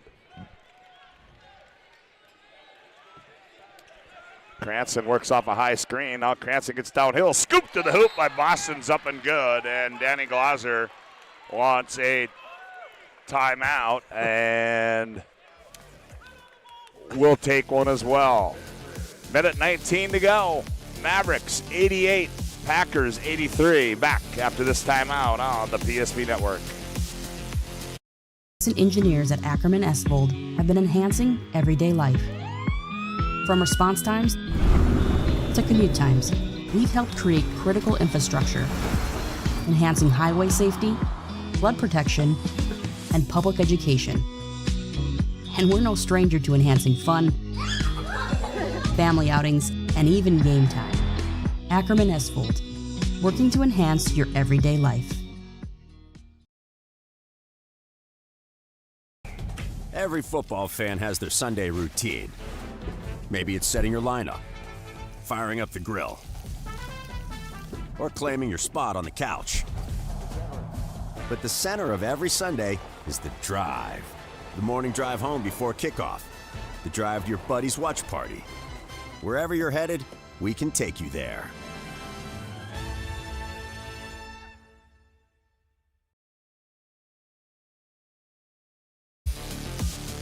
A minute 19 to go here. 88-83. This one's been a battle. Mavericks lead it by 5 as Glant works it in the front court. As here's Booth with it. Samek being hounded by Cranston, gets it back, comes off a screen. Good closeout by Cranston. Now Samek down low. Booth can't handle it. Ball's loose. And it's going to stay with the Packers with a minute 4 to play. If you put a pedometer on Samek, he'd have about 15 miles in. That kid is just nonstop energy, running and running and running. So minute 4 to go. Mavericks lead it by 5 on the BNC Bank scoreboard.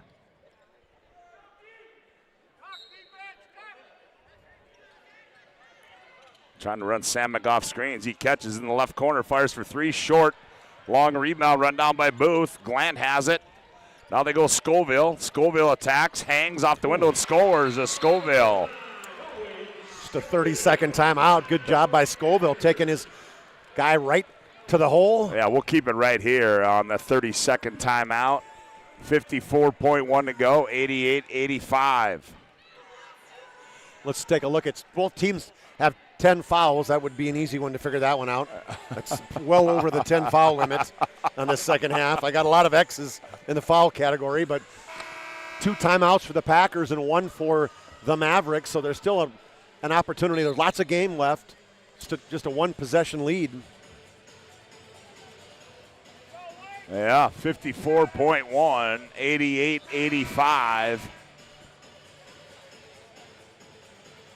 And the pressure's going to come by the Packers. Leeson is in now. Obviously, Glazer fouled out. They get it into Cranston, not where you want in the corner. He tries to break pressure. It loses out of bounds.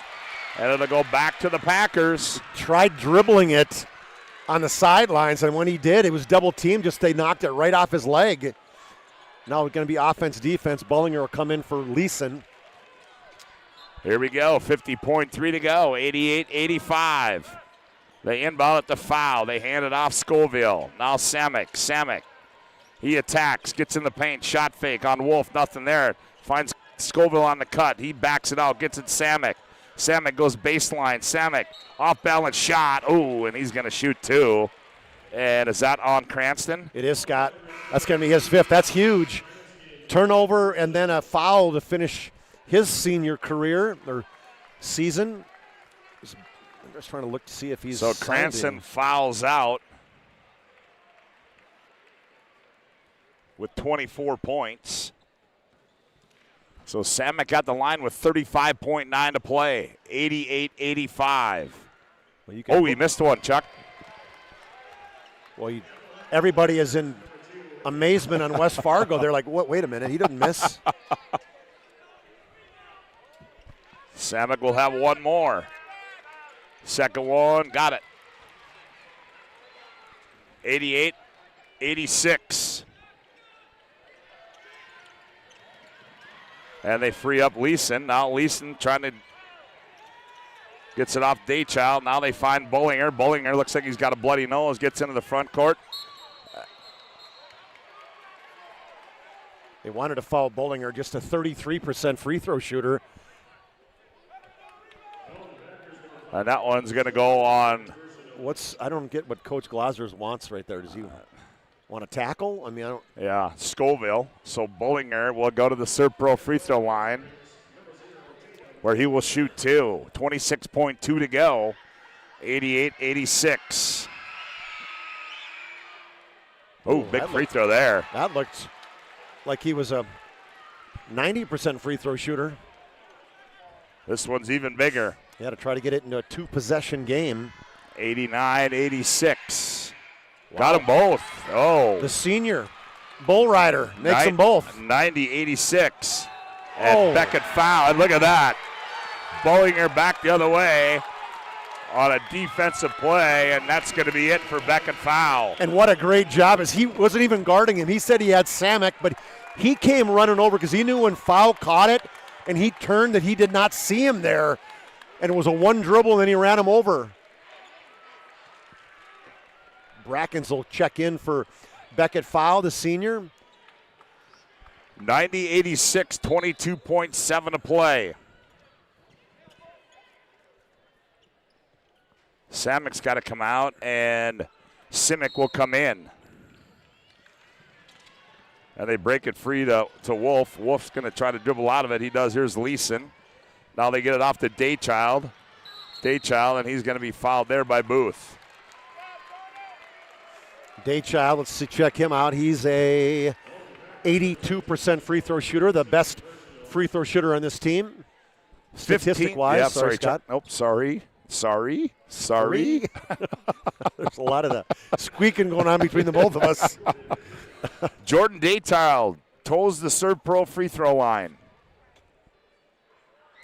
Sets and delivers. Got it.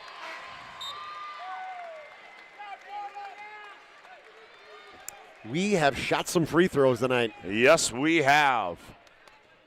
91-86.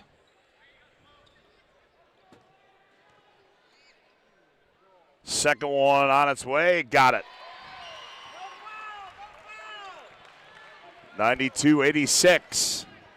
Oh. Samek's going to rise for 3. That one's going to be off. Leeson the rebound.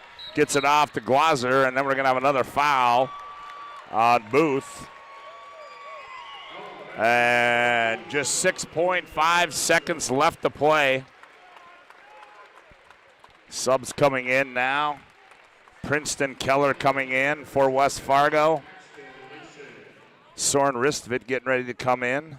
Both seniors for West Fargo.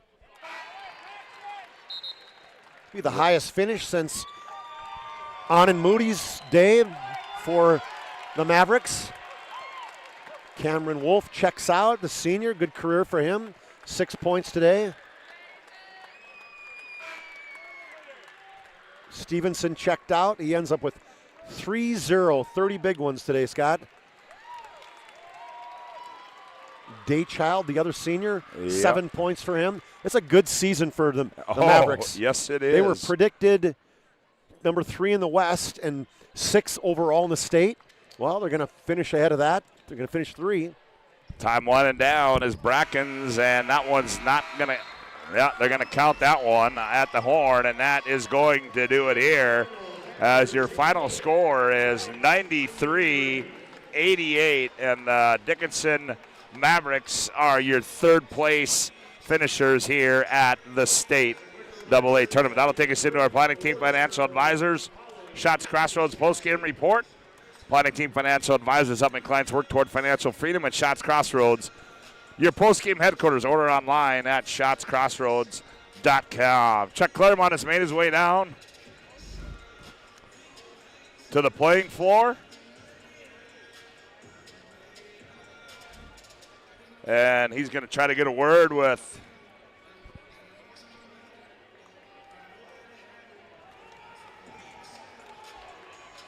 Danny Glazer.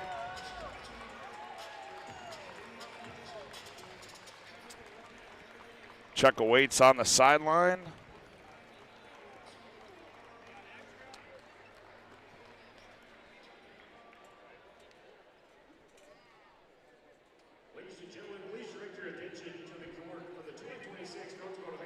And right now, Let's go courtside and Chuck Claremont. Chuck, take it away. Thanks, Scott.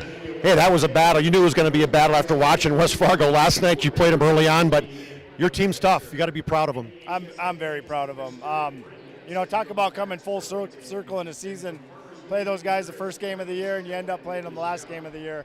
And God dang, what a ride in between those two games. Super proud of their effort. I just feel like we overcome so much stuff. There's a lot of things that don't go our way with the location that we're at. And we're here in Bismarck, we're in the Civic Center, and we're competing our tails off.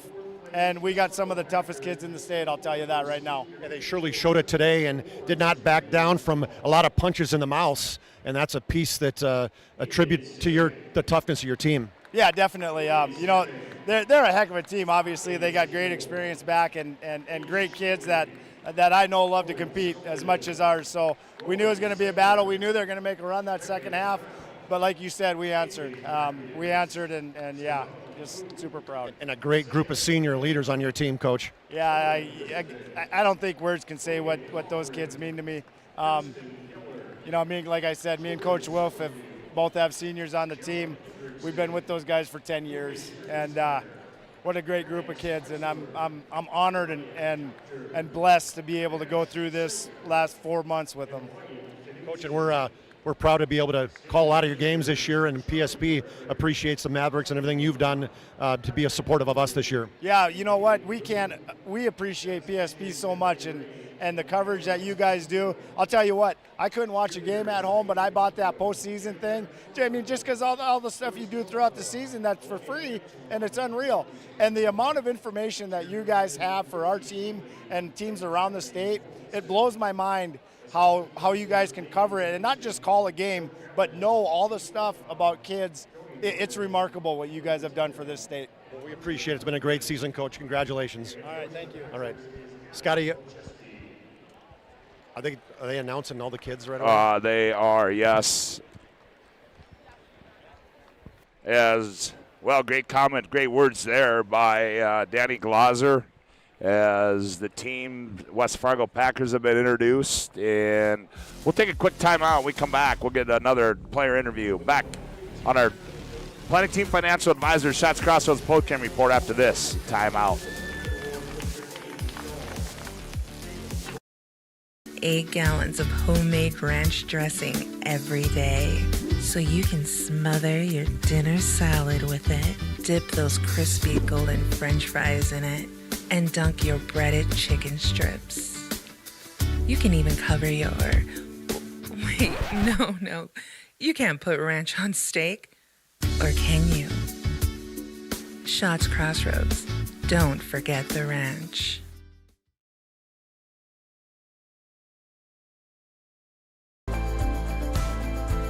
At Planning Team Financial Advisors, we help individuals create their personalized strategies. We specialize in financial planning, retirement planning, insurance, and 401k distribution options. Don't leave your future to chance. Call Planning Team Financial Advisors today for a free retirement review. Planning Team Financial Advisors. Your plan, your future, your team.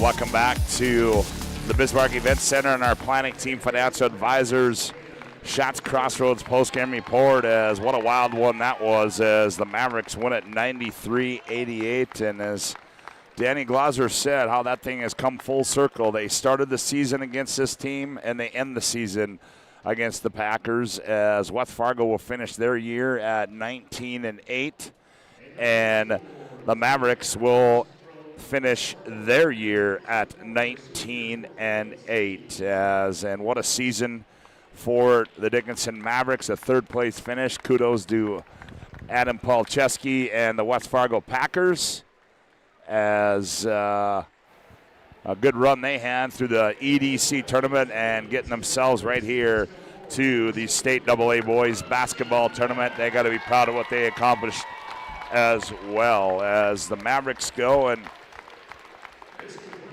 collect their trophy.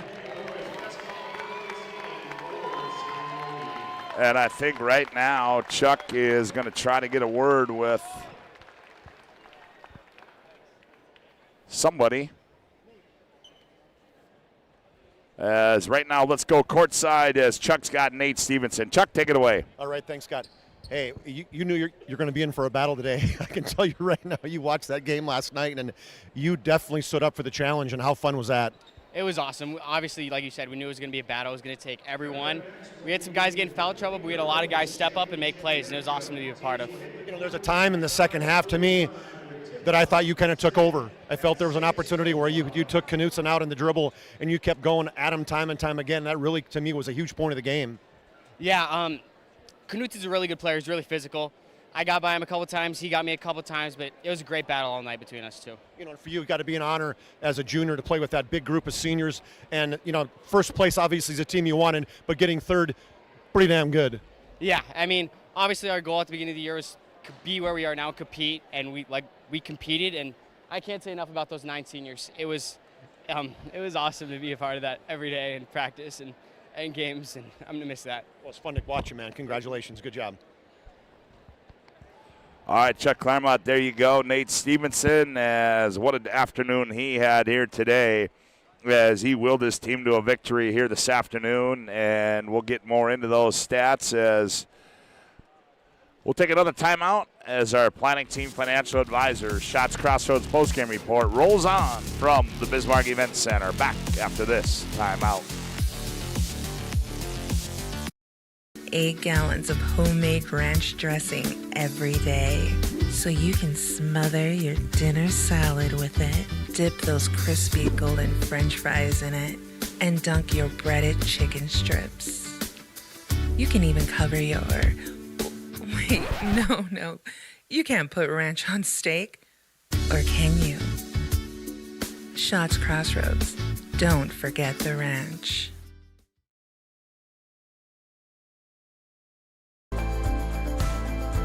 At Planning Team Financial Advisors, we help individuals create their personalized strategies. We specialize in financial planning, retirement planning, insurance, and 401k distribution options. Don't leave your future to chance. Call Planning Team Financial Advisors today for a free retirement review. Planning Team Financial Advisors. Your plan, your future, your team.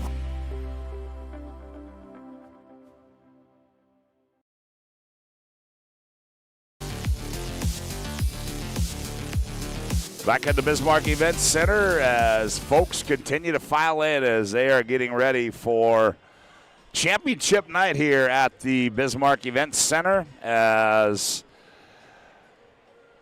the Minot Majets and the Davies Eagles will go out on the girls' side and Century and Bismarck High on the boys' side. Chuck, good job on the sideline there. That's cool. That's one. Yeah. They're part of our broadcast group, and it's just awesome to be able to talk to Coach Glaser and how, and then at the end, man, Nate was getting pretty choked up right there because how special is it for that junior to be around all those seniors, and obviously it meant a lot to him because, he got a little choked up at the end. That just shows how much emotion goes into doing these games. Well, Chuck, why don't you give us a look at the final individual and team numbers? All right, for the Packers, 20 points for Aiden Samek, 15 for Beckett Fow, 9 for Owen Scoville. Wyatt Knutson had 13. Booth and Glant each had 9 points as well. Brackens with 8. A bucket for Hawkins Seymour and 3 for Rory Singer for their total of 88. For the Mavericks, 30 points and 10 rebounds for Nate Stevenson, 24 for the senior Boston Cranston. Paxton Leeson had 11, 6 for Cameron Wolf, and 8 rebounds. Daychild had 7, 5 for Tatum Bullinger, 3 for Dylan Glaser for their total of 93. Scott, they shot 50% from the field, made 28 of 42 free throws. That's a lot. That was a long game, but a fun one, and it's fun when you get a chance to see the smiles on the kids' face at the end, Scott. That's what it's about. Yes, it is. Chuck, a couple more things you got to do to put a wrap on this one. It's time for a Spas Etc. move of the game. There was a lot of them in this one. It's time to ring Spa to your home. Stop into Spas Etc. You'll find a massive inventory and next-level sales team that help you find the perfect spa sauna game for your rec room. Spas Etc. Your move of the game, Chuck? I thought the move of the game was late in the game. Cranston got over here to the end. I think they were up maybe a bucket. That fadeaway he had against Foul. Yep. That was pretty cool. That one, I'd call that one. The only other one I would say would be the Bullinger charge call. So there's a couple good ones. Our Spas, etc. moves to the game. And our Sport Clips MVP of the game. Sport Clips brings you the MVP this matchup. The Sport Clips is the home of the MVP haircut experience. Nothing comes close to making you feel like an MVP, quite like the MVP experience at Sport Clips. Well, go ahead. As I got get Sport Clips game MVP is. Well, we got it to Nate Stevenson. Pretty amazing game for the junior. 30 points, 10 rebounds, 3 steals, and then all the seniors. They're the ones who are going to get in the pick, Scott. Pretty special season for all those, 9 or 10 seniors for the Dickinson Mavericks. Yes, it was. Well, that's going to put a wrap on this afternoon, and now we turn our attention to the evening bracket, and we're going to take a timeout, reset here, and don't go away, because stepping in to call the girls' championship game, Nick Hallberg, as the Majets get set to take on the Fargo Davies Eagles. We'll be back to the Bismarck Event Center after this timeout on the PSP Network.